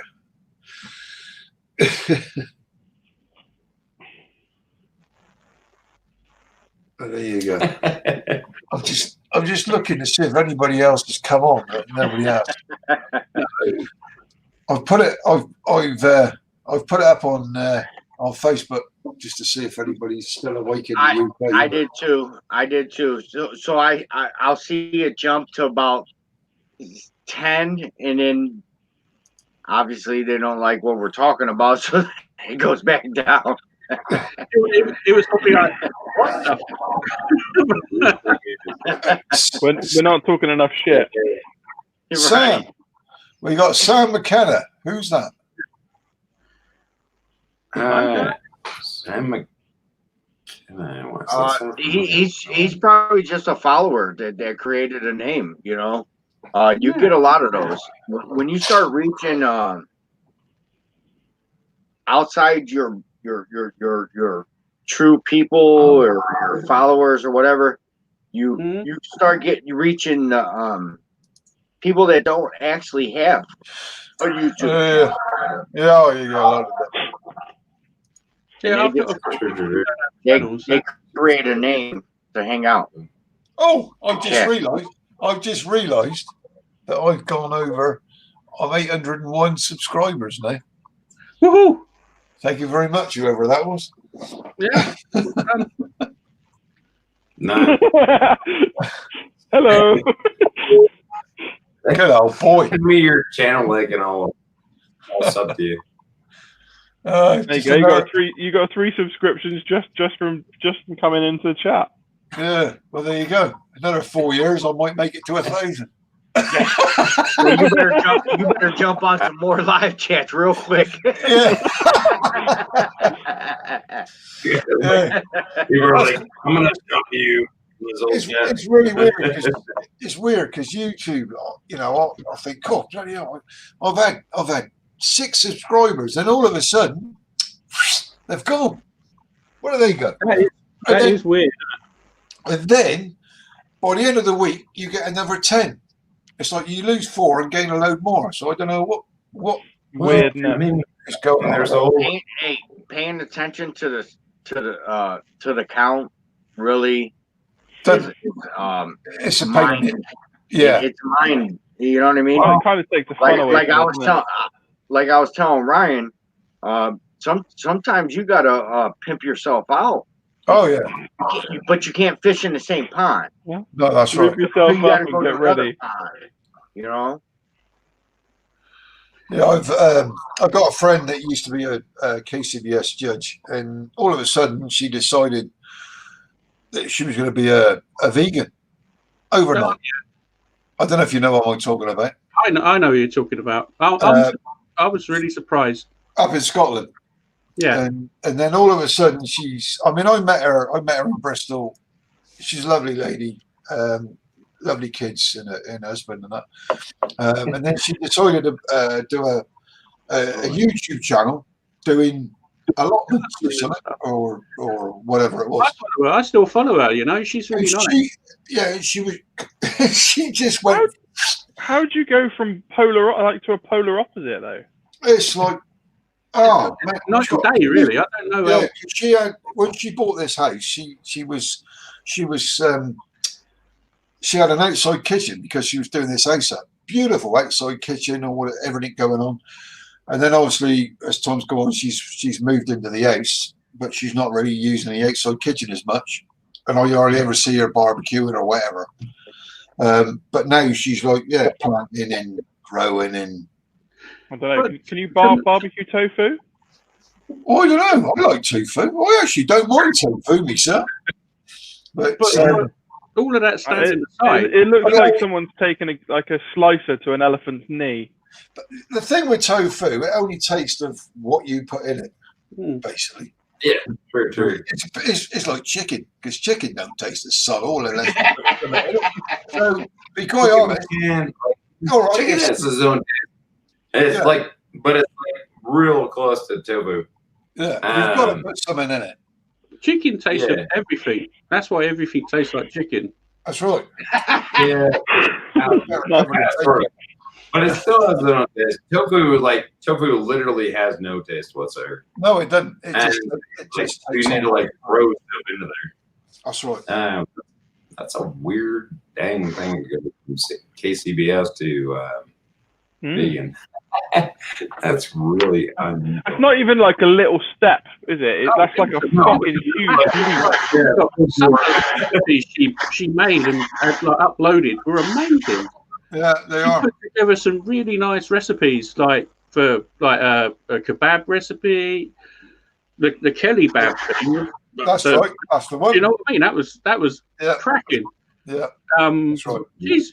She was still so supportive, you know. Yeah, she's. But equally as well, it goes to show she's got the increment to be a YouTuber because her channel now. She's also a writer, though, isn't she? She's a writer as well. And stuff she did the barbecue magazine and everything. She was part of the barbecue magazine, so she's got the gift of the gab. She's got the personality. She's got the looks. She's gone a long way. Yeah.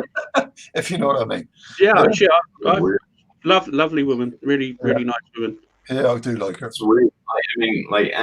It's not even like I'm gonna be vegetarian. I'm like, all right, cool, or whatever. Vegan is like hardcore. Oh yeah.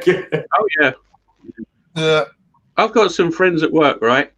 They won't wear leather shoes or wear a leather belt because they're vegans. No, they've only been vegan for a couple of years. I'm just like, fuck's wrong with you? I bet they tell you about it every fucking hour of the day as well, don't they? Yeah. So what do they wear then? What do they wear on their feet? They don't wear leather shoes. They wear plastic shoes. Recycled fucking car tires. I don't know what it is. It's like plastic. Shoes. They're not leather. Like, hey, you want a euro? Because they're get off your high horse and get on with it. No, I personally, it's everybody's personal choice to do whatever anybody wants to do. It's no concern of mine. True. Don't force it down my throat. True. As long as they like, the problem with the vegans is like they tend to be militant, Yeah. Yeah. so they will push back. Like if you're vegetarian, like it's like nah, slip up here and there, or they'll do like yeah, I'm a vegetarian, but like I'll do like fish. I was a vegetarian for like 2 years in college. Just because That's because you couldn't afford no food.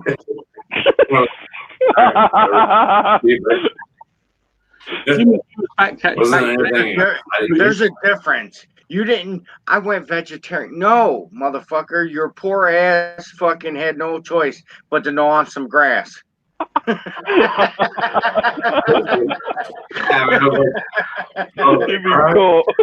Hey, he's raiding garden vegetable gardens. Jimmy Q, man, I'm sorry, I didn't see you were backstage. If you want to come back on, there's the link. Come back on, he's man. here. Certain spices, everything else, and like learn how to spice things up.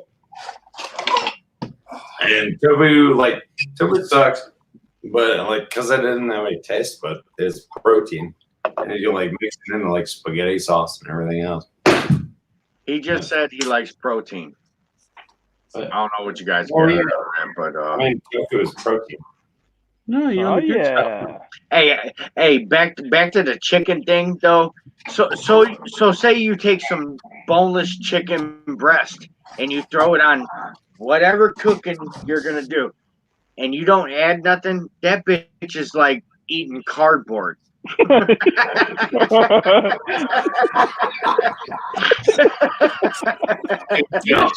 Yes and no. If you That's a really good challenge.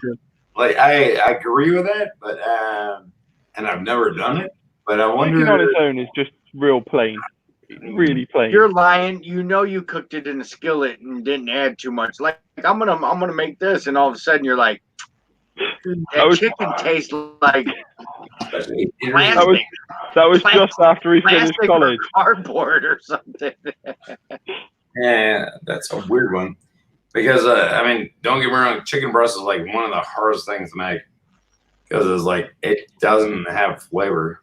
And Well, you gotta fillet it. it does, but it You gotta doesn't. fillet it, and then you gotta smash it, and you get some. That's why I go with boneless, skinless chicken breast or thighs, not the breast. Thighs. Oh my god. They already have the fat content. You don't have to trim. You just grill or griddle. You know what I mean? And boom, there it is. Hey. Sorry, And then number 6. you were down the bottom. I was looking for you to come along the top. And there was another bit. I'm sorry, Jim. Here we Welcome are. along, 6 brother. by 6 now. Oh, it's all good. Well, welcome along. This is where we're at. Yeah, we're doomed. Welcome to the fray. Go Buckeyes. Where are you, dude? I'm in Temperance, Michigan.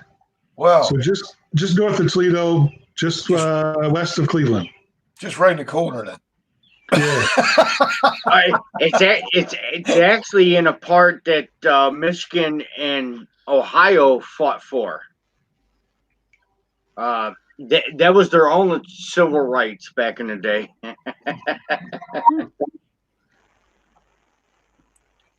Yeah. You know, there's I just moved to rednecks. Michigan, so There's I'm here.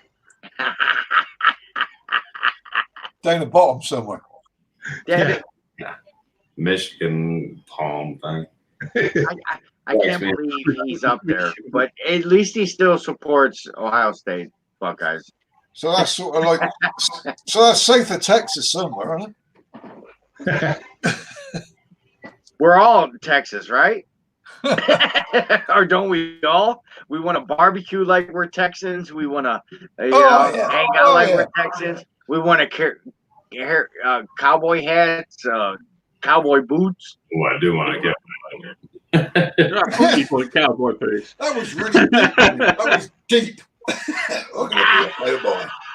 Yeah, no, Lep and I are basically on the north coast. He's on Lake Erie on one end, and I'm on Lake Erie at the other end, on the western end. Okay. I'm in the middle of UK. So we get a lot of freshwater perch and walleye. Perch. Do you eat them damn things? Hell no. I'm going to say, we don't eat them over here either. But No so reason you why it take couldn't be. you take them and you fillet them and whatnot. You chop it into chunks and you drop it in some batter and you deep fry it. And then you put it back where the fuck you found it.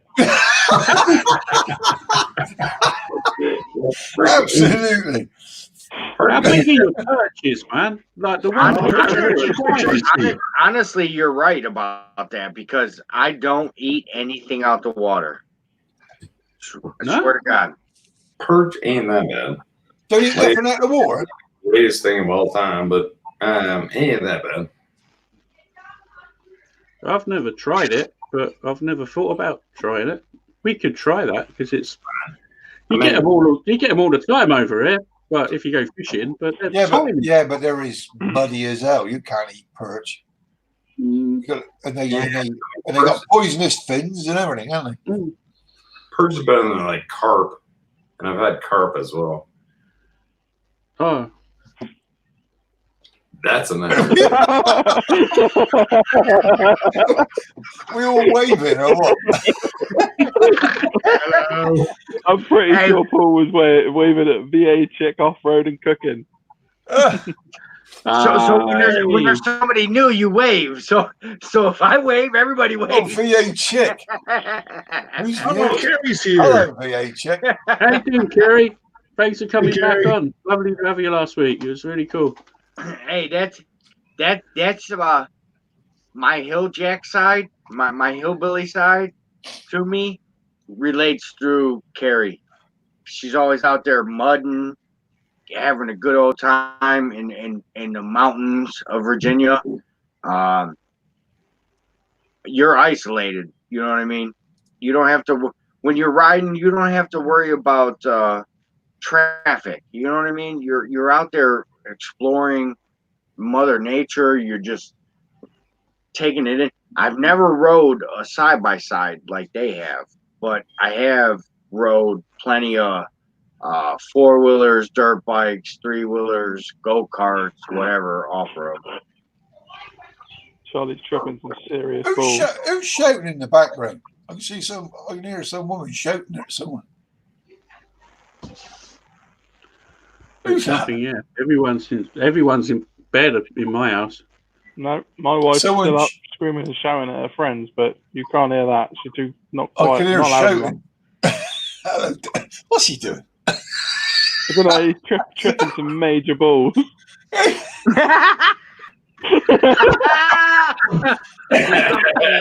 Denver, Colorado, man. It's in the tea. Leprechaun drinking, riding, and getting muddy. So much fun.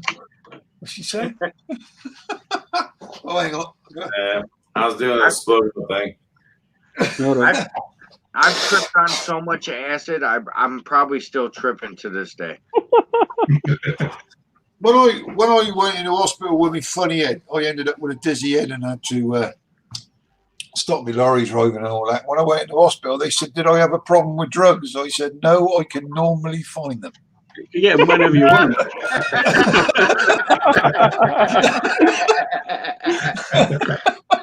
And they usually find me. Yeah,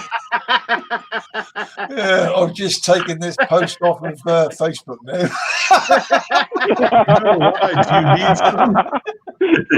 Quick, mark it as private.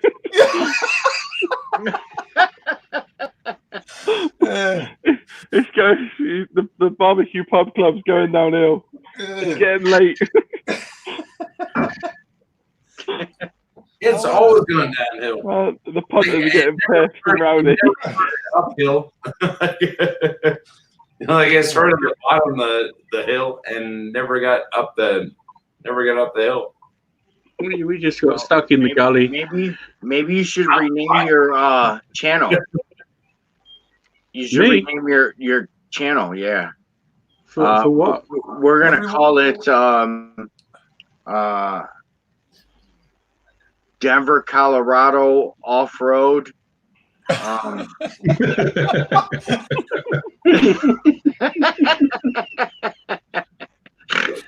my god.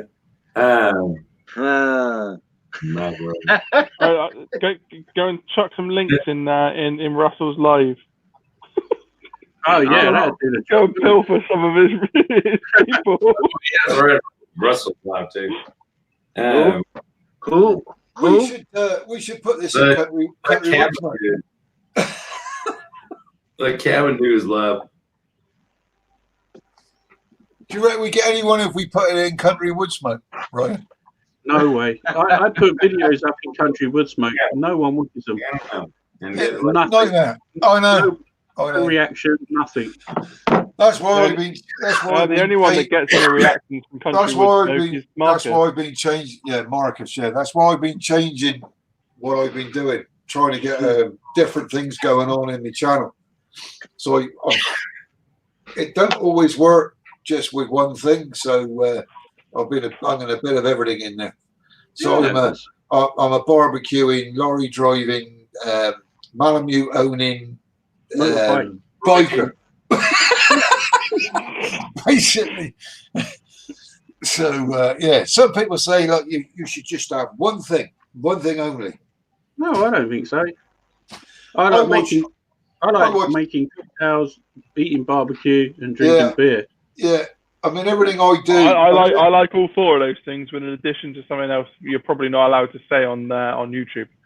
What, second-hand virgin? You can say whatever you want. You can pack that. I have done that for years. Too old. I will drive you. I'm not saying nothing.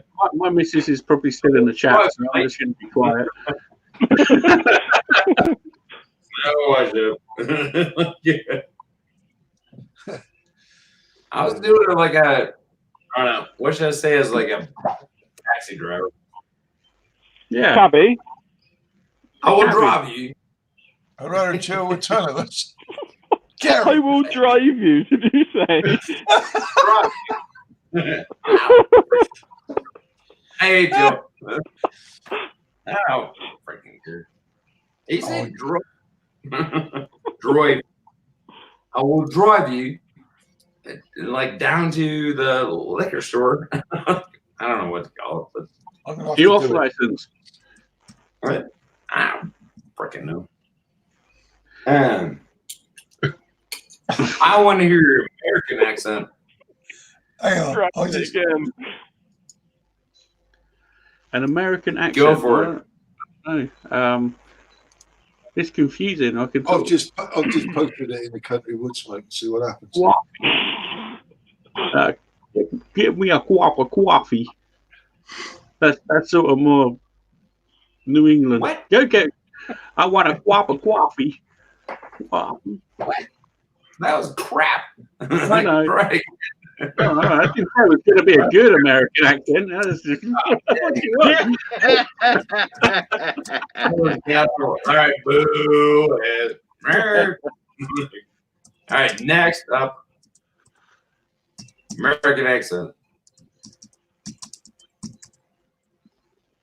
What? See, Debbie liked it. I made the right choice.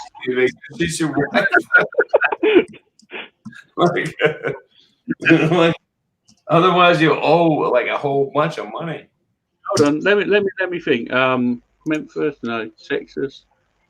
Y'all, how y'all doing? Y'all. Crap again. All right, let me think. The only thing that comes to mind for me is y'all. Oh, what is it? Would you like a spot of tea? Well, That was What? good. Pot of tea. Watch that chat now. Or just put us live. Hey, into, now Computer I could do English spot of tea. Oh, hello. Jolly Pip. Since one of Drink us fucking English beer. writers spoke like that, all right, mate. What, mate? Who was that? That's right. I'm He's like, a Londoner, isn't he? I was fine there. Man, that was crap.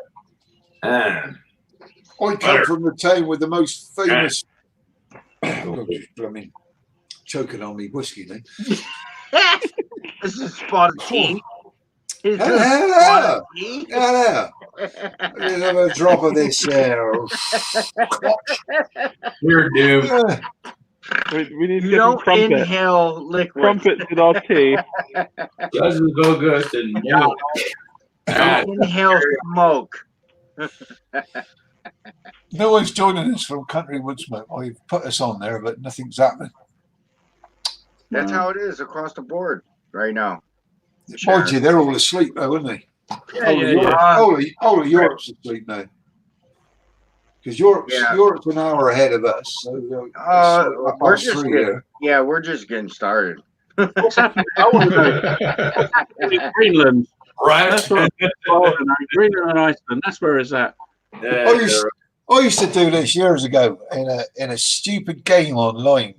I'm trying to think what that game was. It was you were like a what's the word? Avatar. What was it called? Real life? Something life. I can't remember. Years ago, all the bikers used to come in here. Everyone used to come in here. Barbecuers, everyone, and we'd all pretend to be something that we weren't. It's pathetic. Real life country. I can't remember what it's called. Eh? People used to get married on it and everything. Really weird. Really? It's called country. All right. I'll ask you one thing. Who knows what a wee button bin is? Pardon? A what? A wee button. A wee button. So a small button. A small button. You're talking Scottish. A wee button, laddie. A wee button, like. Huh? A wee button bin. There's a moose about this house. Yeah. Yeah, talking Scottish, like. Yeah. Yeah. Yeah, buddy. Name like an old school kind of singer. I've seen that somewhere before. I grew up on it. We were destined to meet. You got a tattoo of me on your arm.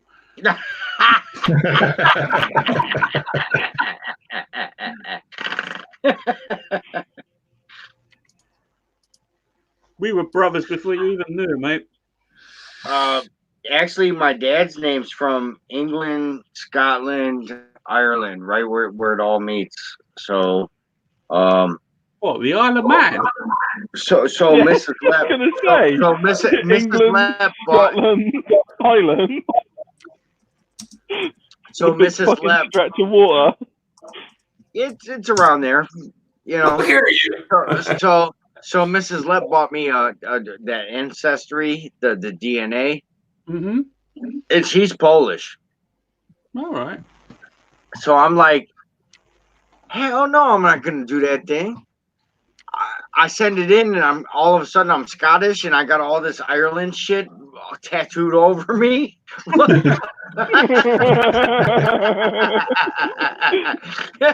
was like, it ain't happening. I said, you want to find out where you're from? Go ahead and send that in.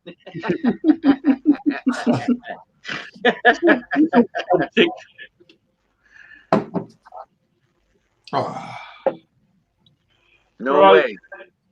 I think I'm going to clock off, guys. What's the matter with you? About time. Lightweight. Who said that? Oh, yeah. He's going to go to bed. This isn't on the live, yeah? He needs to go to bed and give his beard time to grow. You can't do that.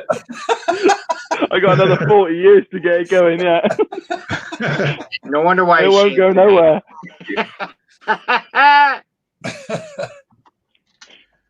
I'll just get a fake one for the next one. Stick it on. that would work. Yeah. Don't worry, I'll find something.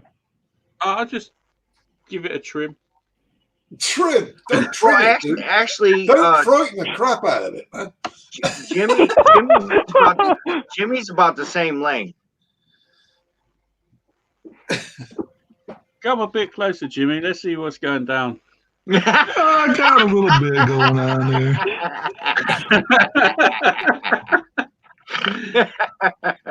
Is it a Right then, rabbit guys. or is it a hare?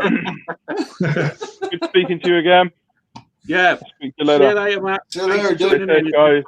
Catch you Cheers. later, buddy. Bye bye. Bye. Oh, we've all gone bigger then. Oh, man. Oh, there we go. I'll tell you So what. did our beards, Ryan and Jim.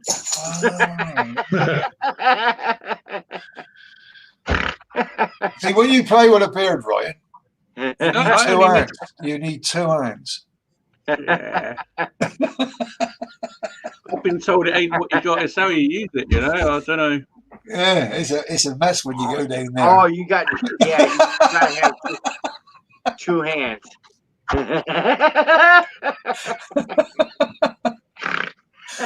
Yeah.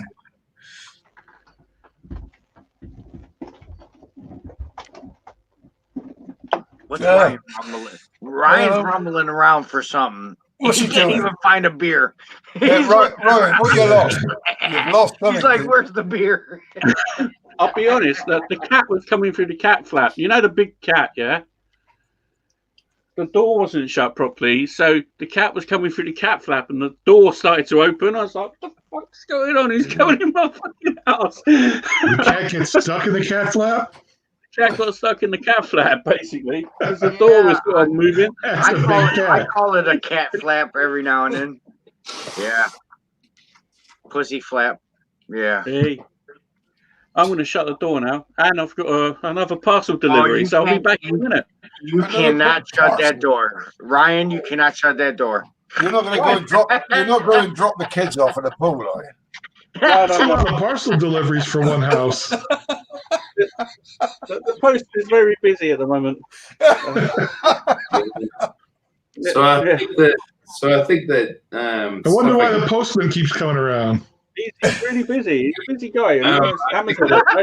stuff I grew up on was Harry Lauder. Oh, How shit. old was that crap? Happy Friday, guys. God the hell.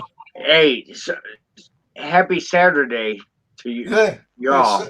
Yeah, Saturday morning. Yeah, it's Saturday. It'll be happy Sunday because I'm going to sleep through Saturday.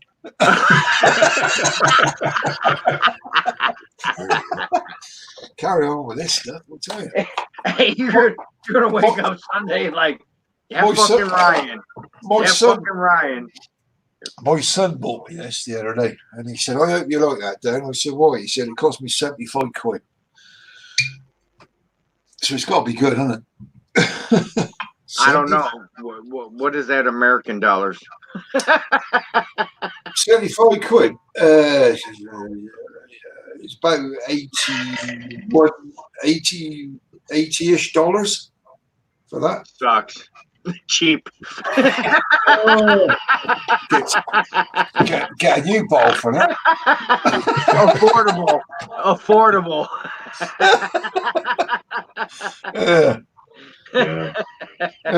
If I go to my supermarket and it's on offer, I might buy it for 25 quid. You know?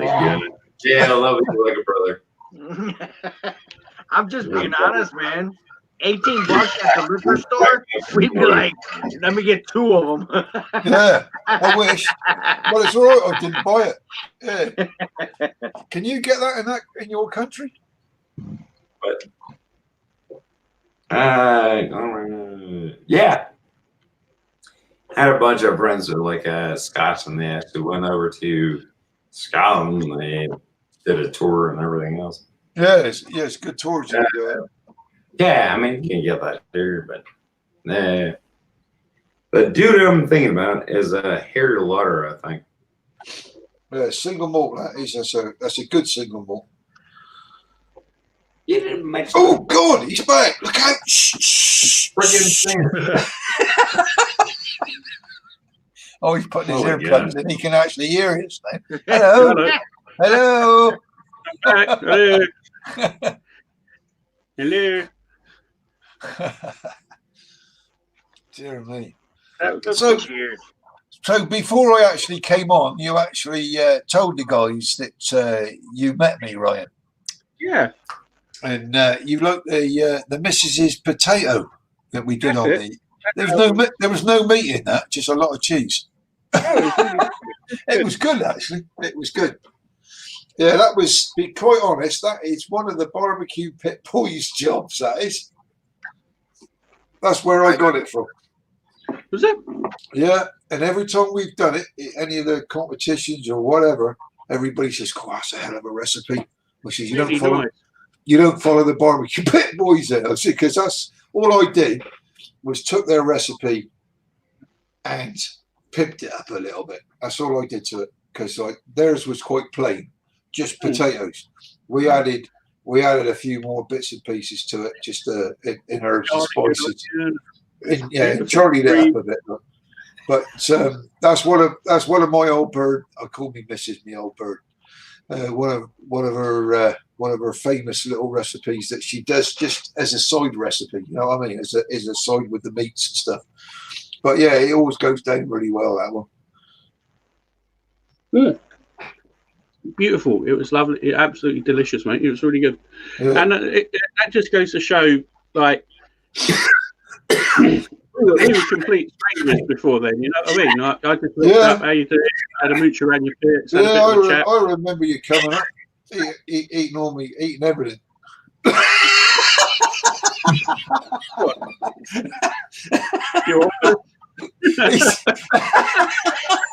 Yeah, my missus went, "Who's that eating all our food?" I said, "That's right, he's a mate." No, I was joking. She didn't say that at all. She don't mind. I tell you what, I love when we're out like that and we're cooking like one of the tailgates or whatever. Like, I just love people coming up like that and talking. That's what it's all about. That's exactly what it's all about. Brilliant. You've got a serious setup as well when you're out and about, mate. We had a bigger setup the night before until that bloody whirlwind came in and took the front porch out. I got a big sack. Just saying. Well, I've got a micro one, but it works. It's perfectly functional. Wrong sack. My bad. Oh.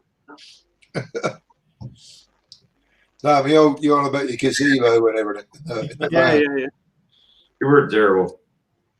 I don't know. What do you guys like about the future of barbecue in the UK?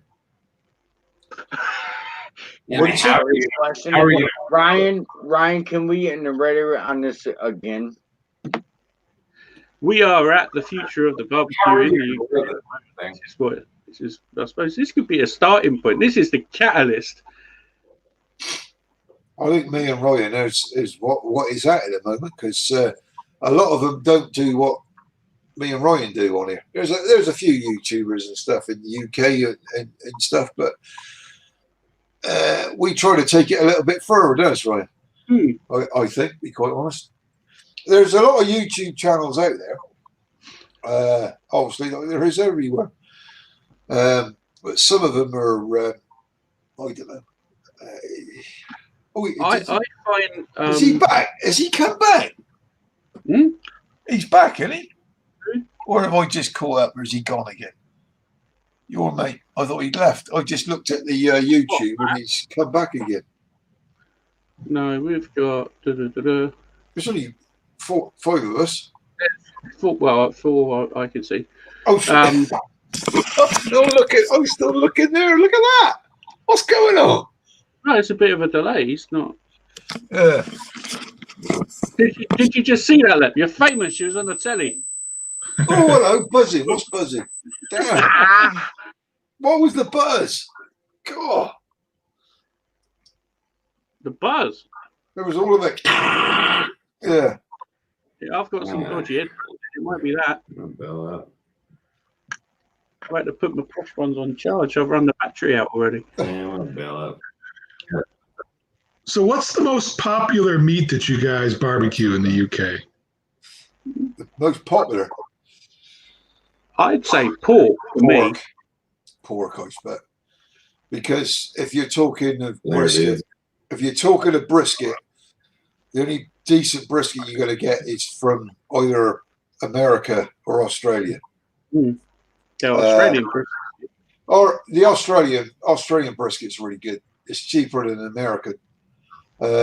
Not quite as tasty, I don't think. If you try to cook a UK brisket, you've got to boil the crap out of it if you want it to. If you want it to fall apart.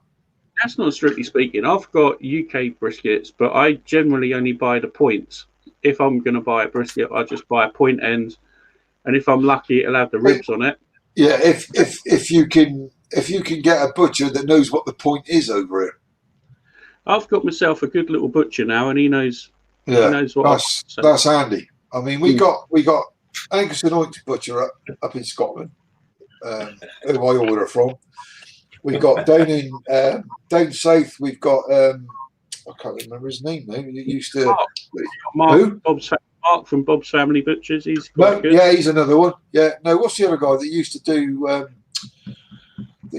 the barbecue competition? I can't remember his name. It's gone the last 2 years. He's not been. It hasn't happened. Not the big meat. The big meat. Okay. I can't remember. He was a butcher. I used to get stuff off of him. But to be quite honest, you've got if you buy like a brisket, you got to pay an extra £10 delivery. Yeah. If you buy from the Scottish butcher, even though he's further away, most briskets are going to be over £60. So you get free delivery. So yeah, I think briskets are extremely popular in Texas, but outside of Texas, it's definitely ribs and pork butts. Yeah. But over here, a pork butt, we don't very often get, unless you know like a proper barbecue butcher, you won't get a pork butt as you guys get over there. We just get a shoulder of pork, which is boneless. You've actually got to ask for a pork butt, and they look at you all strange and go, "What the hell's a pork butt?" Which is really weird. Yeah. So you have to tell them you want the actual bone in there as well, you know, and then you get all your proper cuts. I mean, it's not so bad. I mean, if you're not doing competition, it don't really matter because it's only competition. You want a pork butt, then you get all your different sections of meat. You know what I mean? But be quite honest, over here, a pork shoulder has got all the main fat on it that you cut off that we call crackling over here. I don't know what you guys call it, but obviously you're going to smoke it. You ain't going to get crackling, so you're going to take that off anyway to get your rubby. So he smashed it real quick. Me watch is picking up. Me watch is picking up what I'm saying. Shut up. And I've got. Don't say Alexa. Just don't say it. Start playing music. I know. I'll tell you what I have. If I tend to do beef now, I'm well. Don't get me wrong. A nice brisket is a nice brisket, but I'm buying more short ribs and chuck roast now. To be honest. Yeah, chuck roast you can treat as a brisket anyway. To be quite honest. Yeah, I do chuck roast more often than anything. Yeah, it's cheaper. It goes a long way, and you can fool the public with it. That's how I look at it. You can. Yeah, honestly, you could slice it just like a brisket, and people wouldn't understand or realize. You know, what I mean? I'm with you exactly that. I mean, you get more bang for your buck with that anyway. I did a There's only pulled. 3 of us, I so did- I can I find a did a chuck that's pool. only a couple of pounds. But if I That's find right. a brisket, I got to find an 11-pound, 16-pound brisket. That's That's way too right. much for 3 people. Oh yeah, Mhm. yeah. You'll have a full freezer of delicious food, but then you've probably thrown, I don't know how much a brisket is in America, but I bet it's got to be anything from $50 to whatever you want to spend, isn't it? Surely, depending on your Yeah. weight. There ain't a lot of difference in it Cheap- now, to be quite honest. cheapest I don't think. Cheapest is probably around $40-$50 Mhm. at Walmart. Yeah, that's what we get an ordinary sort of Irish brisket for over here, which is really lean, and it won't be the same as one of your briskets, like, you know. So you've when got- you try to trim the hard fat, it actually hurts the brisket. Yeah. Because you have your choice grade, prime grade. There's what you got? Choice, prime. What's the other one? And then you got Angus and obviously Wagyu. We get over here, but I can't afford a Wagyu brisket. That's just crazy money. So Wagyu, though, it depends. It actually depends on where it comes from. I mean, not all Wagyu is expensive. If it's a No, Japanese bloody cow, then yeah, it's going to be expensive. United States has Wagyu farms, Yeah.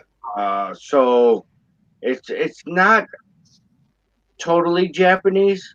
Sure. So they get certified though, you know. But those farms, they're having a lot of giveaways right now because meat's sitting. Yeah. In some places, meat is sitting. So they want to get the most out of what is.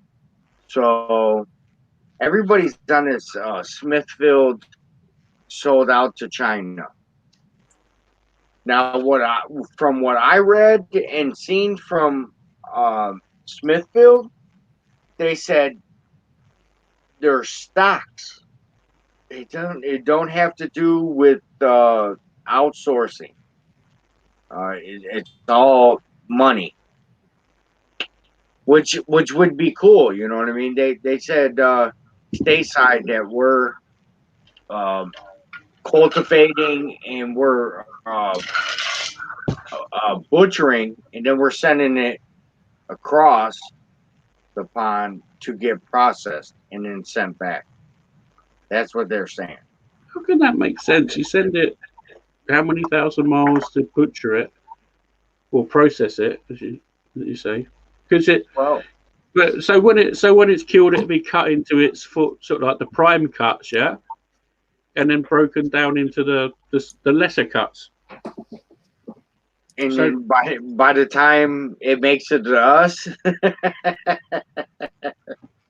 hey, it might have that word, that keyword in it, and we're paying twice the price. You're paying top dollar for something that isn't necessarily what you think it would be.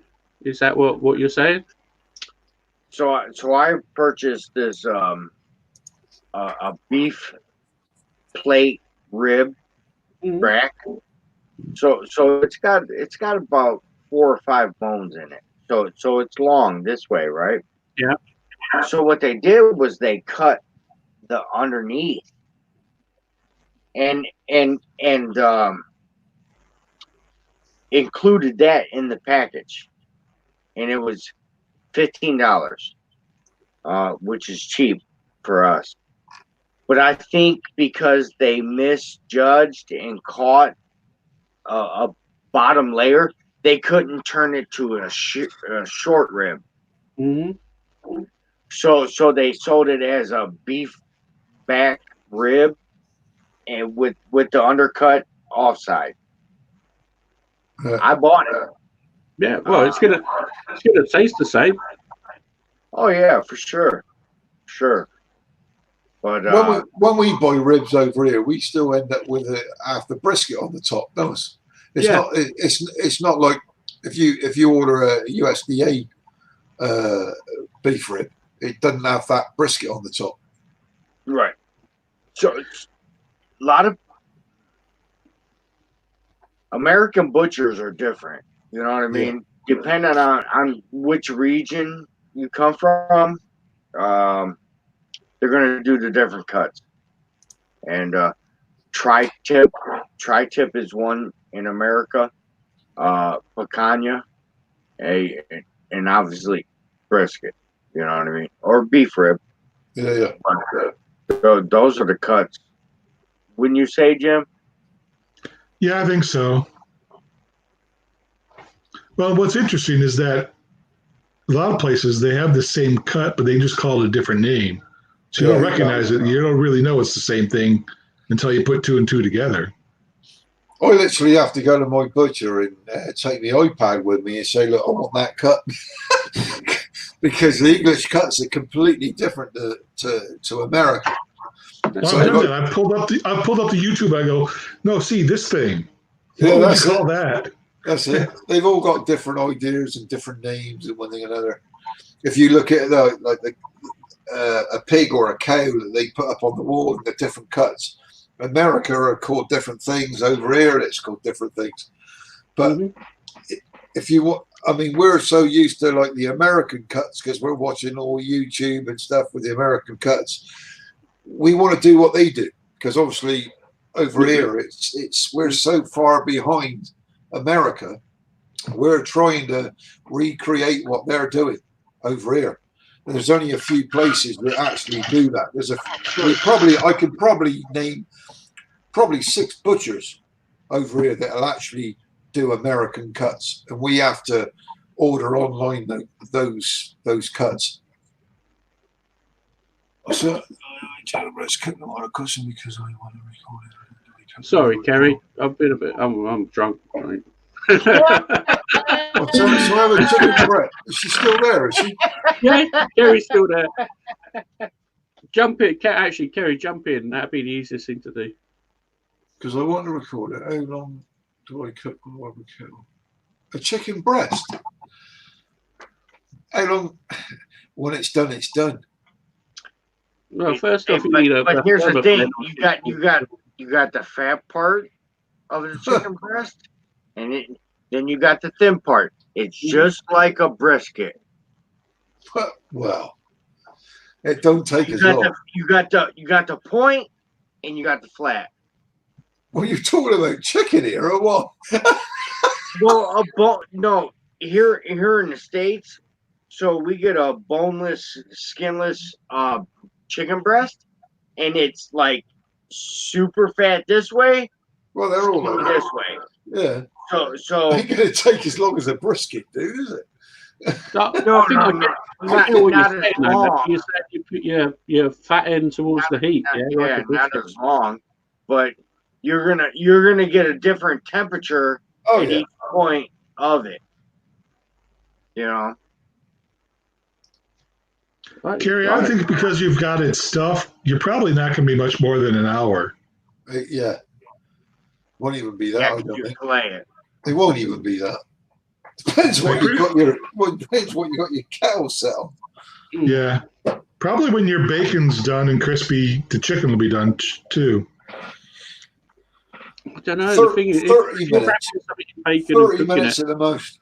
You're not necessarily going to get a crispy bacon, are you? Because you're cooking everything else along with it, so it might take a little while to.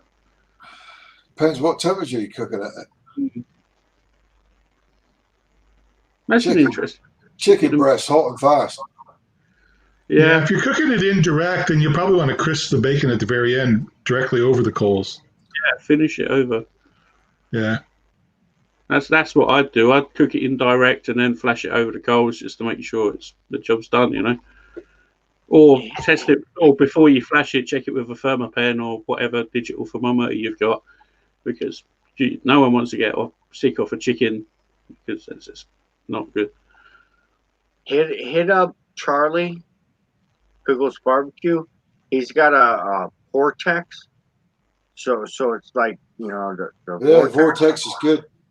But he's got a Vortex, So it's affordable for our kettles. And you use chicken wings on that thing. I swear to God, if you put your chicken wings around the outside, it'll cook good. Yeah. So then you have your sauce right on the vortex in a cast iron, and you dip, and you throw the chicken wing back on the outside. Oh man, That sounds good. The old Vortex, to be quite honest, I mean, everybody keeps purchasing this thing for about 40 quid. My Vortex cost me 7 quid.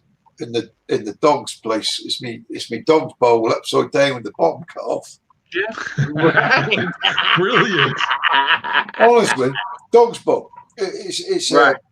Stainless steel. Yeah. It is. I just cut the Yeah. bottom off. Yeah. 7 quid it cost me. I've been using that. To be quite honest, when I met you, Ryan, that I is was a using Vortex. the same one. I've still got it. Mhm. That is a Vortex cider. Total Vortex Yeah, vibe. You know what I mean? exactly. Yeah, that was And Simon there is Dyer's idea. That was, and it works. So you have the slow and sear, which is I haven't got another. Yeah. So I there's a bro and sear, yeah, which that's is right. Kent from Daddy Dutch Barbecue. Yeah, He did a Vortex.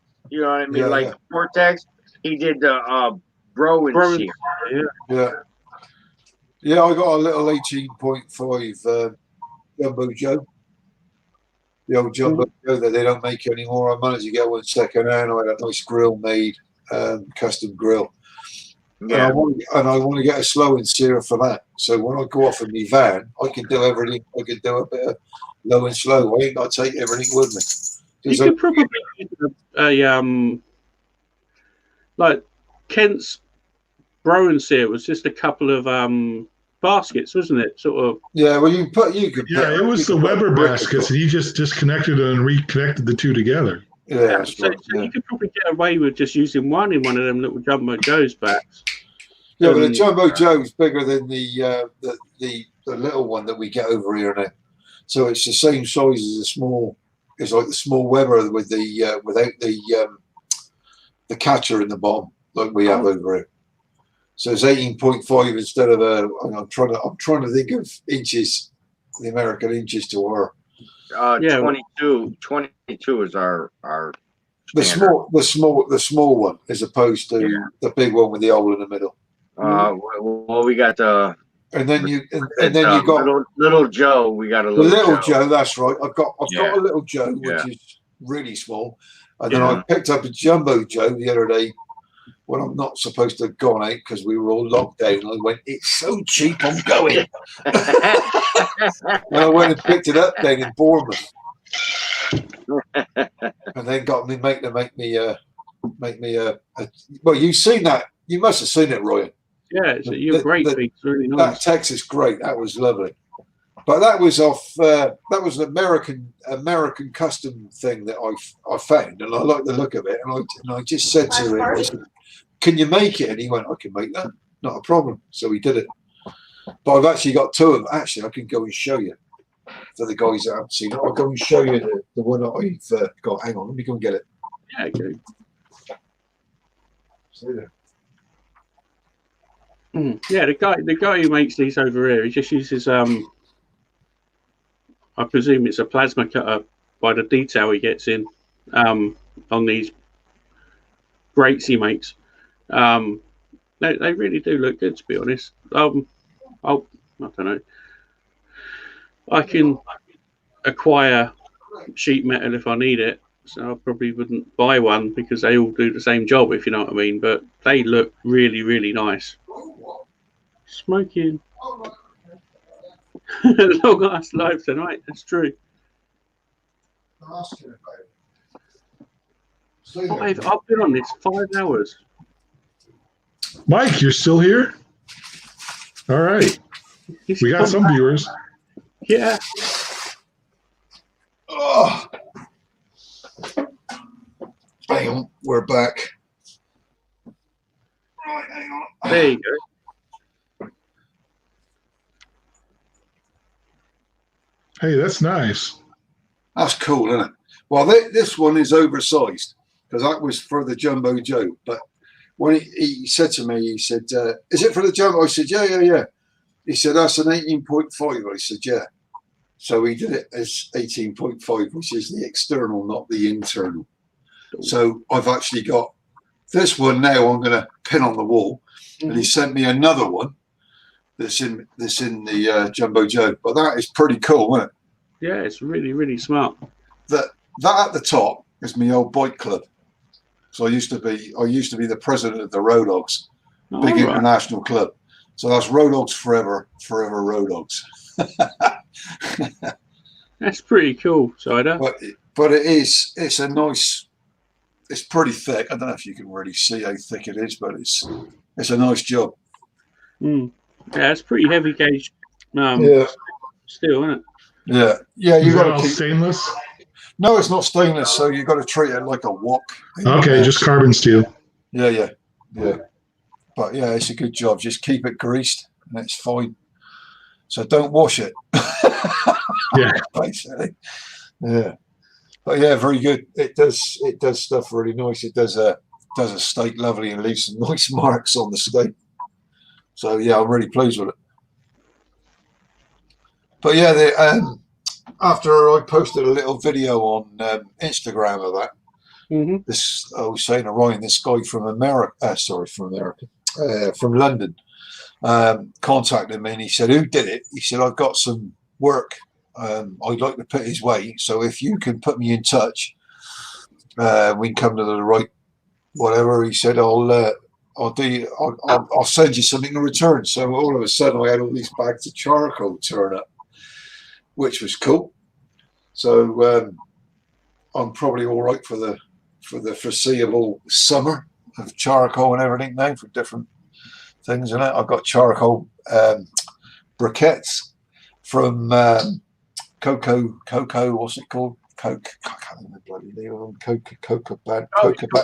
Cocoa shell things. Yeah, I've got a load of them, and I've got bags of this other charcoal from London turned up as well. So I've got about 8 bags of charcoal now.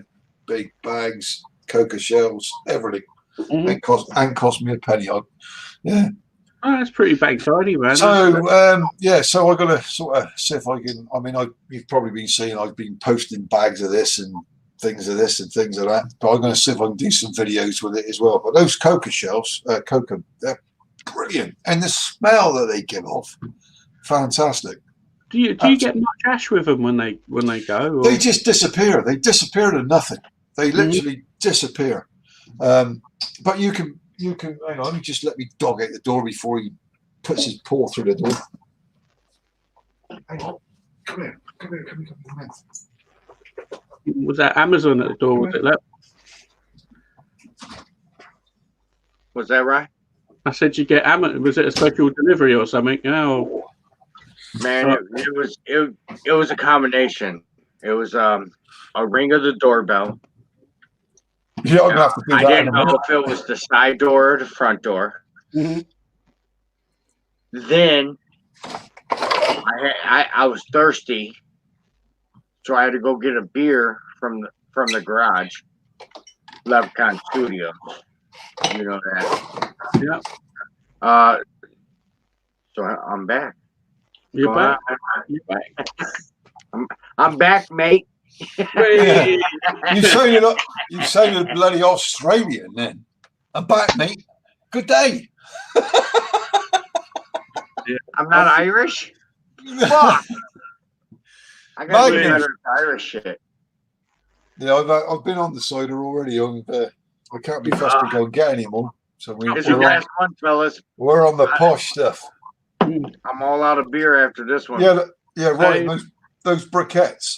Honestly, mate, get yourself a box. They're really good. They're really, really good. Really controllable. Like you know your temperatures, and in the UDS, fantastic. Absolutely fantastic. Run any through a drum yet? Brilliant. Yeah, brilliant. I got loads of them. He sent me a big box of them and then also at the same time, I've got them there. He sent me this big box of little packets of them, which is handy. I just run in. It's like trying to think of a Weber starter, the old charcoal starter thingy. The chimney? You can fill that up and a little bit over with one bag, sort of thing. But it's that brilliant. It'll go for forever. And when you finish your cook, shut your Weber down, and it's ready to go again next time with the same leftover briquettes. It's brilliant. Have you two guys had any experience with like cocoa shells or anything over there yet, or have you heard of those? Cooking. I've heard of them, but I haven't tried them yet. They're from these ones that I use. I think they're from sort of Africa or somewhere like that. It's literally poked coconut shells. Absolutely brilliant, and they are fantastic. They good heat. So for grilling and low and slow, I mean, somebody said to me the other day, well, they're only good for hot and fast. I said, no, they're not. I've put them in the UDS, and obviously you can control your heat a bit more down there anyway.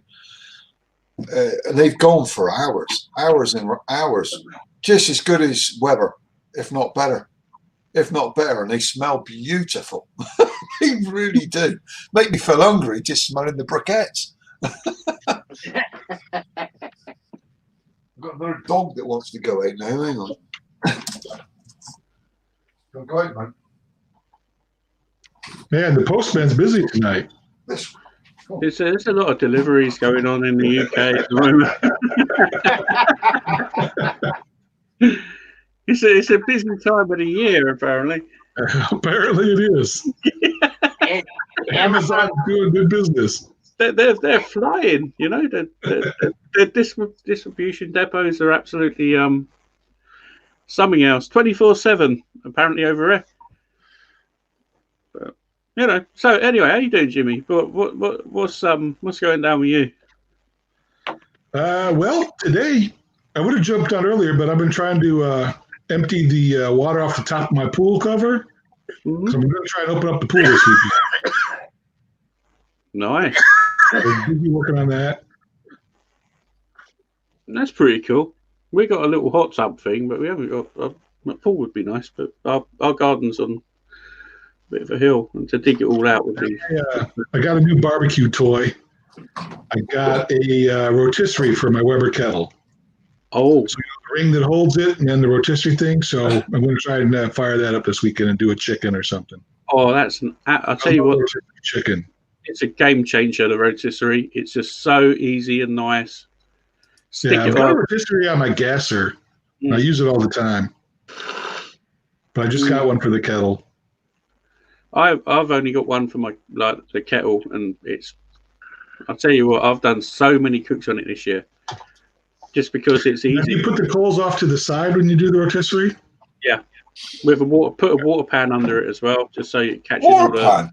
Yeah. Honestly? It's easy for a cleanup. It catches all of the gunk, so all you do is literally tip off the fatty water or whatever you've got dripping off your chicken. You just tip it away, you know. What if you're doing pork? Doesn't the water pan soften the skin? No, I've had really good crackling off of mine. Brilliant. Yeah, because when being a biker, we used to like the club and stuff. We used to do a whole pig, basically, like just build a fire at the back, and we'd have the pig at the front with I'm trying to think, corrugated. What's the old corrugated metal roofing? Do you know what I mean? To sort of throw the heat forward. Right. And we used to pour cider all over the pork to get it flavored and stuff, and it used to have some fantastic crackling. But we never used water underneath, because we were always, somebody did say that to us. I remember somebody did say to us, because we used to have an old sink underneath to catch the fat.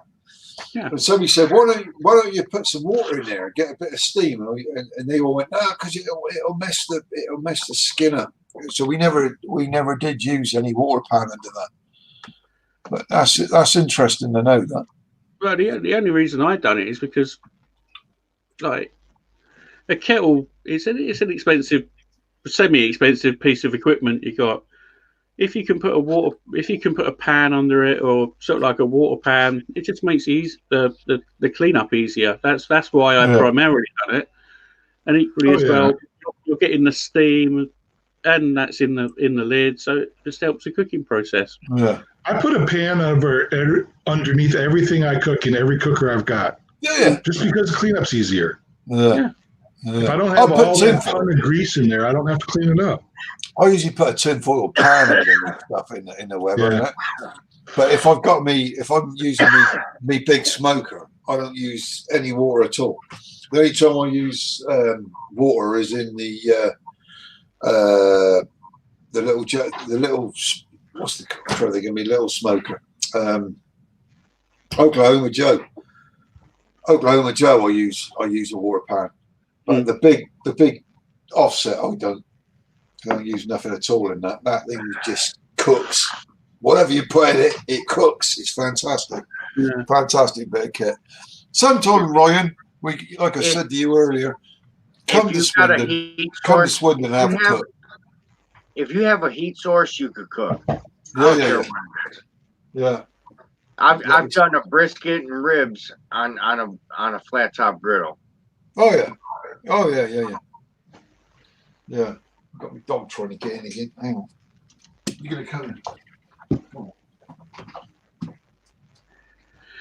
Come here. Come here. Buddy. Get.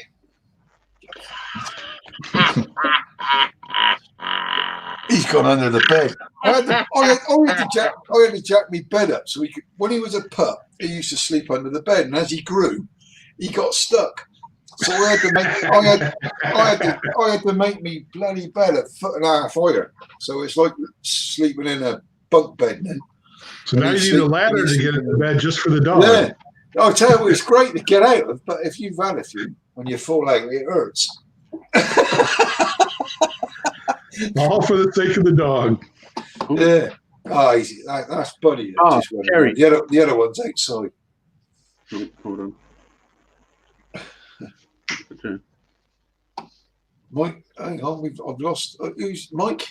Somebody else. Dang, lass. And look, what? I turned off the other one, so I could see that. Come here, Billy.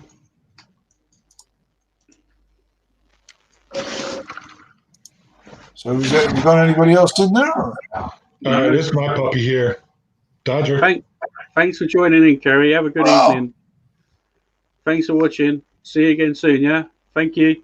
You had those dogs Sears pinned, or they just come like that? No, they're like that. They flop all over the place.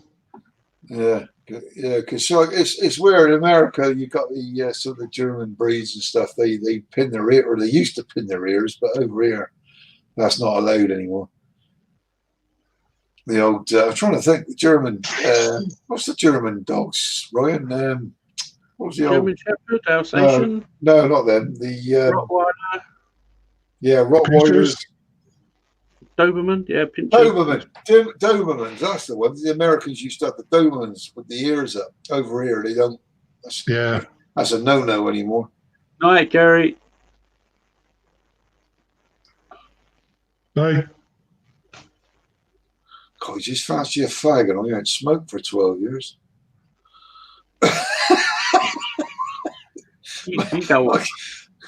I've just seen him have a fag in his hand because I've had a couple of ciders. It's like, God, you just go a fag. So you shouldn't say that. The Americans don't say fags, do they? Because that's like something different. Yeah, a different meaning when we say that word. Yeah, I remember being like I was driving in Germany, and I was at a Canadian air base, and we started talking to me and my mate was double manning in a truck. And we got invited back to this air base. We were back there, and I was still smoking at the time, but I didn't have any cigarettes on me. And I said to this lad, I said, "Dude, I said, you got a fag I can suck on?" And he looked at me. And everyone just went, "What did he say?" Sorry, cigarette, whatever. Dear me. So to put your foot in it. Yeah. I mean, to me, at the time, Canadians and Americans all saying the same. This is before the internet. Now, the internet, and we can talk like this, you can hear the difference. But in the day, like a Canadian and American was the same damn thing to me. But it's like Canadians. It's like they got a weird tang, and they root. I can't. I'm trying to think what they say. It's a really the boot. Yeah, that's it. Yeah, they got a really weird sort of saying. But then again, with us, it's like me and Ryan. Ryan's sort of like London based. London, where are you? I'm sort of like just outside London in the Chilterns, really. Yeah, and I'm from. I live in Swindon, but I'm from Glastonbury, which is Somerset. So we got a bit of an OR here, young going on.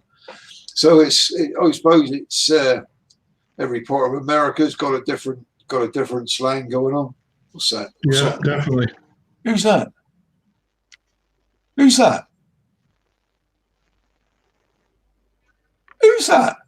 I don't know. Who's the one with the moustache? Oh, hello. You're not watching gay porn, are you? Hey, Jim. That's Peter McNeely that got knocked out by Mike Tyson back in the 90s. With my local podcast dude. Oh, I won't have a clue. I don't watch all that. Who was the copper that act off all the blacks over in your country? I've just been watching. So what was it, a boxing chat type thing? Or?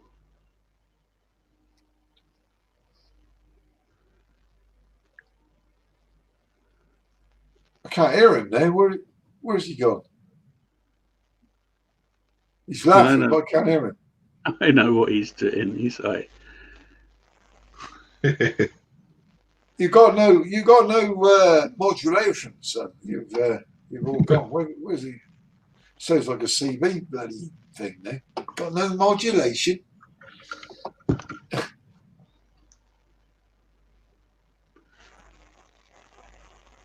What's he doing? I can't hear him there. I have no idea. Yeah, who was the guy? Who was the guy over in America?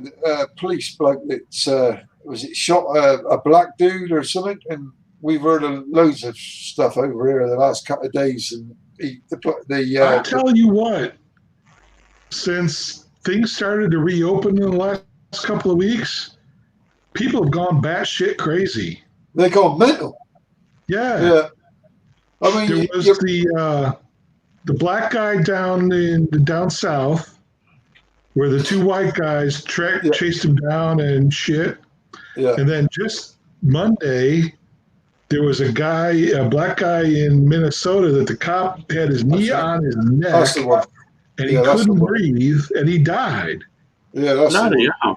And now they're rioting and they're looting and they're burning Minneapolis. Yeah. I got a friend down there. I'm a bit worried about it because he lives. Like COVID had everybody locked down, and now that everybody's got loose, they gone crazy. Yeah. I got one of my biker mates who lives very, very close to where that police place is, and I've heard nothing from him, and I'm sort of trying to get hold of him, and I don't know what's going on. So I'm a bit worried about him at the moment. I suppose there's got to be a lot of tension down there, especially after that sort of thing. Yeah. It'd be like a bit of a tinderbox, everybody sort of not getting out, and then all of a sudden that happens. It'd be like it's really weird. I've got ex members of my old club, my old UK club that live in Texas, and a couple that lives in Massachusetts and New York. They've all got different opinions on the president, if you know what I mean. Obviously, we only hear what we hear over here. The English guys over there just think he's bloody nuts. When all that went down, what was it? He said something about injecting what was it he said to me, Andy? Injected the- disinfectant. And then he went, no, I only said it as a joke, but why, you're that high up, why say it? Why say it? It's like, I don't know, it's the craziest president I think America's ever had. I know he's got a lot of followers and there's a lot of people that do and don't like him, but we only hear what we hear over here. But I was talking to some of my biker club or ex-biker club over there that think he's fantastic. And then, I think he's done a lot for your working guy in America. Yeah. He seems to have boosted the economy pretty well. Yeah. But he's got some weird ideas. God, he's got some weird ideas. Like him or don't like him, he said he was going to do certain things, and he's done certain things. Yeah. And he's done a lot to get the economy going. Yeah. He's done a lot for a lot of different, people, not just all the rich or all the poor or all this or all that. The stuff he does affects everybody and helps everybody. Yeah. No, I don't really know enough about the dude to have a proper conversation. This is the problem. Over here, our media only obviously highlights what he's done wrong. This is what happens over here. So we get all this weird stuff and we're going, oh my God, what's going on over there? This guy ought to be shot like Kennedy was or whatever. But then I speak to one of the guys that I know over there, ex-biker guys, and he said, no, this is all, you're being told all wrong. He's cool. He's done this. He's done that. He's blah, blah. So you don't know what to believe. You really don't. It's all like media hype. It's terrible. It's really bad. Well, and we've got the same perspective over here when it comes to what's going on in the UK. That's right. Or in France or in Germany. Yeah. We only hear the highlights in what our news media wants us to hear. Exactly that. Exactly. It's crazy, isn't it? Yeah. It's crazy. So when I if I can find Sky News on, the internet or something, I might get more of the truth. Yeah. I mean, at the moment over here, Boris Johnson, it's weird. It's with him. It's 1 minute he's fantastic. The next minute, oh my God, he's siding against this guy that went and broke lockdown, and it's just too much. I've just turned the damn stuff off. I've just turned it off, and I think I'll turn it back on in a few weeks to see what's happening, because it just brings you down all the time. It's ridiculous. I don't know how you feel about that, Ryan, but it's been a bit like that, hasn't it? I'll be honest with Boris.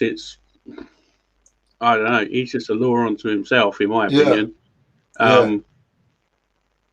But then I ain't really got a problem with the guy. He was voted in. I didn't vote for him, but he got voted in. So you got to go with the majority. As oh, that's right. I don't. Yeah, whoever gets voted in is the Prime Minister, President, or whatever you want to call them. So you just that's right. You go and cast your vote and do what you want. If your guy gets in, that's cool. Yeah. If he doesn't, well, you got another shot. In another 4 years. So that's right. that's how it works, isn't it? I just listen to what goes on. I don't vote. I've never voted. Don't do voting. No, I always vote. Even if your guy doesn't get voted in, you don't want him to actually fail, because then everybody loses. Exactly right. Oh yeah, that's right. I give up, because over here they're a law amongst themselves anyway. But no, I'm not. I've always been like, half the time I don't listen to the news. It's just depressing. I don't bother. The only time I have listened, like, I'll give it a couple of weeks, because obviously what's going on at the moment. I'll give it a couple of weeks and then I'll watch it again. If I watched it every day, I'd be so damn depressed. You'd be committing suicide by the end of the week. You know what I mean? So I was like, can't be doing with it. Let's just go and barbecue and have a good time and drink cider. Wow, that's me. I must admit, since this whole thing and the lockdown, I have drunk a lot more and probably cooked a lot more. So yes, it's not a bad thing. I went from 6'5" to 19 stone in a week. You what?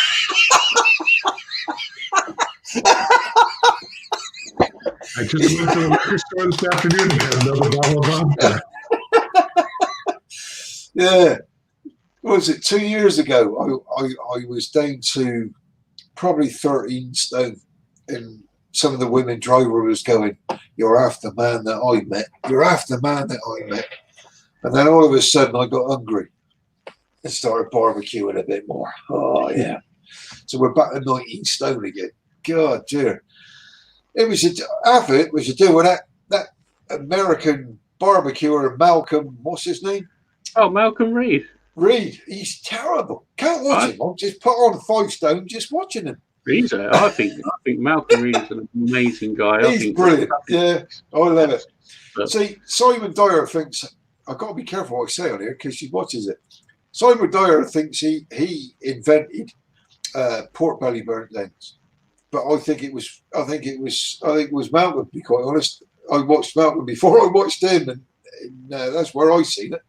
I think really what you got to think is there's nothing new in barbecue. Everybody's got their own something at some point. They've got their own It's turn. going to be similar, but it might not be the same. That's exactly that. Yeah. There's only so many ways you can cook some stuff. You can. That's right. If we all did it the same, my God, it would be boring. But that's what makes it so exciting. Everybody does a different. Love you guys. Okay, buddy. Wow. Nice meeting you. Thanks for joining, man. You're a good guy. Johnny Cash lives forever.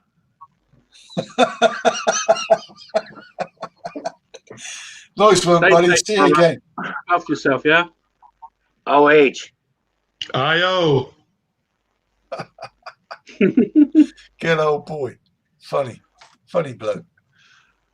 He suddenly went quiet. I thought he was going. What is the time? It's 3:30 in the morning, nearly. Holy crud, it's late for you guys. Jesus. What's going on? Even my phone's gone dead. Oh, hang on. What's going on? I thought he charged it this morning. It's shouting at me because it's haven't been plugged in. Yeah, I'll be sleeping in late tomorrow. It's lucky I didn't get my pork butt out. It wouldn't be going on. I tend to find the smallest one I can find there, and then it don't take as long.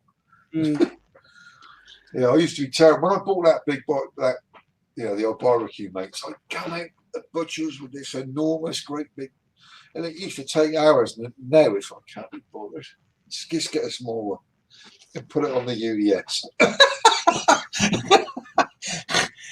I love the big one, but the only time I use my big one is if we're cooking for a lot of people. It don't get used half as much as it was. It was weird when I bought it. Everybody wanted to come around and use it. Matt McCubbin, loads of them. They all used to come around. Hang on, Don wants to come in again.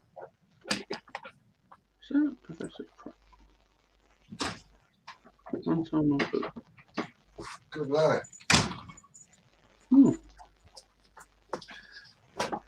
Yeah, we all used to have a bit of a laugh, come around here. Everybody used to cook. We used to do a bit of video or whatever. But now it's like, they say, "No, what are you cooking? Why are you cooking on that?" Because it's like, it's massive. It is massive. The idea was what I wanted to do was drag it behind me. You know what I mean? Drag it behind the van and do this and do that. But getting it out is so heavy. It's so heavy. Getting it out of here. You come out of here, the patio's down here, and then I've got this slope. And I'm like, me and the missus, trying to push it out, and then we got this tiny little back lane. It's so much hassle. We get it in and out. I just can't be bothered. So every now and again, this lockdown thing's been crap anyway. So I can't have family round. I can't have this, can't have it. So normally we'd have a load of people round, and I'd cook a cut of briskets or a pork or whatever the hell we were going to cook, and we'd all have a laugh. But I don't know if it's with you guys or the same thing. By the time it's all ready, we've drunk so much, I can't be bothered to eat it. It's a blooming nightmare. I can't eat that. I've drunk too much. But well, that's the skill. You see, you've got to just have it right. You've got to make sure. Oh, it's a nightmare. You've got We it did- all sorted Yeah, before you go over the edge. yeah, I did one. I never put it on air. I posted pictures of it. I think you might have seen it, where I did an all-nighter and I slept out there with the dogs, everything. And I've had all sorts of weird comments saying, "You slept out there, you could have died," because they all think it's my smokehouse is all like four walls. It's not. It's my patio with like this end's open and all that. It's all open all at the top and everything. But I was getting all these weird. You could have died from carbon monoxide. Yeah, all these weird comments. You're asleep on your fishing bed. You're all gonna die. What's the matter with you? No, it's all open. It's all pretty well open. It's got a covered roof, obviously, but it's open. I've got a gap at the top so the smoke goes out all the way round one thing and another. But yeah, that night I actually didn't have the big offset then. I had the Oklahoma Joe, my UDS, and probably a couple of Webbers going or something like that, low and slow. And I put my fishing bed up and I slept down the middle with my dogs out there. And I started videoing and doing all of that. And for some reason, the food was so bloody good the next day I ate it. It never did any video of the finished product. And I never put it up. I actually never put it up, which was a shame really, because that was a good video. And halfway through, there was a crazy thunderstorm with all this flashing and lightning in orange skies and weird stuff. It was brilliant, but I never put it up. I just didn't put it up in the end. I don't know what happened there. I've still got the clips, some of the clips, but no finished product, if you know what I mean. Yeah. Because a couple of times I've done videos and the missus said, "All right, mate, say I'm down to like a couple of % battery power, so I'm going to die off here. So I'm going to log off." "Okay, mate. It was great chatting with you guys. Thanks for All right, joining mate. in, And you, buddy. Jimmy. Hey, we'll do it again next Friday. Yeah. Catch you later, dude. Stay safe, mate. Let's see you Yeah. again soon, yeah? All right, cheers. See you Bye-bye. later. Have a good weekend. How about that? All the Americans have gone. It's she and me now. It's just me and you, buddy. Oh. Yeah, that was a shame. I didn't finish that video. Really, that would have been good, but yeah, it's a shame. Really, I've got to say, I've got all these bits of video, and I'm thinking, I said to the missus, I want to do something with that, but I haven't got no finished product. Mm-hmm. So sometimes you forget. You get all carried away with yourself, and you forget the. Weird. Well, it's sort of like, well, I can only say in my house, but sometimes you make stuff and you start filming it, and then by the time everybody wants to eat, so you just got to get it out and Get it out. that's it. I know exactly that. Yeah, we did one where I had the old family round here. It's difficult here, I must admit. You'll see, if you come around sometime, you'll see how difficult it is, because I've got two dogs that don't get on. So I've got gates. So my back door, I've got like a patio. Let's see if I can show you.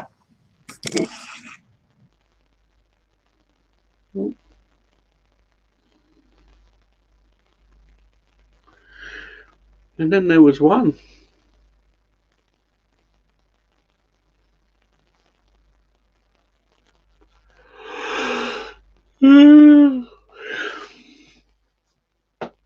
It's 3 people watching.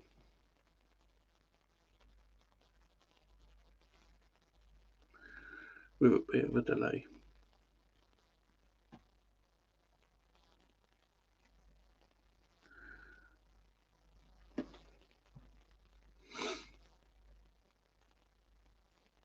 Oh.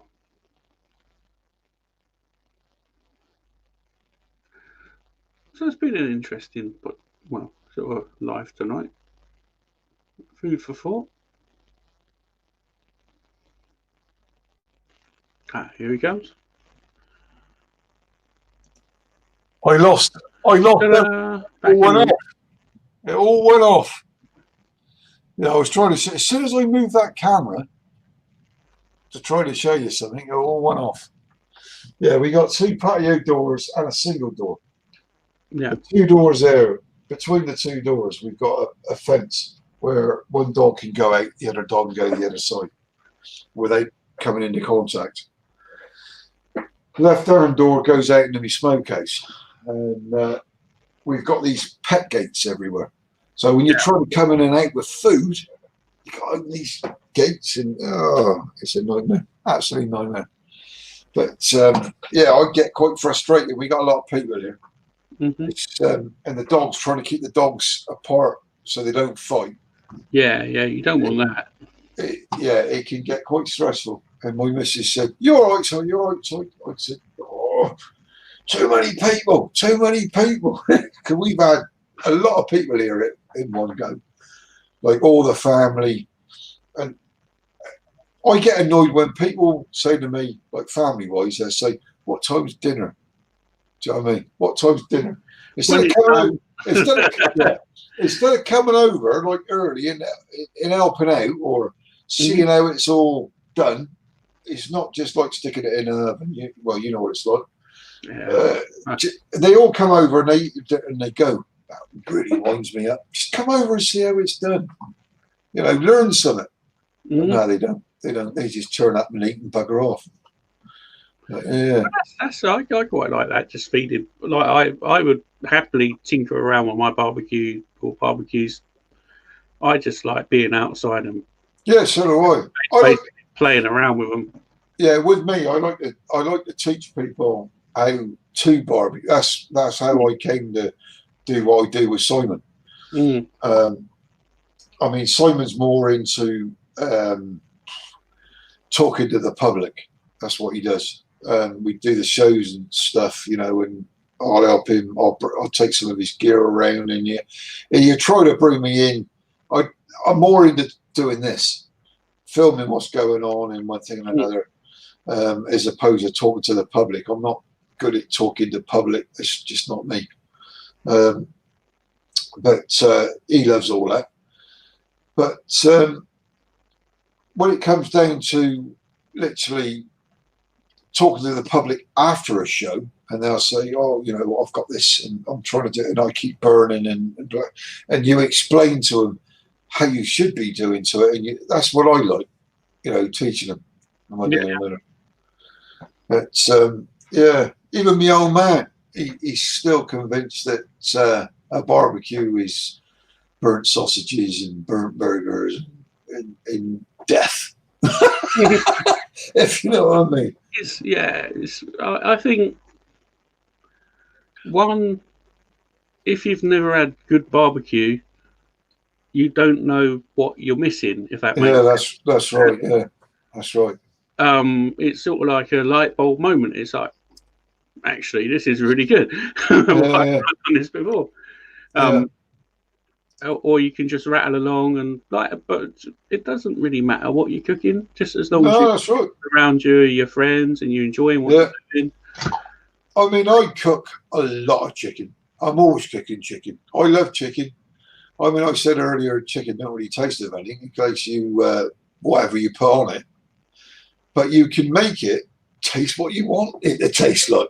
I love me Thai spices and stuff. The same with. Be quite honest, it wasn't until I met a guy not so long ago, can't remember his name, Steve, he does all the fish. Oh God, Steve, flipping hell. He's been at a lot of the dudes we've been at with us, Steve. Oh, it's gone right in the head. He's gone right, he won't be watching this. But anyway, he cooked we were at Marcus's, one of Marcus's dues, and he cooked John Dory fish. Never even heard of it. Never even heard of the damn fish. It's like an Australian fish or South Pacific fish, isn't it? No, I don't know. They grow. They. Okay, he's from Cornwall. They come off the coast. It's a flatfish of some kind. But he cooked this thing literally on a little barbecue. I can't remember what he had at the time. A little tiny, what a fast grill. And it was absolutely fantastic. I've never tasted fish like that. And I said, I'd come home and I said to my missus, I need to cook more fish. I've got to stop being frightened of cooking fish. I need to cook more fish. Mm-hmm. She said, I thought you just wanted meat. I said, yeah, but this is incredible. And I tried to get John Dory out there and I just couldn't get hold of it. I've still never been able to get hold of it. It seems to be like you got to be local down Cornwall to get it. There must be like similar types of species fish. Though. Oh yeah. Like you get your cod and you get your polyp and all the rest. I love red snapper, but I've only ever had it frozen. I've never been able to get it. Obviously fresh because it's from abroad, isn't it? I think snapper. I'll give you. All right, I'll share it. Me and my missus, we went to the Maldives for our honeymoon, right? Long time ago. I caught a red snapper. It was huge. It was a big fish, and it was a snapper. So like the locals were like, oh. It was enough to feed, I don't know, maybe 10 people. I was like, we caught it, and we take it back, because like they took you around the reef, and you were fishing on like basically bits of string with a hook on. Yeah. So I pulled this thing up. I was like, what is this? So I was like, oh, I want to keep that. And everybody else on the boat was like, yeah, we keep that. So we got the chef to cook it like live on a barbecue. It fed 10 people. It was a big fish. Yeah. And it was delicious. Yeah. That's really my only experience of red snapper. Yeah. I've never eaten it. I can buy it from my local toy shop when they're open. Brilliant. Our toy shop does all the toy restaurants. They provide the toy restaurants, and if I want to know or ingredients to make whatever, she'll help me out and she'll say, well, you need this jar, or you need this, and you need that. I can even say, I mean, Simon likes his barbecue, but he came up here one day with some chicken that he called it Thai, whatever. And I went, mate, yeah, it's okay, but you need to add this, that, and the other to make it really authentic. And I think he was a little bit put out, maybe, because like Simon's the king of the barbecue, you know what I mean? But it's always take information on and use it. That's the key, isn't it? Yeah, exactly that. I mean, I'm a bit more. He's probably done more barbecue than I have, but I was more into me Thai and me woks and stuff. I mean, all my woks are all imported from abroad, all hand hammered. I love me woks. I love me Thai food. I've cooked for a few chefs in the business, and they've all agreed that they like my Thai food, which was bloody hell. Thank you very much. I took that on board. I took that on board, and when I realised I was cooking for a couple of chefs, it was like, shit, I'm gonna get hassled here over whatever. But no, they came back for seconds. If they've come back for seconds, I've done something right. Hey, you're doing good. So we did them a 3-course. I mean, all right, Thai can be like 5-6 courses, but I did them a normal sort of an English 3-course version of a Thai meal. But they really enjoyed it, and we all sat outside, and it was great. But when I did that, it was one of those things where, hang on, I just cooked for someone who was trained in London in one of the main big restaurants, and he said to me, that was fantastic. What more can you ask for? You know, well, there you go. I was flavor, isn't it? As long as you understand your palate and you know. But then, and then Simon asked me to do this thing with John Gowers, but I got to be careful. I don't want to say too much about that, but I don't know. I do. No, I'm not going to say nothing over the air over that. No. But it was one of the things that I didn't agree with at the time, and I won't go to. So end of that conversation. Really, you can't say too much on him. Just leave it there. But I like the man. I like John. I like all of them. I like them all. But some stuff I just didn't agree with, and I didn't want to get involved with. So that's. But yeah, I really enjoyed Bristol when we did Bristol, and it was fun. That was fun. You know what I mean? The public. When you're doing competition, there's a lot of public around, and they're coming around. That's brilliant, and you can talk to the public. It's great. I don't like these closed competitions where there's no public, and there's a lot of wasted food, a lot of wasted meat. So basically, I'm not a vegetarian. I love me meat, but if I think an animal's died in vain, and it's all just left, it's then a sport. It's not the same. Do you know what I mean? So yeah, I went to one and there was a lot of meat just left on in a pile for the foxes to do what they wanted with. And I thought, don't like this. It's not the same. So I didn't want to go again. So that was the end of that. Really, a lot of people might argue my point, but that's just my opinion, basically. Everybody's entitled to their own opinion. That's right. Yeah. But yeah, if an animal's going to die, you've got to eat it, as far as I'm concerned. Yeah, I think that's a fair assessment. Yeah. So it's gone through processes to get to that point. I mean, it's even down where my missus works at the moment. I won't mention any names, but they're a packaging company that makes they make like when you go into Tesco's and all your meat's packaged into whatever clingy, filmy thing they are. They're the company that makes the machines that make them. Right. So obviously they got to be tested, but I can't work out why they've got to use meat, and then the meat just goes in the bin.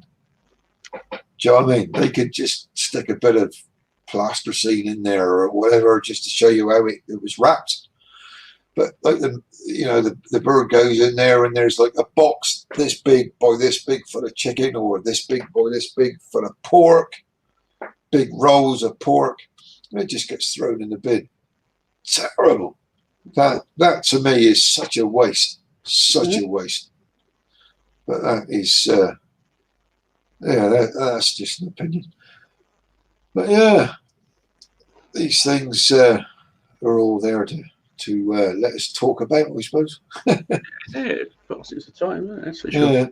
Yeah. Anyway, it must be getting on. His watch is died and everything. It's nearly 4 in the morning. It's like we're knocking on the door at 4 o'clock. So I don't. Yeah, we need to get to bed, dude. Yeah, we need to get to bed. It's the longest I've been out. Lovely talking to you, and it has. It's been good. Maybe try and take from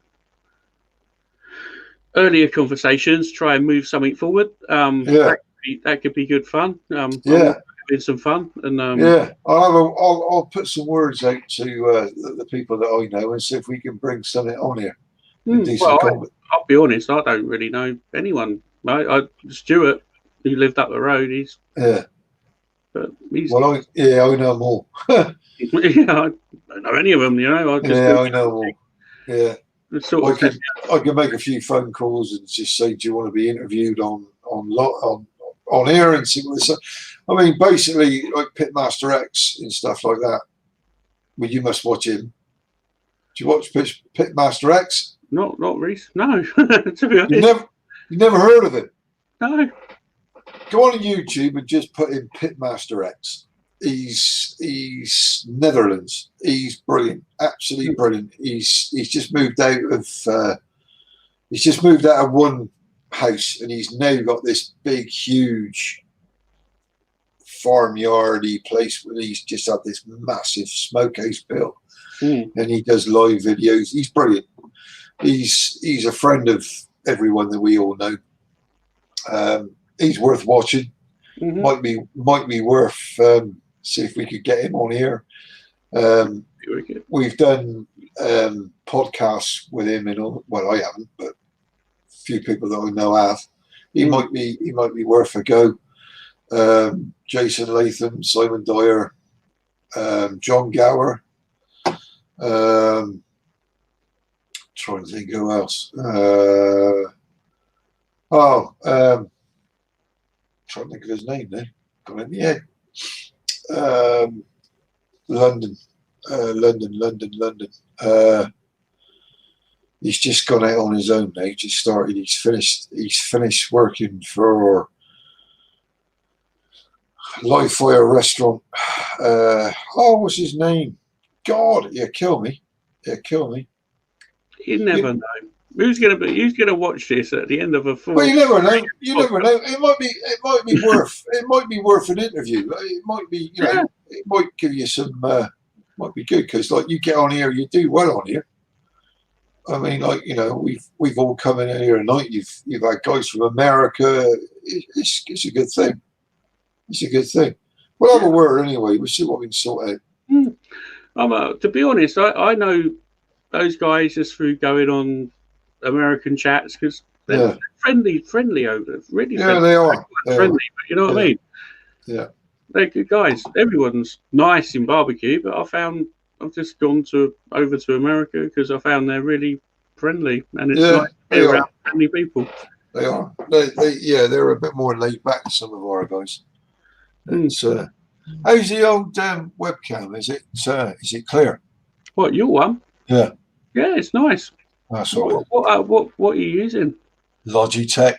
Can't remember. It was one of the expensive ones. I can't remember which one. I don't know what model it is. It's 1080p though. Yeah, this will do. It's got like blue lights around the top. Like that. Like that? Yeah, like that one. Yeah.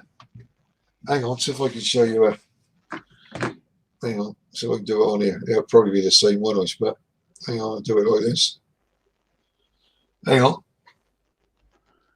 Let's see if I can. Hang on. Yeah, that's it. That's him. That's Same the one. Yeah. There's another one, a longer one that does 4K, but be quite honest, what's the point of doing 4K? You're not going to. You can't do it on here. You need a supercomputer. Yeah. This computer is a bit mental. I'm just I'm having problems at the moment. I'll tell you. Well, I've just lost it. What do I do with it? There it is. That's me new. Oh, I've just gone out of. I've just bought one of them. Oh, was that GoPro? All right, cool. That's the GoPro 8. So that's what I was doing on my bike. But getting that on a YouTube is a nightmare. I've had more hassle putting that on the YouTube. It does 4K at 60p, 24 and 30. I've done all of them. And when I try to put the 4K onto YouTube, I get all this juddering. So I've had to put it back in, not re-edit it, but put it into 1080 onto the computer and then put it back onto YouTube. And it's still not right. I don't get that problem with my other camera. Is it the frame rate maybe that could be too high? No. I know what I'm doing with the frame rates. It's just I don't know. It might, whether it's my software that I'm editing in, I don't know. I'm doing when I do my drone footage, because my drone footage is 4K at 30p. That's all I can do. That'll do 60p. But if you do like most of my frame rates are it's 24p. That's like your standard. Yeah, I think that looks nice anyway. 24p. But then if I do 60, which I can slow down, if I want to do slow motion, it's fine. But if you put, hang on, let's get this right. If you put 30p into 24, for some reason, it gets jittery. But then I thought, all right, we'll change the frame rate on the GoPro. We'll do 60. I've tried it all, and it just judders. Terrible. Like the original footage that I did on my bike was in 4K, and it would not play right on YouTube. It was juddery. It was awful. It started when it was like the camera was on me, like facing me. It was fine. When I turned it to the road, it just juddered. It was awful. So I've been Googling or YouTubing and trying to find out what the hell's going on, whether or not it's my graphics card or the actual software that I'm using, you know, to edit in. Because I'm using what's it called? Power Director. That's a decent bit of software. It's Power Director 18 now. I'm on 16 when the first 4K lot come out. So it does 4K, but when I try to what's the word I'm looking for? What's the word I'm looking for? Render. That's the word I'm looking for. When I'm trying to render, it won't render 4K at 24p. It'll do it only at 30p on that software. So I'm wondering if I need to go up the software. The trouble is that software is like Adobe. They want you to pay monthly for it. It's like, if I'm going to pay monthly, I'll do Adobe. I'm not going to do Cyberlink. It's not worth it. So I'm in an hour on what to do next. Because I pay for me Photoshop and me and all that. I pay me monthly for that. But if I do Adobe Premiere, then that's silly money. You know what I mean? Because I'm not getting paid for anything at the moment. Well, no, you're not. It's not like you can put into it, but it's not like you're getting anything back. So no, that's right. I'm just not down for the free stuff at the minute. Yeah, until like the channel makes money, I'm not going to start doing Adobe. I've got to sort of like work with what I've got. Yeah, exactly. What's the point of money down the pan? You know. Yeah, that's right. For your money, it's a hobby in the day. So, what are you using at the moment? Me, I'm just using HitFilm. Your HitFilm. Whatever the update was. Decent laptop. I've tried loads of them. But obviously, I pay for that one. But I do use the Power Director on my phone for the free one. Yeah. It works really well. It's good. Yeah, if I put up stuff like, you know, I think I put one up. Yeah, I did with the dogs. It was probably 2-3 videos ago. A short 40-second clip that was done in the software through the phone with the 4K. That works absolutely fine and it looks brilliant. But as soon as I use that software, it all gets jerky and weird. Have you checked for firmware updates and updates? Yeah. I mean, I build my own computer, so I know what I'm doing with computers. Yeah. Well, you got more of an idea than I have, right? Yeah. If you could see what I'm sat in front of now. Yeah. The computer that I built, if you bought it, would probably be about $4,500. I built it myself for about 2. That's still a pretty decent amount of wedge, though, isn't it? I've got 3 screens in front of me. If I turn this, I don't want it to turn off, but I want to see if I can. Oh man.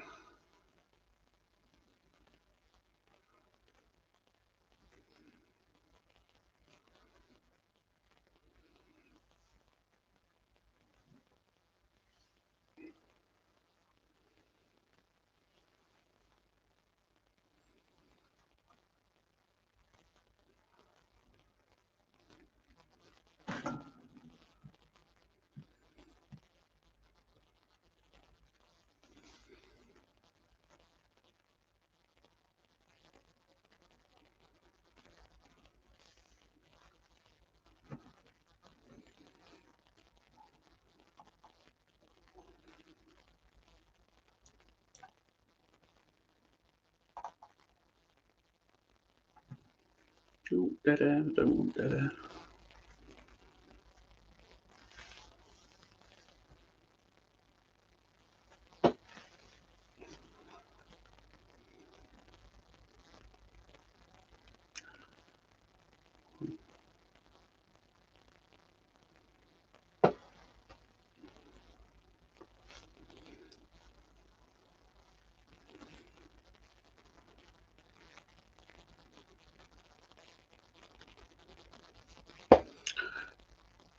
Oh, I'm going to wrap this up. It's really late and I need to loo. So I've got to go and answer the door for the final time.